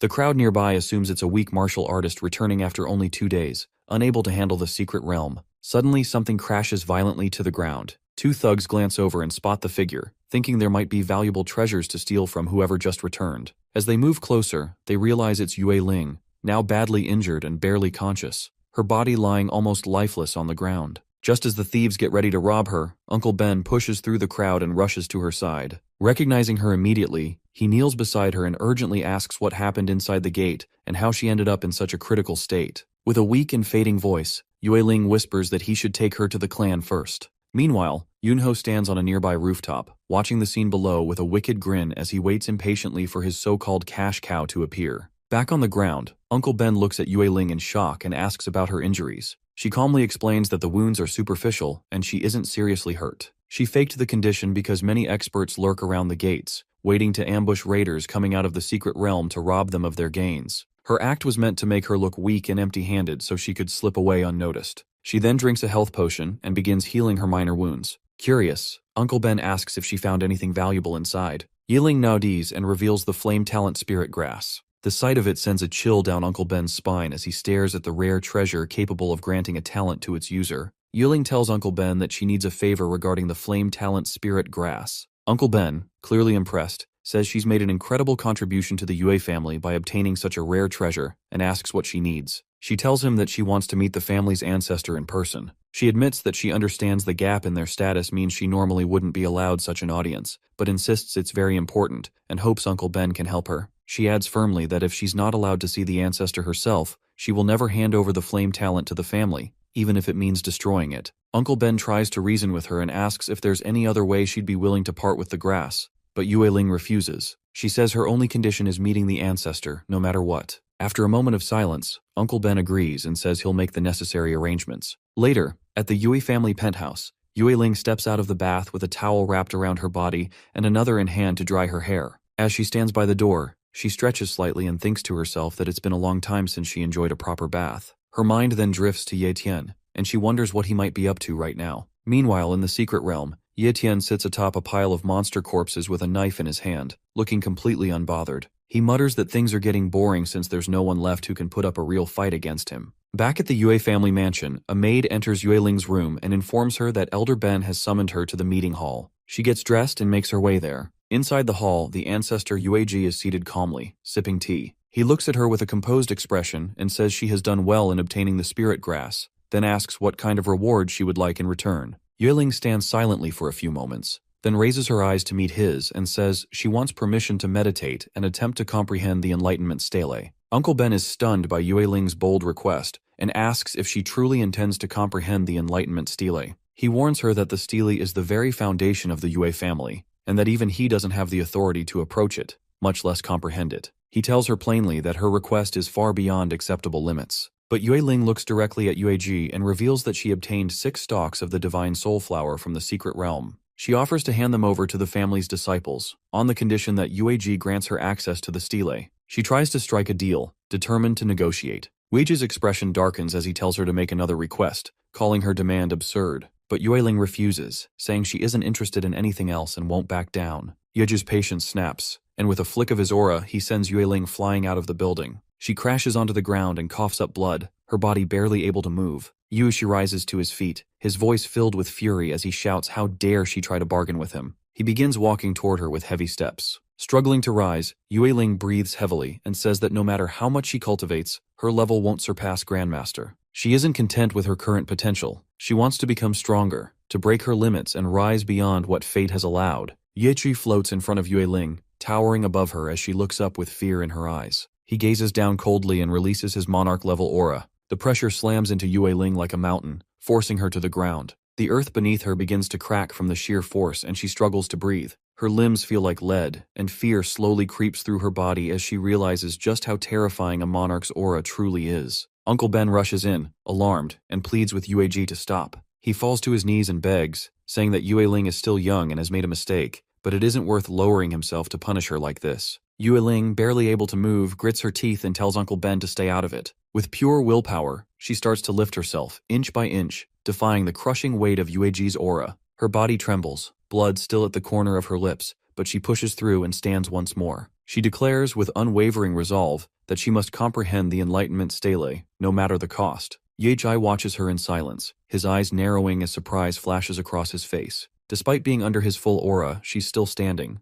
With a casual flick of his arm, he sends a wave of wind that dissipates the pressure around her. He descends slowly to the ground. Yueling drops to her knees for a moment, catching her breath, but quickly realizes that the crushing aura is gone. She steadies herself and rises again, her eyes filled with determination. Uncle Ben bows his head and thanks Yueji for showing mercy to Yueling. Yechi looks at Yueling and tells her that just as there are laws in this country, there are rules within their clan that must be respected. He says he cannot and will not break those rules lightly, not even for her. But after a moment of pause, he raises his hand and summons a small glowing plaque. He tells her that this is his personal secret plaque, an item of rare authority, and with it, she will be permitted to comprehend the Enlightenment Stele. He extends it toward her. Yueling's eyes widen as she reaches out to take it with both hands. Relief washes over her face, and for the first time in a while, a gentle smile appears. She finally holds the ticket to what she's been chasing, a chance to comprehend the Stele and break past her limits. After some time, Uncle Ben enters Yueji's chamber carrying the divine soul flowers and the flame talent spirit grass.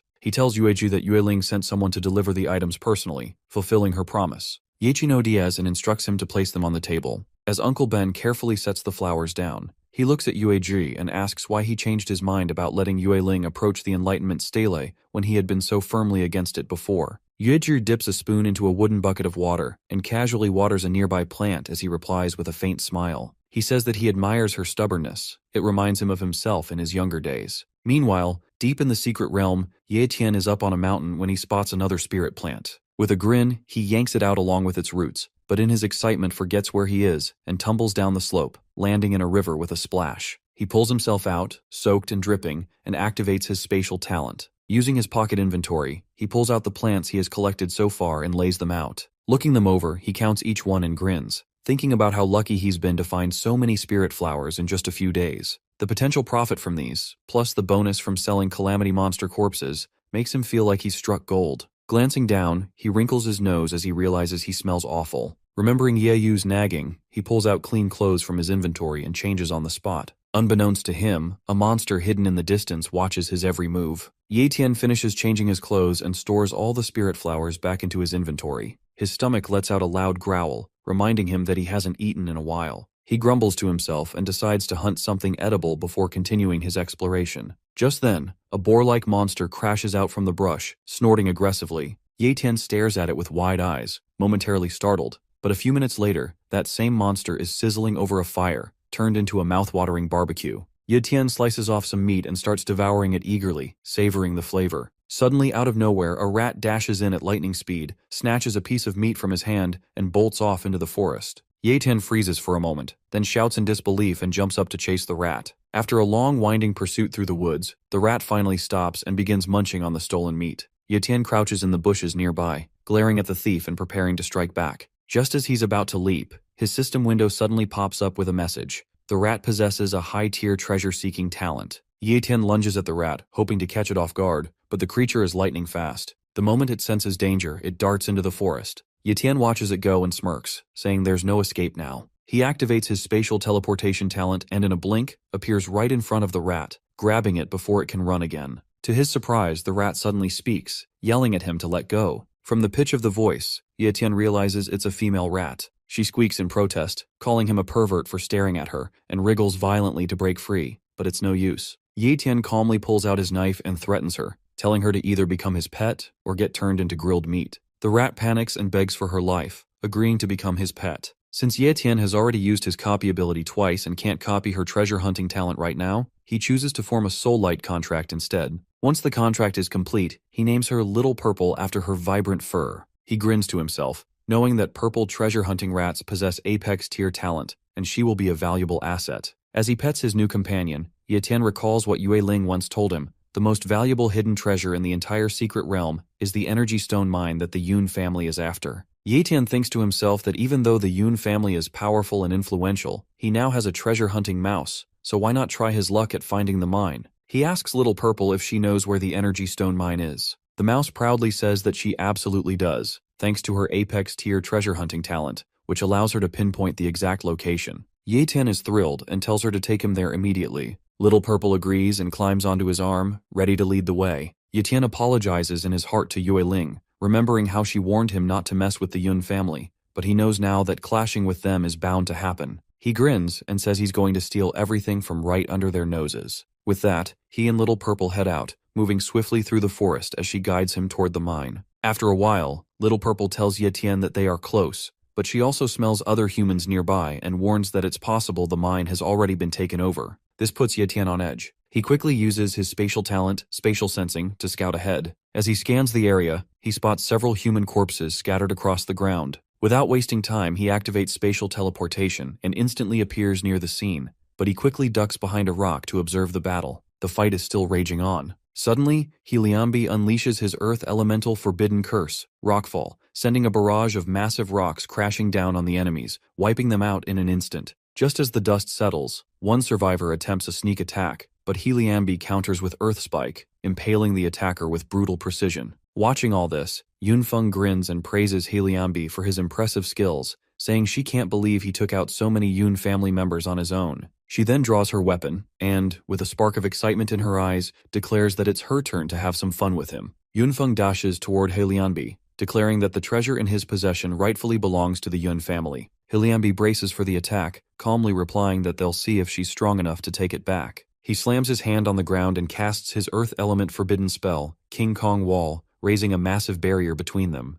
But Yunfeng pulls her sword back and unleashes her technique, Wind-Shattering Slice, cutting through the wall like it was made of paper. Heliambi watches in disbelief as his strongest defense crumbles to rubble. His mind races, trying to understand how she infused her weapon with wind talent and sliced through the King Kong Wall so effortlessly. Caught up in his thoughts, he doesn't notice the incoming danger until it's too late. Yunling appears in a blur, her foot smashing into his face with such force that it breaks the sound barrier and launches him backward into a stone wall. Groaning, Heliambi pushes himself up and retaliates with Rockfall, hurling a wave of sharp rock projectiles at Yunfeng. For a moment she's caught off guard, but she regains her footing and shatters the rocks with precise swings of her blade. She smirks and taunts him, asking if that's really all he's got. Heliambi activates his greater earth forbidden spell, Fallen Skies, and a massive boulder begins descending from the sky toward Yunfeng. Her confident expression shifts to shock as she recognizes the danger. In her mind, she quickly identifies it as an apex-tier earth element skill. Without wasting a second, she taps into her speed talent and dashes out of harm's way just in time. Heliambi stares in disbelief, questioning how she managed to dodge such a powerful attack. Yunfeng smirks and tells him it's time he experienced her own forbidden spell, Wind Speech, Pale Blade. She inhales deeply, then lets out a piercing screech that unleashes a torrent of wind blades. The barrage slams into Heliambi, driving him to his knees and forcing him to drop his weapon. Yunfeng lands gracefully and asks if the mineral vein is hidden in the cave behind him. Bloodied and struggling, Heliambi grabs his weapon to support himself as he slowly rises. With fierce determination in his eyes, he says that he spent 10 years searching for that mineral vein and he won't let anyone else take it. Ye Tian watches the fight closely from his hiding spot, his interest piqued by the mention of the mineral vein. He tries using his spatial sensing to locate the mineral vein, but all he detects is a strange forbidden restriction blocking his ability. Back in the battle, Yunfeng laughs after hearing Heliambi claim that he won't let anyone touch the vein. She mocks him, asking if he even has the strength left to defend it. She then pulls out a spiritual energy-enhancing grass and admits that she hadn't planned on using it here. Normally, consuming such a powerful item directly is extremely dangerous and often fatal, but she's so determined to kill him now that she throws caution to the wind. Without hesitation, she bites into the grass and swallows it whole. Ye Tian watches in shock from afar, thinking that she's gone insane. Consuming that kind of spiritual grass raw could easily make someone explode on the spot. As soon as she eats it, the veins on her neck bulge, her eyes begin to glow a fierce pink, and her blood surges uncontrollably through her body. She collapses to the ground, screaming in agony as a beam of light shoots into the sky from her body. Moments later, she rises again, glowing with a powerful pink aura that leaves energy trails from both her body and her sword. Liambi is gripped with fear as he realizes her cultivation talent has skyrocketed to transcended tier. Yunfeng smirks with new confidence, her expression wild and hungry for battle, as if her fangs are ready to tear through anything in her path. Ye Tian opens his status window and is stunned to confirm that Yunfeng's cultivation talent has truly jumped to the transcendent tier. Yunfeng looks down at Liambi with a wicked smile and says she might consider leaving his corpse in one piece if he gets on his knees and begs for his life. Liambi's eyes burn with rage as he snaps back, demanding how she dares speak to him that way. He says that even if her talent has improved, it doesn't guarantee victory. He begins forming a powerful spell, but before he can finish, Yunfeng vanishes and reappears beside him in a blink. Her blade flashes multiple times, cutting through him so fast he doesn't even realize he's been struck until blood pours from his mouth and he collapses. Yunfeng coolly stands over him and says her current stats include a high-tier speed talent combined with an apex-tier wind talent, and that he completely underestimated the power boost she just received. She mocks him, calling him a washed-up genius whose battle instincts have dulled, nothing more than trash from the once proud Helian family. Struggling to lift his head, Liambi says that all cultivators walk a path filled with rivals, and that even if she defeats him today, one day she'll be nothing more than a stepping stone for someone even stronger. Yunfeng narrows her eyes and tells him to shut up. He lost, and losers have no right to speak such delusional words. She also mentions that the Yun family is the strongest in the entire Demon Sea base, with even a monarch rank expert among them. She says that in the face of absolute strength, there are no real enemies. With that, she heads into the cave to search for the mineral veins. Outside, Liambi lies battered and bleeding, staring up at the sky as he wonders if this is how his journey ends. Just then, Ye Tian appears and asks if he's okay. Liambi is surprised to see him and asks who he is, but Ye Tian replies that it doesn't matter and offers him a potion. Liambi says it's useless, as Yunfeng's last attack shattered his internal organs and his time is running out. He then asks Ye Tian if he's here for the mine as well, and Ye Tian confirms it. Liambi chuckles and says at least Ye Tian is honest. When Ye Tian asks about the mine, Liambi explains that if it were an ordinary ore cave, he would have mined it long ago. He says this cave has an apex-tier calamity beast guarding the vitality stone ore, and that the beast has tunneled the cave full of passages to confuse intruders. Anyone who enters is bound to get lost unless they have a purple treasure hunting rat, which possesses a rare talent for tracking hidden treasures. He says such rats are incredibly rare, and that he searched the secret realm for the past 10 years and still hasn't found one. Ye Tian shows him Little Purple and asks if this is the kind of rat he was talking about. Liambi's eyes widen in shock as he coughs up blood and stares at the purple rat. He can't believe Ye Tian not only found one but also managed to tame it and form a soul contract. Little Purple hops onto Liambi's knee and lets out a soft squeak. Liambi looks at the rat with a faint smile and says he never imagined he'd actually see one before his death. He slowly reaches out a trembling hand toward the rat and says it feels foolish now, realizing he spent 10 years in the secret realm chasing a dream that someone else accomplished by chance. Just as his fingers are about to touch the rat, Liambi exhales one final breath. His body goes still and lifeless, and in his last fleeting thought, he reflects bitterly that fate has truly made a fool out of him. Yunfeng walks deeper into the cave, carefully exploring the winding paths. She comes across a wall riddled with holes, each leading to a different tunnel. Surprised by how many there are, she mutters that this place is like a maze, then picks a tunnel at random and heads in. Meanwhile, Ye Tian quietly buries Liambi beneath the rubble and places his weapon upright in the ground as a makeshift tombstone. Back inside, Yunfeng reaches another tunnel, confused by how the cave seems to twist endlessly. Just then, the ground beneath her feet cracks open, and a massive worm-like monster bursts out, lunging to swallow her whole. She manages to leap out of the way just in time, landing a short distance away and staring in shock at the towering creature. She realizes it's a top-tier predator, something that was never mentioned in any of the intelligence reports. The monster starts to charge a powerful energy beam, and a thunderous sound echoes through the cave. Outside, Ye Tian hears it and smirks, saying it looks like the fight has already begun. He thanks the Yun family for holding the beast off for him, then turns to Little Purple and says that everything depends on her now. The rat hops off his shoulder and begins sniffing around, darting back and forth as she starts to search for the real entrance hidden somewhere in the maze. Ye Tian figures the maze of caves must be interfering with Little Purple's senses too. But after a short while, she perks up and tells him she's found the real entrance. She leads him toward a river, and Ye Tian realizes the network of tunnels was just a clever trick to mislead intruders. The true entrance is hidden in what looks like an ordinary pool of water. He mutters that without the purple treasure-hunting rat, he would have definitely been fooled. Kneeling beside the water, he checks it and tells Little Purple that there's nothing wrong with it. Without wasting time, the two of them dive in and begin exploring the pool. As they swim deeper, Ye Tian finally spots it. A hidden tunnel carved into the rock at the bottom of the pool, and immediately heads into it. Yun Feng feels completely powerless, standing before the monstrous beast.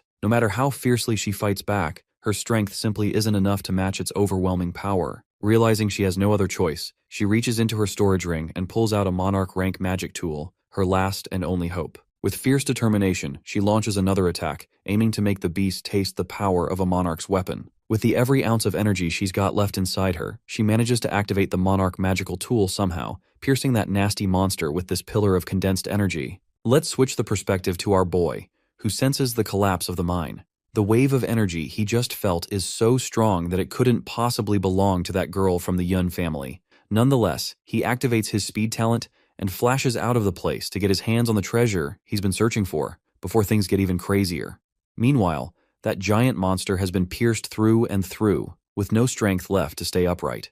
As for the lady, her condition doesn't seem much better than the monster's either. She's barely hanging on, with no idea if she'll even survive to fulfill her purpose. Back underwater, Ye Tian finally spots something that makes his eyes widen with surprise and excitement. He sees the vitality stones, huge, glowing, and scattered all over the mine. It's an incredible discovery, and he can hardly believe his luck. Without wasting a second, he starts collecting them, knowing how valuable they are to the Yun family. Little Purple, his spirit beast companion, warns him that the vitality stones are extremely hard and will require care while harvesting. Ye Tian nods, unfazed. Breaking them isn't an issue for him. He activates his strength talent, and his muscles begin to glow with raw power. With focused energy, he starts smashing the stones into smaller, manageable pieces. Time is running short, so he calls out to Little Purple and asks for help, telling him to start collecting everything he's broken so far and store it in his inventory space. Little Purple quickly jumps into action, using his own strength to push the stones one by one into Ye Tian's spatial inventory. Working together with speed and efficiency, the two of them make quick progress through the mine. While working, Little Purple suddenly stops and starts heading in another direction, yet notices and frowns. Little Purple looks back and tells him to follow quickly, saying he's found something really important. Without hesitation, Ye Tian rushes after him, curiosity and a hint of anxiety pushing his pace. As they move deeper into the mine, Little Purple explains that he's picked up the scent of a treasure, something possibly tied to ancient legends. His serious tone grabs Ye Tian's full attention. They eventually reach a hidden chamber glowing with soft, radiant light. In the center of the cave rests a luminous object pulsing with deep golden energy. Little Purple points to it and says, "It's the vitality core, the very heart of the entire mine." Every vitality stone was formed from this source. Ye Tian stares at it, completely stunned. The vitality core shines with a powerful aura unlike anything he's ever encountered. This isn't just a rare find, it's the most valuable treasure in the entire secret realm. Ye Tian is stunned to learn the vitality core can raise him to monarch level, one of the continent's strongest ranks. Excited, he approaches the glowing, pulsing core, awed by its power. But just as he reaches out, Little Purple blocks him, warning that the core's energy is too intense and could destroy his body. Ye Tian begins to feel the heat and pressure, his skin tingling and sweat dripping. But he's not afraid. He remembers the powerful talents he copied back at the Demon Sea base, especially the endurance and defense ones. Those abilities help him stay calm and hold his ground even in the face of danger. He activates them instantly, and a glowing shield of energy wraps around his body, easing the heat and pressure. Little Purple is stunned again. He never realized Ye Tian had copied so many high-tier talents. His respect for Ye Tian grows even deeper. With steady hands, Ye Tian reaches out once more and touches the vitality core. The moment his skin connects with it, a surge of energy blasts through his arm like a bolt of lightning. The power is overwhelming, shaking his entire body. Even his strongest defensive talents begin to falter. His skin starts to crack, and a wave of intense pain shoots through him, threatening to knock him out. But Ye Tian doesn't let go. He knows this is a once-in-a-lifetime chance, and no matter how painful it gets, he has to push through. He activates his recovery talent, quickly healing the cracks and burns forming across his body. The power of Vitality Core gets so overwhelming that our boy had no choice but to activate one of his spatial talents, known as Pocket Inventory, to absorb the excess heat before he is burned to crisp. Eventually, the power finally subsides, and he is flung backward, hitting the wall behind him. At last, all that suffering he went through pays off when he finally takes hold of the Vitality Core. Even that little one is so proud of his master. Suddenly, the place begins to collapse.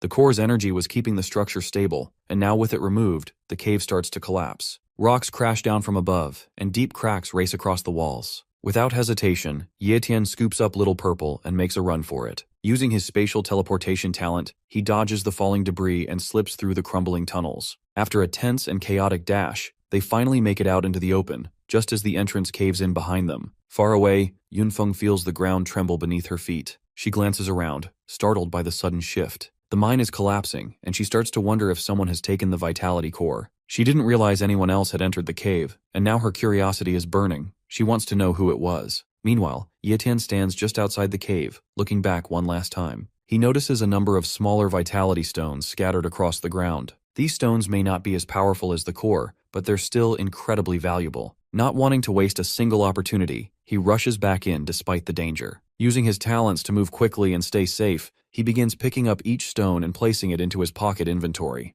Yunfeng doesn't want anyone else in the mine but her. The thought that someone might have taken the Vitality Core makes her tense. She has worked so hard and taken so many risks just for this one opportunity. If someone else got to it first, everything she's done will be for nothing. Her heart races with anxiety as she walks deeper into the mine, her face set with determination. Suddenly, she comes across a large stone wall blocking the path. Wasting no time, she steps forward and unleashes her strength. Her hands glow with energy as she punches the wall over and over, breaking it down piece by piece. Rocks crash to the ground, dust fills the air, but she doesn't stop until there's a hole big enough to pass through. She steps into a new chamber, and immediately notices the air feels colder and more hollow. Her eyes land on a small piece of vitality stone lying on the ground. She picks it up quickly, her thoughts racing. If this fragment is here, then this might be where the rest were stored. But as she scans the room, her heart sinks. The chamber is empty. There are no other stones, nothing left in the walls, just bare rock. She brings the small stone close to her nose and picks up a scent.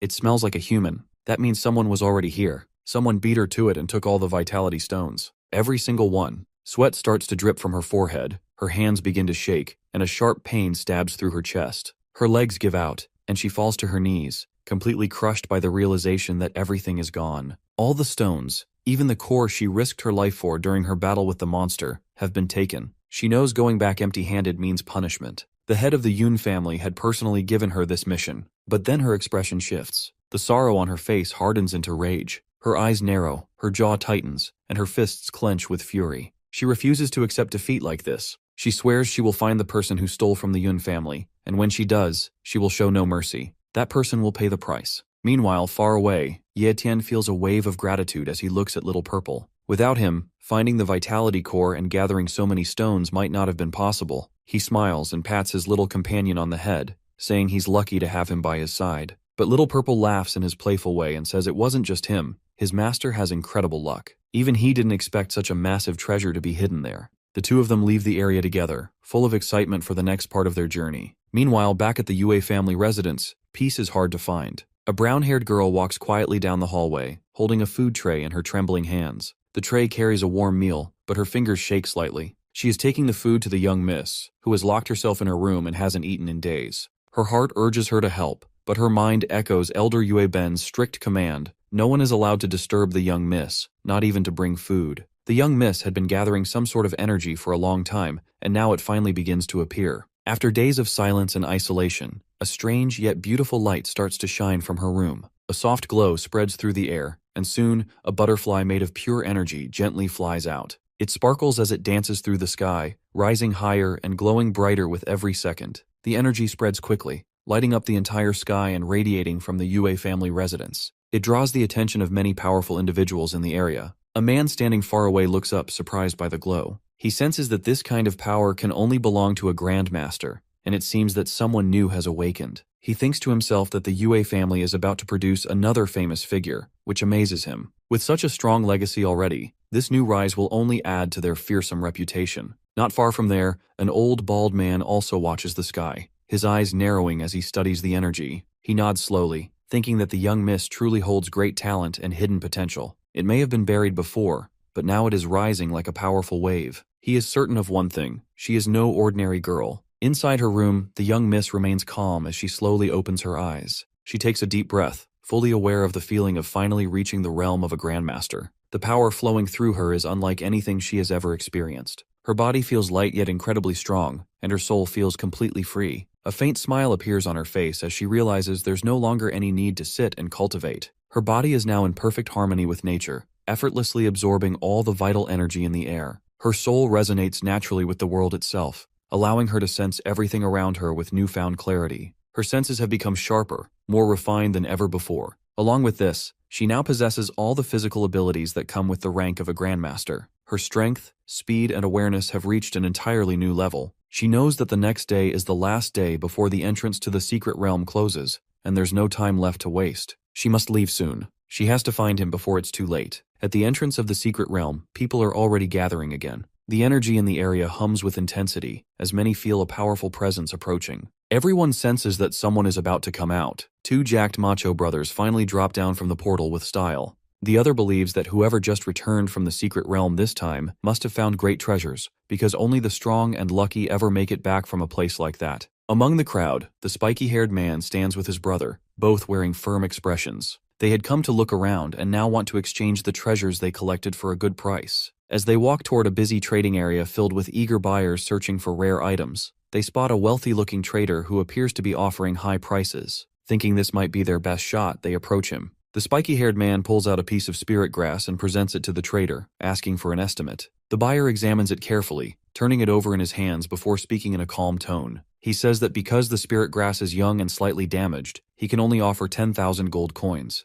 He clenches his fists and begins to raise his voice at the trader, unable to hold back his frustration. The buyer, however, remains calm and tells him that if he's unhappy with the offer, they can always negotiate. He explains that everything in the market is open for discussion, but the spiky-haired man doesn't want to talk anymore. His brother quickly steps in and stops him from saying anything more, reminding him that this isn't the place to start a fight. With so many powerful people around, causing trouble could bring serious consequences. They both decide it's best to walk away and look for another buyer, since there are still plenty of traders in the area who might offer a better price. At that same moment, Ye Tian suddenly appears. Using his spatial talent for teleportation, he quietly takes that same buyer away to another location without drawing attention. The buyer is shocked but doesn't resist, sensing that Ye Tian isn't someone to mess with. Once they're alone, Ye Tian turns to Little Purple and tells him to hide his presence completely and not to come out under any circumstance. He explains that his spatial talent allows him to sense the gaze of monarch-ranked experts, which means someone powerful could be watching from far away. If they're not careful, they could draw unwanted attention. One of the buyers makes an announcement, calling out in a loud voice for everyone to check out the latest items.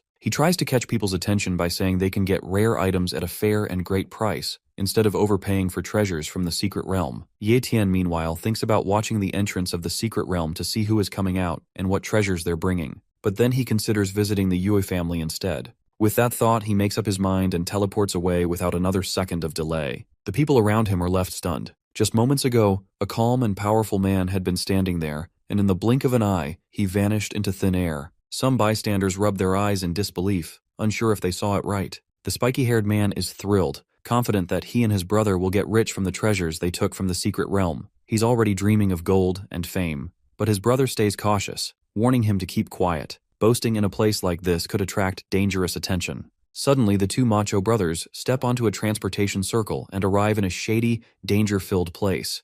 The mastermind behind their teleportation is none other than King Yunhei, who brought them here to interrogate them about the treasure they've managed to obtain.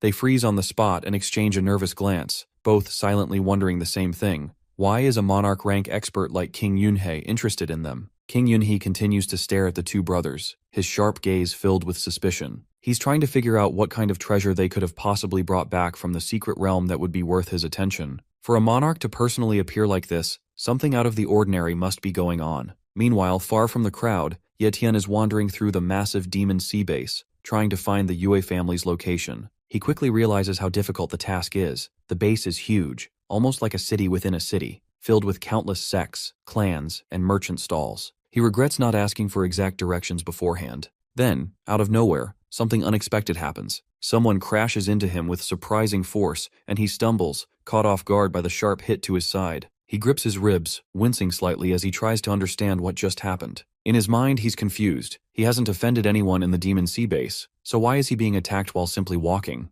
He turns his head quickly, ready to confront whoever hit him, and is stunned when he sees Yue Ling standing there in front of him. Ye Ling notices Ye Tian's surprised expression and feels a flicker of guilt. She quickly steps forward and apologizes, saying she didn't mean to hurt him. She explains that her sudden attack wasn't out of anger but because she needed to test his strength. Ye Tian listens in silence, trying to absorb her words. The shock of hearing that she has advanced to the Grandmaster level hits him hard. That's no small achievement. It marks a massive leap in power and ability. But Yue Ling doesn't act proud or arrogant about it. She simply says she was lucky to reach that stage, as if it were nothing extraordinary. That quiet humility leaves Ye Tian even more surprised. Ye Tian glanced at Yue Ling beside him, the rain now reduced to a light drizzle as the clouds began to clear. He admitted quietly, more to himself than to her, that he hadn't expected her to become a Grandmaster so soon. He was genuinely surprised, not out of envy but out of admiration. She explained that she had only managed to break through after using a considerable number of natural treasures provided by her family. It wasn't as easy as it seemed, she added.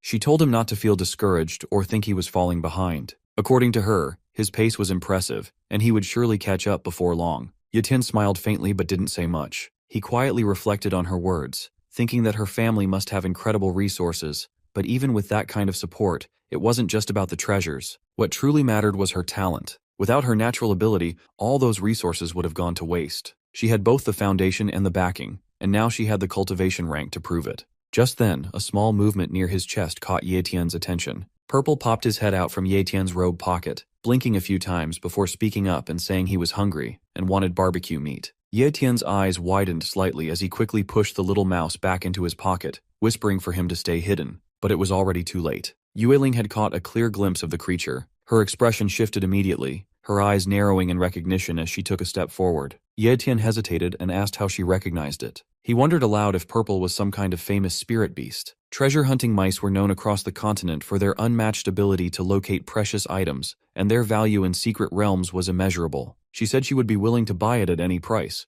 even suggesting he skip going to the Martial Pavilion to sell it, promising to handle the entire transaction herself. Purple immediately let out a tiny whimper, his ears drooping as he clung to Ye Tian's sleeve, silently begging not to be sold. His little eyes shimmered with tears, and he trembled in fear, expecting to be exchanged for gold or pills like a common object. Ye Tian looked at the mouse in his hand, then back at Yue Ling. He apologized and told her gently that Purple wasn't for sale. He was his spiritual pet. Yue Ling smiled softly and said she understood. No one in their right mind would sell something so valuable, and clearly, Ye Tian wasn't a fool. After a while, they arrived at the apartments where Ye Yu was staying. The building looked quiet, tucked away in a peaceful corner of the city. Ye Tian stopped at the foot of the stairs and turned to Yue Ling, asking if she wasn't going to come up. She shook her head and told him that it had been a long time since the siblings had time alone together, so it would be better for her to stay back and not intrude on their reunion. Before leaving, she promised to send someone from the Martial Pavilion the next day to collect the items he had obtained from the secret realm.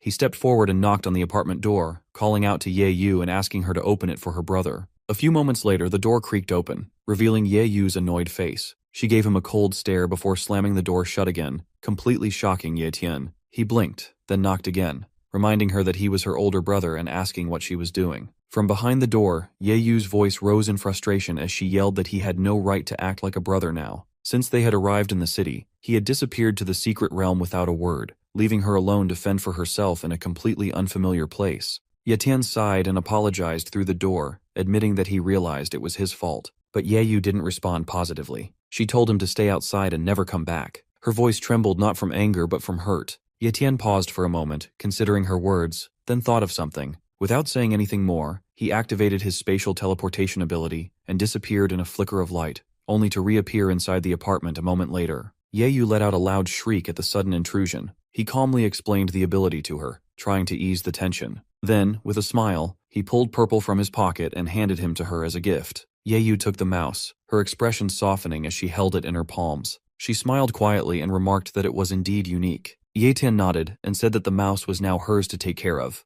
Just as things were beginning to calm down, Jin, the spirit cat, emerged from one of the rooms. He looked at Purple with a sulking expression and muttered about Ye Tian getting another pet. His eyes narrowed at the little mouse's round belly, clearly unimpressed. He poked it and commented on how fat it was, questioning how it could ever hope to fight in its current state. Purple shrunk back, clearly intimidated, while Jin puffed up his chest and declared himself the boss from now on. Later that night, Ye Tian stepped into the shower and let the warm water run over his tired body. The events of the past few days spun through his thoughts as he leaned against the tiled wall. He knew that Purple would be happier and safer with Ye Yu. She needed something to keep her company, and Purple's personality was oddly compatible with hers. After drying off, he wrapped a towel around himself and sat on the bed, muttering to himself that he would begin copying Purple's treasure hunting talent now. If he could combine it with the other abilities he had copied so far, he would gain another edge against the danger surrounding him. By the end of the night, Ye Tian had successfully copied the high-tier treasure hunting talent, which now joined the ranks of the other powerful abilities he had obtained. Meanwhile, at the Yun family mansion, tension hung in the air like a thundercloud.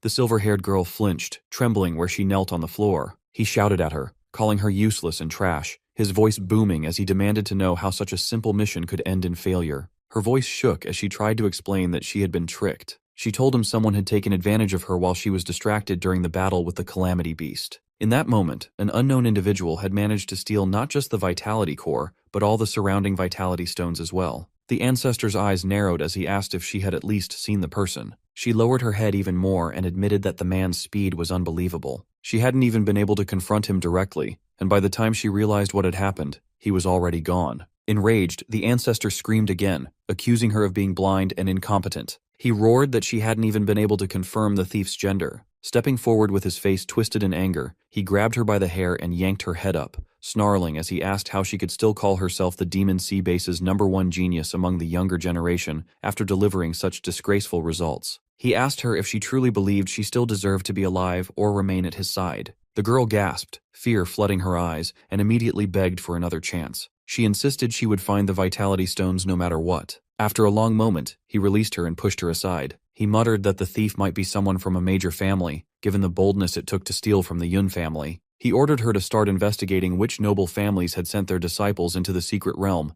and warned her that if she failed again, the punishment would be far worse. Without another word, he turned and walked out of the hall. The next morning arrived with a calmer breeze. Ye Tian and Yue Ling stood outside the Martial Pavilion headquarters, the enormous building towering above them like a monument of power and authority. Yue Ling warned him in advance not to be too surprised at the scale of it all. Ye Tian nodded silently, though his thoughts were elsewhere. Now that he had copied Purple's talent, this was the perfect place to put it to use. Inside a structure filled with rare and ancient items, the treasure hunting ability would serve as a sixth sense to guide him toward the most valuable finds. The hall inside was spacious and filled with display cases, each glowing faintly with spiritual energy. Rows of weapons, pills, books, and artifacts lined the area, neatly organized in tiers and sections. Ye Ling mentioned casually that he could even try out the items if he wished. Ye Tian browsed through them quietly, scanning each one while letting his newly gained treasure hunting sense awaken. He took note of the colors, their glow, and the quality. Blue glows indicated mid-tier treasures, and there were many of those. He picked up one of the blue-colored swords and weighed it in his hand. At first glance, it looked fine, but the moment he pressed its edge against a training dummy, it chipped slightly. Alarmed, he quickly placed it back on the rack before anyone could notice the flaw. Just then, an older man stepped out from the side corridor. Yue Ling greeted him right away and introduced him as her uncle, the man in charge of the Martial Pavilion's marketplace. He nodded at her with a warm smile and then turned to Ye Tian, introducing himself with polite formality. Welcoming Ye Tian with surprising warmth, he told him to take his time looking around and even offered a discount if anything caught his eye. Ye Tian gave a respectful nod and continued browsing. Then, out of nowhere, a strange scent struck his senses. It was distinct, golden, powerful, and pure. His treasure hunting talent lit up immediately, like it had been waiting for this exact moment. His eyes snapped toward the source of the signal. In the far corner of the hall, tucked away almost too neatly, sat a small glass case. Most people wouldn't have noticed it, but Ye Tian's instincts zeroed in on it. The name etched beneath it read, Heavenly Warrior, Blood Dragon. Yue Ling smacked Ye Tian on the shoulder, snapping him out of his daze.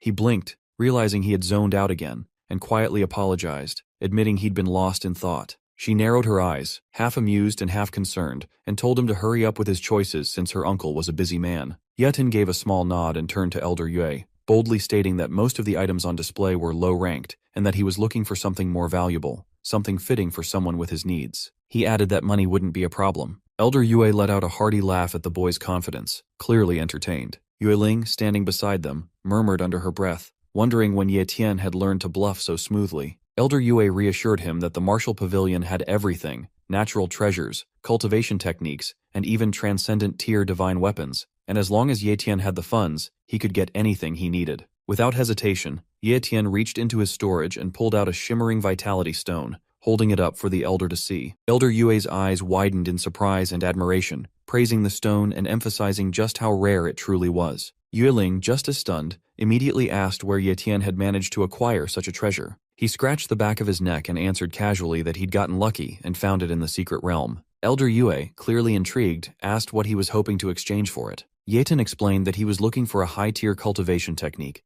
one that would let him grow all the way to the Grand Master realm, and a weapon similar to a short sword. Elder Yue beamed and nodded enthusiastically, confirming that just one vitality stone was enough to cover those requests. Ye Tian found it a little unbelievable that a single stone held so much value and couldn't help but wonder just how priceless the entire vitality stone core in his storage must be. Before he could fully process it, Yueling suddenly stepped close, cornering him with a sharp look. She demanded to know where he really got the vitality stone from. Her intuition told her he was hiding something, and Ye Tian could only look away. He told her, almost guiltily, that telling her the truth might put her in a dangerous position. That only made her more upset, and she insisted on knowing. Eventually, he confessed. He told her he had stolen the stones from the Yun family. Her mouth dropped open in sheer disbelief. She immediately raised her voice, exclaiming that he must have lost his mind. The Yun family had been guarding that treasure for ages. She suggested returning the stone immediately, maybe even begging the ancestor for mercy. She asked, half panicked, how many stones he had taken. Ye Tian replied in a low voice that he had obtained a mine's worth of vitality stones and stored them in his spatial inventory.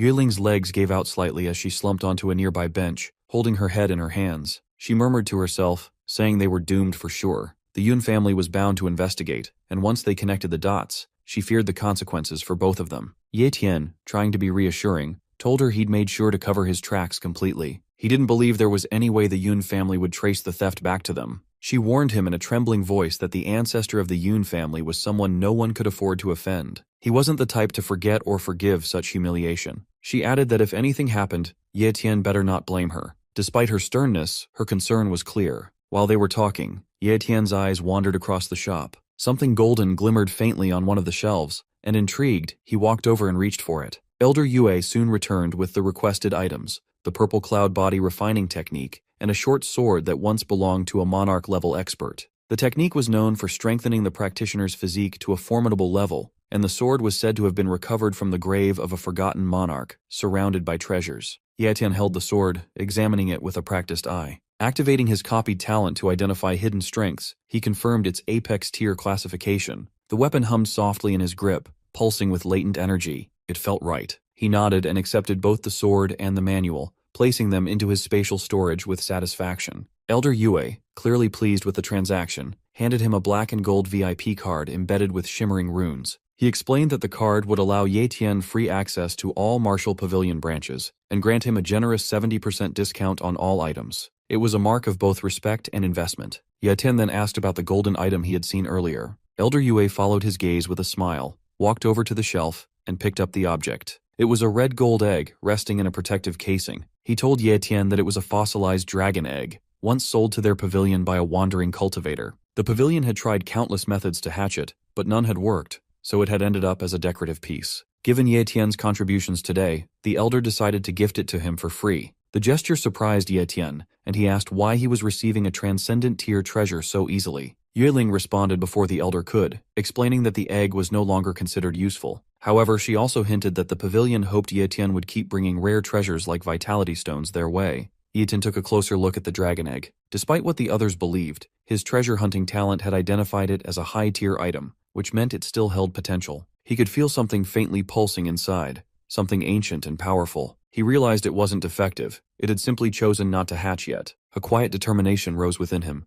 Ye Tian, calm as ever, gestures toward the modest path leading up to his home. With the subtlety of someone who rarely asks for company, he offers her a chance to join him for a meal, mentioning that Ye Yu, his sister, is an excellent cook. Yue Chao, standing at the gate like a sentinel of misplaced pride, had intercepted them with venom in his words. He had accused Ye Tian of scavenging and collecting pitiful remnants by slaying weak beasts. His insults were sharp, but his intent was sharper. Without waiting for a response, Yue Chao had launched into an attack. All of his energy had been poured into a single strike, aimed to overpower and humiliate Ye Tian. Yet, what followed was not the display of dominance Yue Chao had expected. Ye Tian, with a calm steadiness that bordered on eerie, raised a single hand, one hand against all of Yue Chao's might. The clash ended before it truly began. Yue Chao's full force, driven by pride and fury, could not push Ye Tian back even a step. It was like trying to move a mountain with a breath of wind. Shock had painted itself across Yue Chao's face, disbelief draining the color from his cheeks. For a moment, he saw not Yetian the disgrace, but something far more formidable, something terrifying.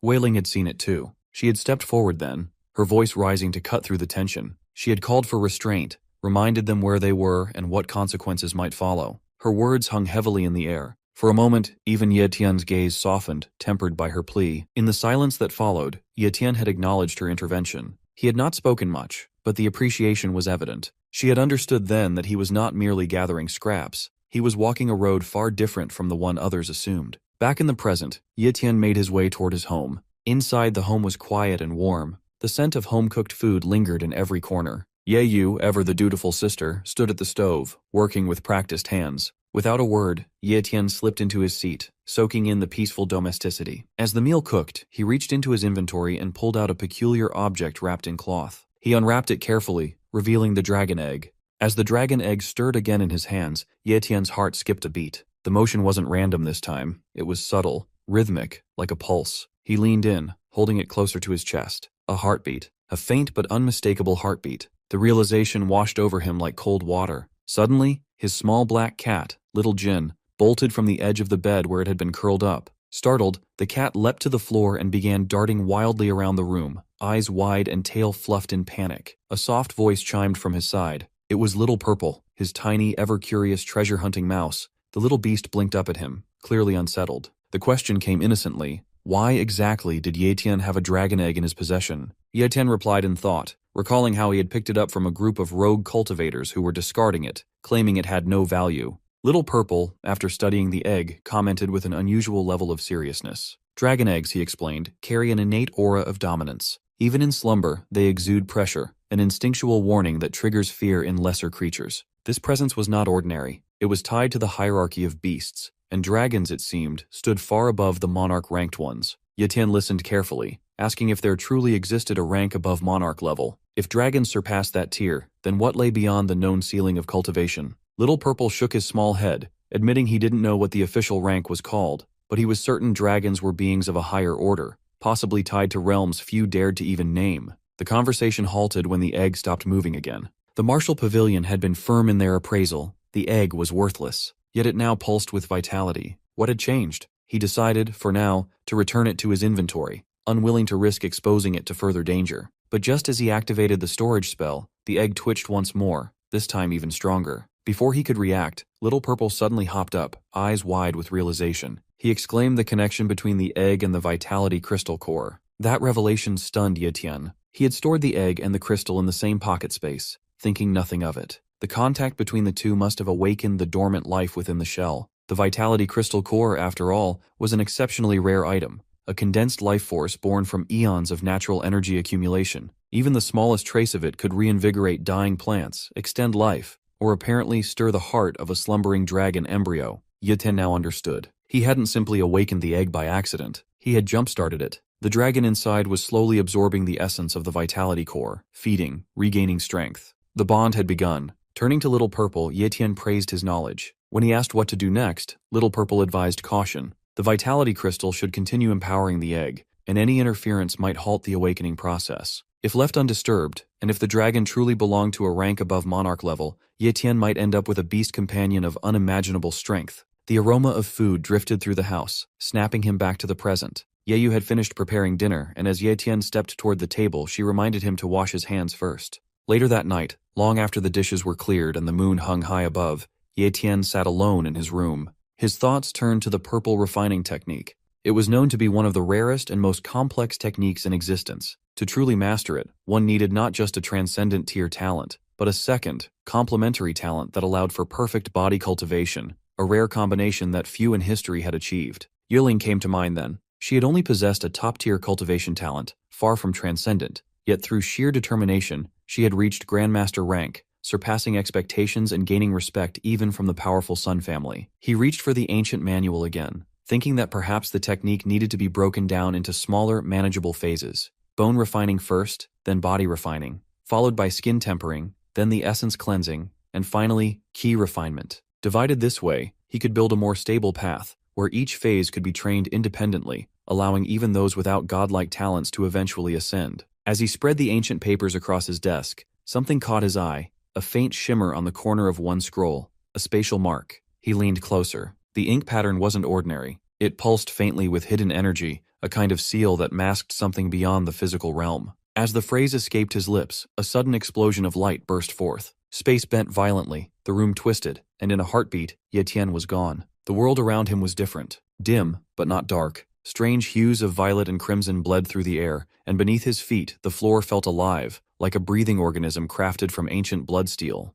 He was inside the purple blood refining realm, a secret place sealed away by one of the technique's original creators. Finally, up ahead, he saw movement. As Ye Tian sees that long purple-haired guy, he freezes. Upon the arrival of his successor, Ye Tian, that purple head smirks and introduces himself as the divine immortal of the striking thunder. Meanwhile, a man riding the horse through the dark forest rushes towards a temple where a silver-haired lady is sitting. He informs her that they finally find that person who she asks for. He is someone from the Yue family. They had an outsider enter when the secret realm was opened, and his name is Ye Tian. She asks with concern about who this guy is who manages to get connected with the Yue family. The man explains that he doesn't know about their connection, but Yue Ling brought back this guy from the Yue family from the Linhai Base 15th Academy. He also discovered that Yue Ling achieved the rank of Grandmaster yesterday. She is shocked, and asks if he is sure about that news, to which he confirms it, as everyone in the Demon Sea Base knows about it already, and according to them, she is the current #1 genius in the Demon Sea Base. The lady asks him if he is also happy hearing that news. He hesitates and refuses immediately. She kicks him hard, claiming herself as the #1 genius among the younger generation, and commands him not to further investigate this matter. Helplessly, the man acknowledges it as he is lying down on the ground. She also adds that she will go meet Ye Tian herself, and if he really snatched the Vitality Stone core, then even the Yue family won't be able to protect him. Back there, a purple-haired guy sarcastically praises the capabilities of Ye Tian as he comes here. He mentions that the current he is nothing but a mirage left behind by his engraving talent, even though this whole place was formed by his engraving talent. Ye Tian wonders about him, and if he could be of a monarch rank. Just then, the purple-haired guy says that he will stop nagging it, as it is not funny, and instead suggests eating something. With that, he advances towards Ye Tian and punches him as hard as he can. Ye Tian falls down, and his eyes widen as he realizes that this guy is stronger than that of a monarch-rank King Yunhei. His aura is terrifying. Again, the purple-haired guy mentions that he will check if he is worthy or not to receive his legacy. As he scans Ye Tian, his eyes widen with shock as he senses a lot of talent on one body. Ye Tian smiles and says that he is in disbelief that he has discovered this secret of his. Ye Tian stands up, mocking the divine being, remarking how he never would have imagined that he would be able to detect his secret and see through his talents. The divine being, however, calmly responds, saying there's no need for him to be nervous. It's rare enough to possess multiple talents. It's all about the luck and opportunities that each cultivator receives while walking their own unique path. He also reassures Ye Tian that he has no interest in uncovering his secret. Curious, Ye Tian then inquires why the divine being referred to him as his successor and questions his rank, noting that he doesn't seem to possess the aura of a monarch expert. The divine being responds plainly, reiterating that, as he already mentioned, he has no interest in Ye Tian's secrets, and thus Ye Tian doesn't need to know his either. He then explains that the only prerequisite to discovering the engraving he left within the book was the possession of a rare talent, such as spatial talent. He states that he has only one piece of advice for future generations: to have some level of talent. Ye Tian, having multiple talents, far surpasses this standard, and is therefore qualified to receive guidance toward ascending to the Grand Master level. The divine being proceeds to explain the nature of Ye Tian's talents. Many of them are low to mid-tier. He states that only true experts, forged through life and death battles, are capable of fully harnessing apex-tier talents to push through tougher challenges. Fighting with a low-tier talent, he warns, could prove dangerous. Ye Tian realizes that relying on a low-tier talent in combat could expose critical openings, especially during life-or-death situations. From now on, he knows he must be careful when copying talents. The divine being continues, pointing out that having an abundance of low-tier talents can hinder one's growth. If Ye Tian wishes to advance further, he must take a new route, by leveling up all his talents to the apex tier. When Ye Tian questions whether this is even possible, the divine being affirms it, explaining that with sufficient combat experience, even low-tier talents can evolve to the apex level. Raising his hand, he says he'll help him just this once, and with a snap of his fingers, everything changes. The scenery shifts into the engraved spatial room, a space where the flow of time is reversed. Ye Tian expresses his shock at seeing yet another spatial room. The divine being explains the difference. 1 hour in the outside world equates to an entire month in this room. Ye Tian is stunned by the immense time disparity. He then tells Ye Tian that this room can only be used once. If he chooses to leave, he will never be able to re-enter. Ye Tian contemplates the situation and concludes that the most critical goal right now is to reach the Grand Master level. If the Yun family discovers the Vitality Stone, only by attaining that level can he protect Ye Yu. Resolute, he agrees to remain in the engraving room to train and level up his talents. In his mind, the Divine Being praises Ye Tian's determination. As Ye Tian turns to speak again, the Divine Being vanishes into thin air. His voice echoes in the room, saying that once Ye Tian reaches the monarch rank, he may have the chance to meet his original body. He then informs Ye Tian that he has summoned a worthy opponent for him. Suddenly, with a loud bam, a monster at the Grand Master level appears. As it strikes, Ye Tian narrowly dodges the attack and retaliates, only to find his own attack ineffective. He quickly realizes that the beast is both powerful and incredibly fast. Then, a memory strikes him. When he entered the room, only 6 hours remained before sunrise. He must finish this trial before dawn to avoid making Yu Ye worry. Cracking his knuckles as his power surges within him, Ye Tian steps forward with resolve. Facing the monster head-on, he declares that he must defeat it within half a year. The sun rises as birds begin to chirp, filling the sky with the soft sounds of morning. The bustling market awakens. Vendors set up their stalls, selling everything from medicinal plants to refined pills. Meanwhile, adventurers continue their relentless hunts, still immersed in their killing sprees. Amidst the noise and motion, Yu Ye whimpers softly, calling out for Ye Tian. Elsewhere, Ye Tian remains locked in a fierce battle with the Grand Master-ranked beast. As time dwindles, he charges toward the monster, shouting that he's reached the brink of madness. With a burst of power, he fully activates his Apex-tier strength talent, his fist tearing through the monster's defense and sending it hurtling across the room. As he strides forward to deliver the final blow, his long, unkempt hair flows behind him, a silent testament to the months he has endured in the room. The monster, refusing to fall easily, makes a desperate final move and hurls a large rock at him. Without hesitation, Ye Tian activates his sword control ability, slicing the incoming rocks in a single elegant motion. He then raises his hand and strikes with Shadow Assassination, piercing through the beast's core. As he gazes at the monster's motionless body, a faint smile appears on his lips. He finally won, he whispers in triumph. Outside, the sun now hangs fully in the sky, its radiant glow announcing that morning has truly arrived. Ye Tian jolts awake in his room, momentarily disoriented, thinking he has returned to reality straight from that engraved spatial room. As he tries to gather his thoughts, the door opens and Ye Yu walks in, asking if he's awake because it's time for breakfast. She casually mentions a breakfast shop nearby that serves pretty good food and suggests they go there to eat together. Ye Tian walks over to her and, without saying a word, hugs her tightly. Ye Yu, surprised, asks if he had a bad dream. He shakes his head and replies that it just feels like it's been a long time since he's seen her. Ye Yu blushes slightly and playfully slaps his chest, telling him that even though they are siblings, he can't just say such cheesy things and embarrass her like that. She shoves him away as he quickly apologizes. With a huff, she mutters that she shouldn't have come to wake him up and storms off, reminding him about breakfast. Trying to salvage the moment, Ye Tian calls out after her and suggests that they go shopping today as well, mentioning that he never got the chance back when they were in the Demon Sea base. Hearing the word shopping, Ye Yu's ears perk up. She turns back with a gleam in her eye, asking if he's seriously offering to take her out shopping. Ye Tian smiles and assures her that he will treat her and buy anything she wants, explaining that he managed to save quite a bit of money from fighting in the secret realm. Excited, Ye Yu tells him to wait while she changes her clothes. As Ye Tian waits, he feels energy surging through his body. He reflects on how raising his talent to the Apex tier has increased his strength tremendously. Now he only needs a little more progress before reaching the Grand Master level. Later, they roam the bustling marketplace of Demon Sea Base. The streets are alive with people and activity. Ye Yu suggests he call out Yue Ling and Xiao Yu, offering to prepare a feast at their house as a gesture of thanks. Ye Tian agrees, and adds that he wants her to get to know them better, since they'll all be living together in the Demon Sea Base. Meanwhile, Jin and Purple peek out curiously from Ye Yu's bag as the two shop for fruits and clothes. Ye Tian watches from behind as Ye Yu haggles expertly with the vendors, her eyes sparkling with determination. As they continue to explore, Ye Yu notices a fountain and pauses, her eyes filled with childlike wonder. She turns to Ye Tian and tells him this is her first time seeing one in real life. They eventually settle into a cozy inn for breakfast. As they eat, Ye Tian takes a sip of alcohol and remarks that it's been a long time since he's had the chance to drink properly. He advises Ye Yu not to follow his example, reminding her that she's still underage.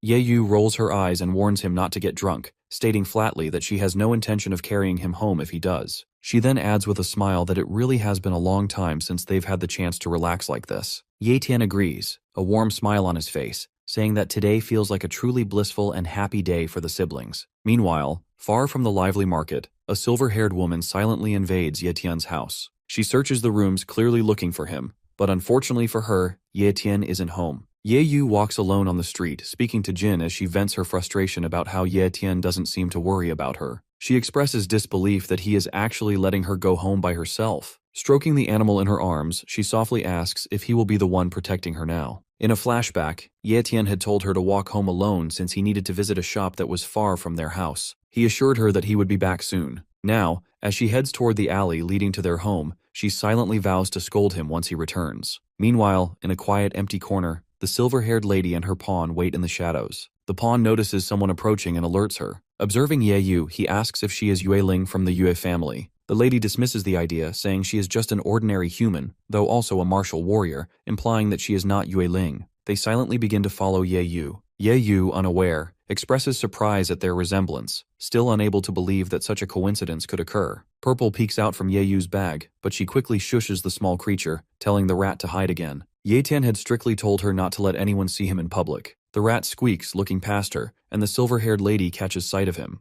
Her eyes widen in recognition. She remembers the rare purple treasure-hunting mouse. Back at the Martial Pavilion headquarters, Ye Tian examines the bone-cleansing pill as the receptionist explains that martial warriors can consume it to enhance their cultivation. She adds that they are willing to give it to him for free, as he is a VIP of the Martial Pavilion. Ye Tian smiles, commenting that the pill could help Xiao Yue raise her cultivation quickly. Hearing this, the receptionist offers to include a martial warrior skill book as well. Ye Tian gratefully thanks her as she instructs a helper to fetch an Apex tier skill book for martial warriors. The helper nods and heads inside to search for the book. Just then, Purple communicates telepathically with Ye Tian, warning him that Ye Yu is in danger. Someone from the Yun family is present, and he must return quickly. Ye Tian immediately drops the pill and informs them that he will retrieve both the pill and the book later, as his sister is in danger. Alarmed, the receptionist asks what's going on, but Ye Tian activates spatial teleportation and vanishes, leaving the girl stunned. Moments later, the helper returns with the book, addressing the receptionist as Sister Xiao Yu. She tells her that she has found the book and then asks where Ye Tian went. Xiao Yu instructs her to inform the clan that Ye Tian's younger sister is in danger and that they should send someone to assist immediately. Ye Tian appears in the alley, his expression fierce as he declares that if anyone from the Yun family dares to harm even a single hair on Ye Yu's head, he will kill them all. Jin transforms into his true form and stands guard over Ye Yu. Ye Yu, confused but determined, asks the silver-haired lady who she is. The lady smiles slightly and suggests she ask her brother instead. He would be better suited to give that answer. Ye Yu then asks if they are looking for Ye Tian, but the lady replies that she is actually after the little mouse, the one that stole something from her. Heavy rain pours down as Ye Tian makes his way toward the signal, rushing through the storm with urgency, determined to reach the location as quickly as possible. He finally arrives at the last place where he detected the soul contract, but to his dismay, Ye Yu is nowhere to be found. Only Jin lies on the ground. Ye Tian picks up the small animal in his hands and asks if he's all right. Jin apologizes to his master, his voice weak and filled with guilt, saying that he failed to protect Ye Yu and is useless in his duties. Just then,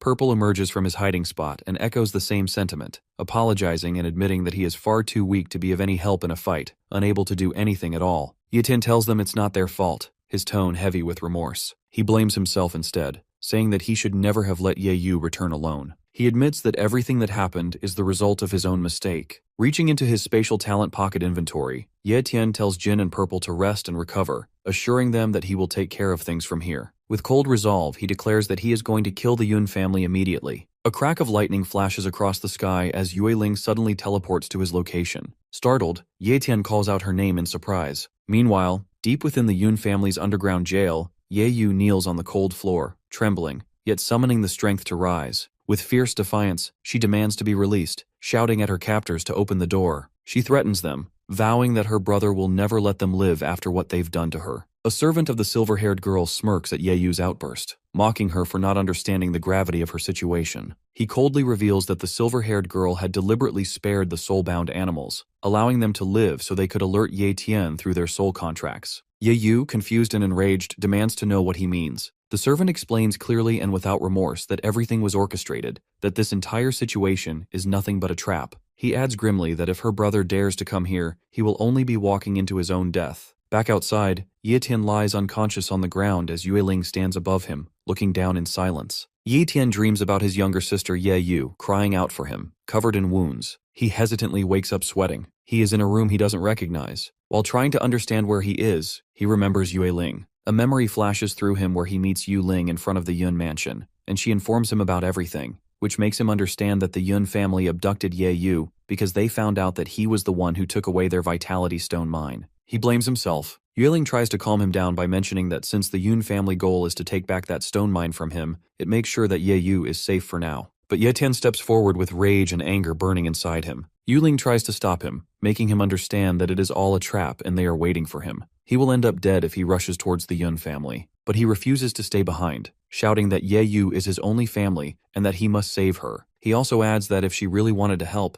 then she shouldn't be stopping him. It makes Yueling a bit hurt, but due to her concern, she pulls out a poison needle and strikes him. His body is instantly paralyzed by the poison, and he falls to the ground. As the flashback ends, Yueling is standing by the door. As Ye Tian wakes up, he asks her about what she did to him, to which she says that she paralyzed him with a poisoned needle and it doesn't have any side effects. He further asks him about the place where he is at. She informs him that he is in one of the external private mansions of the Yue family, and he is safe here. Still full of guilt and worry, Ye Tian says he needs to rescue Ye Yu. He tries to stand up but instantly falls. Yueling tells him that the poison is still there in his body. He is too weak to fight them and to save his sister. She continues that a fight against someone like Yun He, who is a monarch, would be way too difficult for him. He says if it is the Vitality Stone mine they are after, he is willing to give it back as long as they don't harm his sister. She sits calmly and explains to him that through her spies, it is heard that everything in the Yun family is normal and they are waiting for him to come. If he doesn't go, then Ye Yu will be safe, or else both of them will die in Yun's mansion. She continues that the Demon Sea Base's Yun and Yue families have been against each other for years. The Yun family wished to destroy the Yue family, but they had no reason to do so. Now the Yun family gathered strong people to take the Vitality Stone mine so they could rule the Martial Pavilion and defeat the Yue family, but no one thought Ye Tian would get it instead.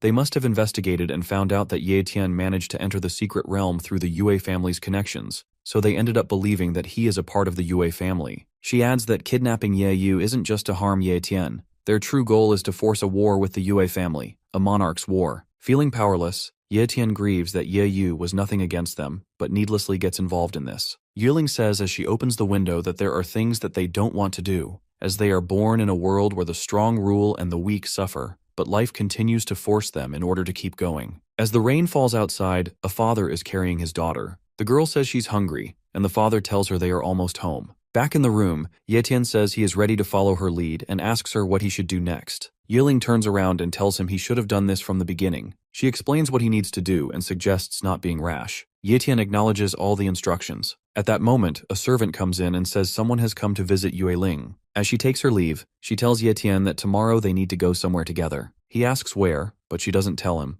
She just says that there he will be able to advance to the Grandmaster. The next day, Yueling takes Ye Tian to the Yue family's mansion. Someone notices them and comments that they weren't supposed to arrive until the afternoon. Meanwhile, Yueling leads Ye Tian through the large courtyard and into an underground passage. Ye Tian grows suspicious and asks her where she is taking him. She simply tells him to stay quiet and follow her. As they walk through a dark underground corridor, Yueling silently thinks to herself that someone has arrived at the wrong time, and that before dealing with them, she must first make arrangements for Ye Tian. Eventually, they reach a large hidden room. Yueling stops and tells Ye Tian that they have arrived and asks him to come inside. As soon as he walks in, a bad and strong smell hits him. Thick green smoke is coming from a bubbling pot in the middle of the room. Covering his nose, Ye Tian makes a disgusted face, wondering what the awful smell is, and thinks sarcastically that it surely isn't the Yue family's pond of waste. But it's not a waste. The pot is filled with a body-tempering potion, a rare and strong mixture that makes the body stronger. Yueling walks in, where an elderly man in white clothes, likely an alchemist, is stirring the mixture. She asks if everything is ready. The man replies it's almost done.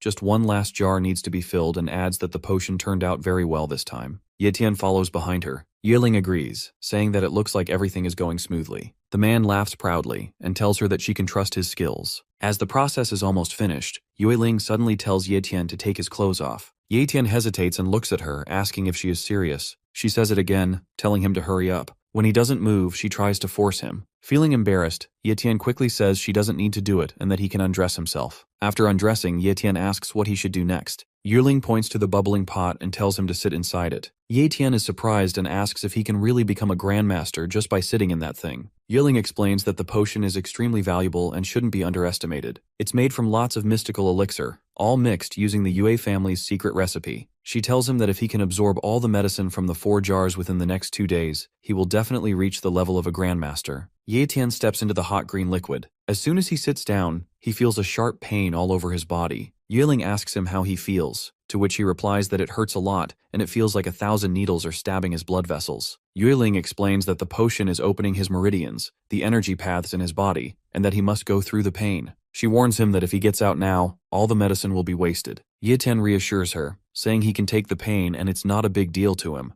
Yueling then tells the man that she has other things to do and is leaving for now. She asks him to call her right away if anything goes wrong. As she walks away, she looks back at Ye Tian and silently tells herself that he must become a grandmaster. Outside, in the upper area of the Yue family's mansion, a huge ship appears in the sky. It lands with a loud crash, shaking the ground. The leader of the Yue clan, waiting to receive them, says to himself that they've finally arrived after taking so long. A tall man in a long purple coat stands at the edge of the ship. He is known as the Formation Array Master Nie Qi, a Grandmaster-level expert. As he lands, a man bows deeply to show respect. Beside him, Elder Yue greets him respectfully. Speaking as the Yue family's representative, he welcomes Grandmaster Nie on their behalf. Nie Qi asks if they can talk about business. As they walk together, people nearby are surprised. They notice how respectfully the clan leader treats the man. One of them says he's heard the man is a Formation Array Master. Another is shocked, saying Formation Array Masters are extremely rare and legendary. Meanwhile, in the Yun family's underground jail, Ye Yu is sitting alone on the floor, looking sad.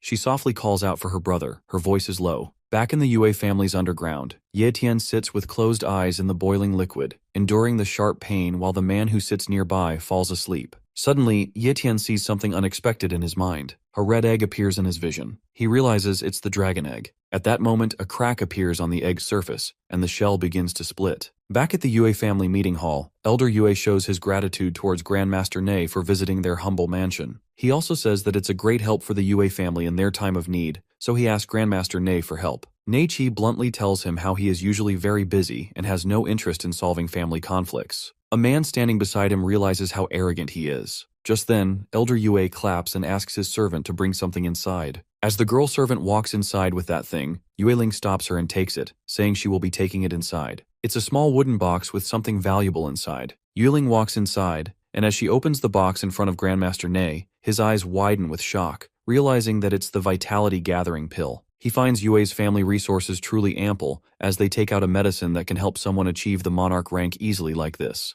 Yueling is sure that even an array master like him won't be able to reject a gift like this. Elder Yue asks him if he is satisfied with their gift, to which Grandmaster Ne laughs and says that how can he reject their generosity, and asks about what he can do in favor of this gift. Elder Yue stands up and explains that since going against the Yue family many times, Yun's family, he and their people are arrogant and reckless. They snatched the business of the Yue family, and even harmed their disciples. This can no longer be tolerated. He asks Grandmaster Ne to join forces with them and destroy the Yun family. Meanwhile, in Yun's family's underground room, Yu Tian suddenly starts struggling as he realizes that the dragon egg is about to hatch. It's consuming all the herbal brew and the medicines at an incredible speed. If that's the case, Yu Tian decides to gather the entirety of the body's tempting potion and let it consume all of it. The pot with the thick boiling potion explodes with extreme energy. The man starts feeling an earthquake as the ground starts to shake aggressively. He looks at Ye Tian and wonders why all 4 cauldrons of the medicine are gathered together in one spot. It makes him realize that Ye Tian is going to explode from absorbing all of it. He rushes to inform Yueling about it.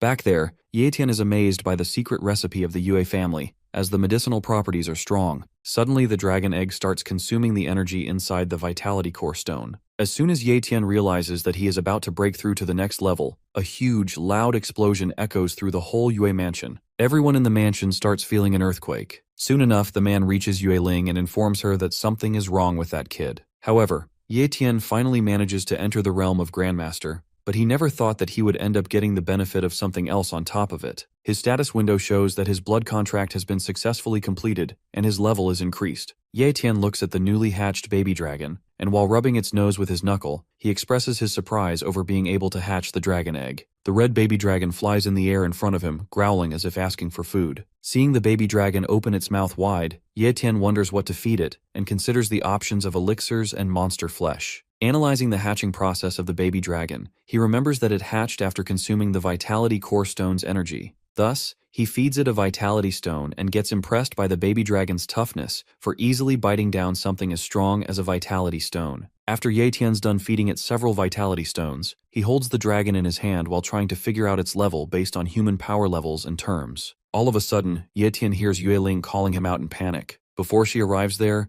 Ye Tian quickly hides the baby dragon in his inventory to protect it. As soon as he does that, Yue Ling enters the hall, yelling out to Ye Tian that it's harmful for him to absorb too much elixir in one go. However, once she looks at him in one piece, her eyes widen in surprise. Yue Ling has a hard time believing that Ye Tian has become a grandmaster already since the 4 jars of medicine were worth 2 days. She explains to him how any great martial warrior would end up exploding to death, yet here he is advanced to the next level. Thus, she asks him about his method, but he slyly avoids speaking the truth by claiming to be talented. She insists on telling him the truth, but he continues stalling, thinking about how he can't reveal the little dragon to her yet. In a panicked voice, the family chemist asks Yue Ling about the situation, so she informs him about it. When the man enters the hall in shock, Ye Tian thanks him for the elixir. On the other hand, Yue Ling accepts that he's hiding the truth, so she decides to return in order to facilitate the meeting to take down the Yun family. Yue Ling announces her departure and advises Ye Tian to rest, but he stops her and asks about when they'll be going to save Ye Yu. Seeing his growing impatience, she assures him that they'll go soon. After the family chemist has escorted Ye Tian out, Yue Ling analyzes the empty cauldrons and wonders what method he used. At the Yue family's dining hall, Ye Tian eats to his fullest until a wooden box floats in the air towards him. Yue Ling remarks on how he's already familiarized himself with the psychic energy of the Grandmaster level and elucidates that the thing inside the wooden box is a teleportation talisman. After getting to know about the talisman, he inquires where it'd take them. However, Yue Ling informs him about having a great plan, just like how they made an easy trap for Ye Tian. In the compound of the Yun family, a guard comes to another for the shift change. Upon meeting each other, the second one tells the first one about the rumors of the Yun family being under the danger of an attack. The sudden crackle of purple lightning goes unnoticed by the guards when the first one expresses his disbelief over the rumor. He calls it impossible since King Yun he's a monarch, which means anyone who dares to stir up trouble would end up dead. The second person laughs and agrees before saying that the opponent too needs to be a monarch ranked to be that courageous. Oblivious of Ye Tian's arrival, the guards peacefully plan for an outing for the next day. Ye Tian jumps up to the main building of the Yun family and uses Spatial Talent's spatial sensing technique to analyze the area. He finally spots the building where they've kept Ye Yu, so he bolts towards there. On his way, Ye Tian acknowledges the power of the Grandmaster realm for enabling him to sense more than 10 times what he could previously do. Hearing the loud thuds of Ye Tian's feet over the roof of his room, the King Yun he remarks to himself about the mouse walking into the trap.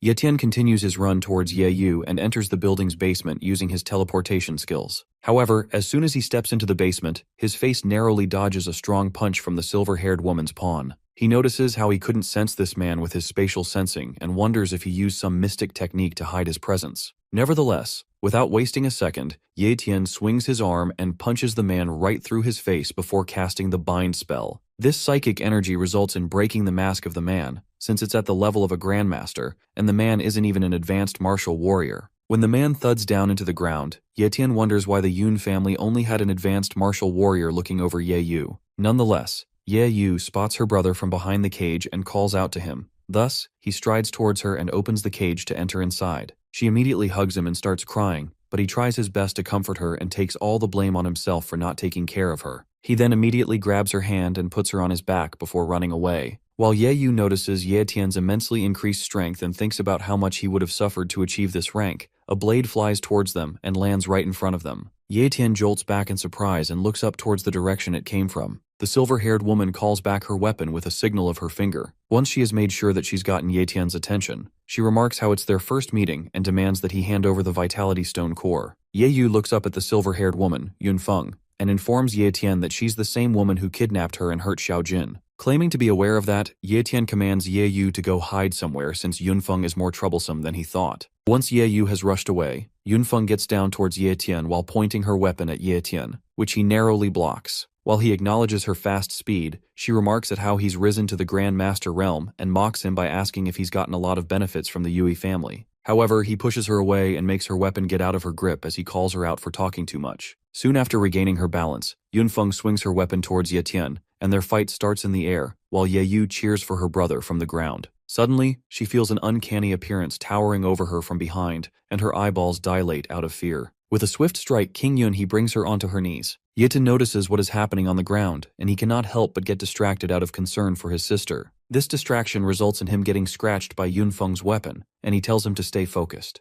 Out of anger, Ye Tian uses strength talent, and his muscles start to swell bigger. Thus, when Yunfeng gets near him, he quickly defends himself with his dagger and cuts off the blade's ends from its rod. Leaving Yunfeng wondering about what just happened and how Ye Tian's strength suddenly increased so much, Ye Tian immediately turns towards the ground to protect his sister, Ye Yu. On the other hand, Ye Yu falls onto the ground and balances herself on all fours. Out of pain, when she calls out for Ye Tian, he angrily yells at King Yun He to immediately stop torturing Ye Yu. With the use of spatial talent teleportation, he quickly gets to Ye Yu and picks her up in his arms. King Yun He seethes in anger when Ye Tian takes Ye Yu away. Ye Tian tells her to hold up and opens up the bottle of blood of the calamity beasts. However, she starts coughing up toxins, which makes Ye Tian realize that her internal organs are crushed. Moreover, he did not even bring along any healing item, nor can he give her his regeneration talent. Seeing this painful condition of his sister, Ye Tian curses at King Yun He for using his psychic energy on a regular human while being a monarch rank himself. Even so, instead of replying to him, he questions Ye Tian about how he managed to obtain so many talents within his body,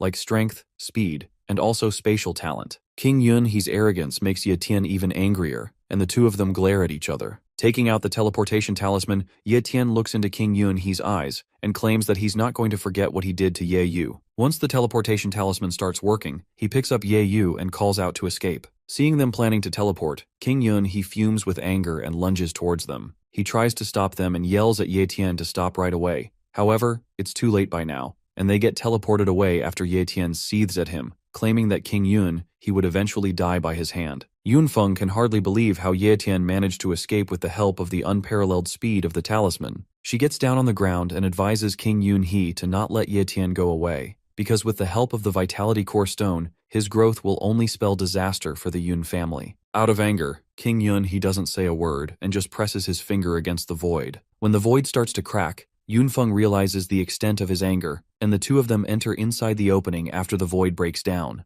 After escaping from Yun territory, Ye Tian and Ye Yu teleport to an abandoned train station at a distance of 300 kilometers. He picks her up and starts walking when Xiao Yu gets there. Looking at the condition of Ye Yu, Xiao Yu gets worried about her injuries. Ye Tian requests her to take Ye Yu to the Yue family so she can be healed. Thus she agrees and holds Ye Yu. He suddenly gets reminded about Xiao Yu's slow speed. Thus he takes out Xiao Jin and entrusts the two of them to Xiao Jin. Once the three of them leave, Ye Tian goes to a location where he again meets with King Yun He and Yunfeng. Right after stepping out of the void, King Yun He expresses his surprise over Ye Tian's possession of the teleportation talisman and mocks him for choosing that place to be buried. When Ye Tian counters him with the same dialogue, he challenges Ye Tian to see how many tricks Ye Tian has rolled up in his sleeves. The King Killer formation array is initiated, and King Yun He and Yunfeng get surrounded by the endless, extremely ice prison. He quickly understands that this is a formation array placed beforehand by Ye Tian. As soon as he grabs Yunfeng's arm, they both get struck by ice and get frozen within. Ye Tian is busy acknowledging the awesomeness of the formation array, in front of which even a monarch didn't stand a chance, when he hears a voice. Ni Qi Yueling and Elder Yu arrive there, and Elder Yu praises Ye Tian for being able to make their plan go smoothly. He thanks Ye Tian for bringing Yun He over and remarks that even if his strike was unable to kill Yun He, it deprived Yun He of his fighting skills.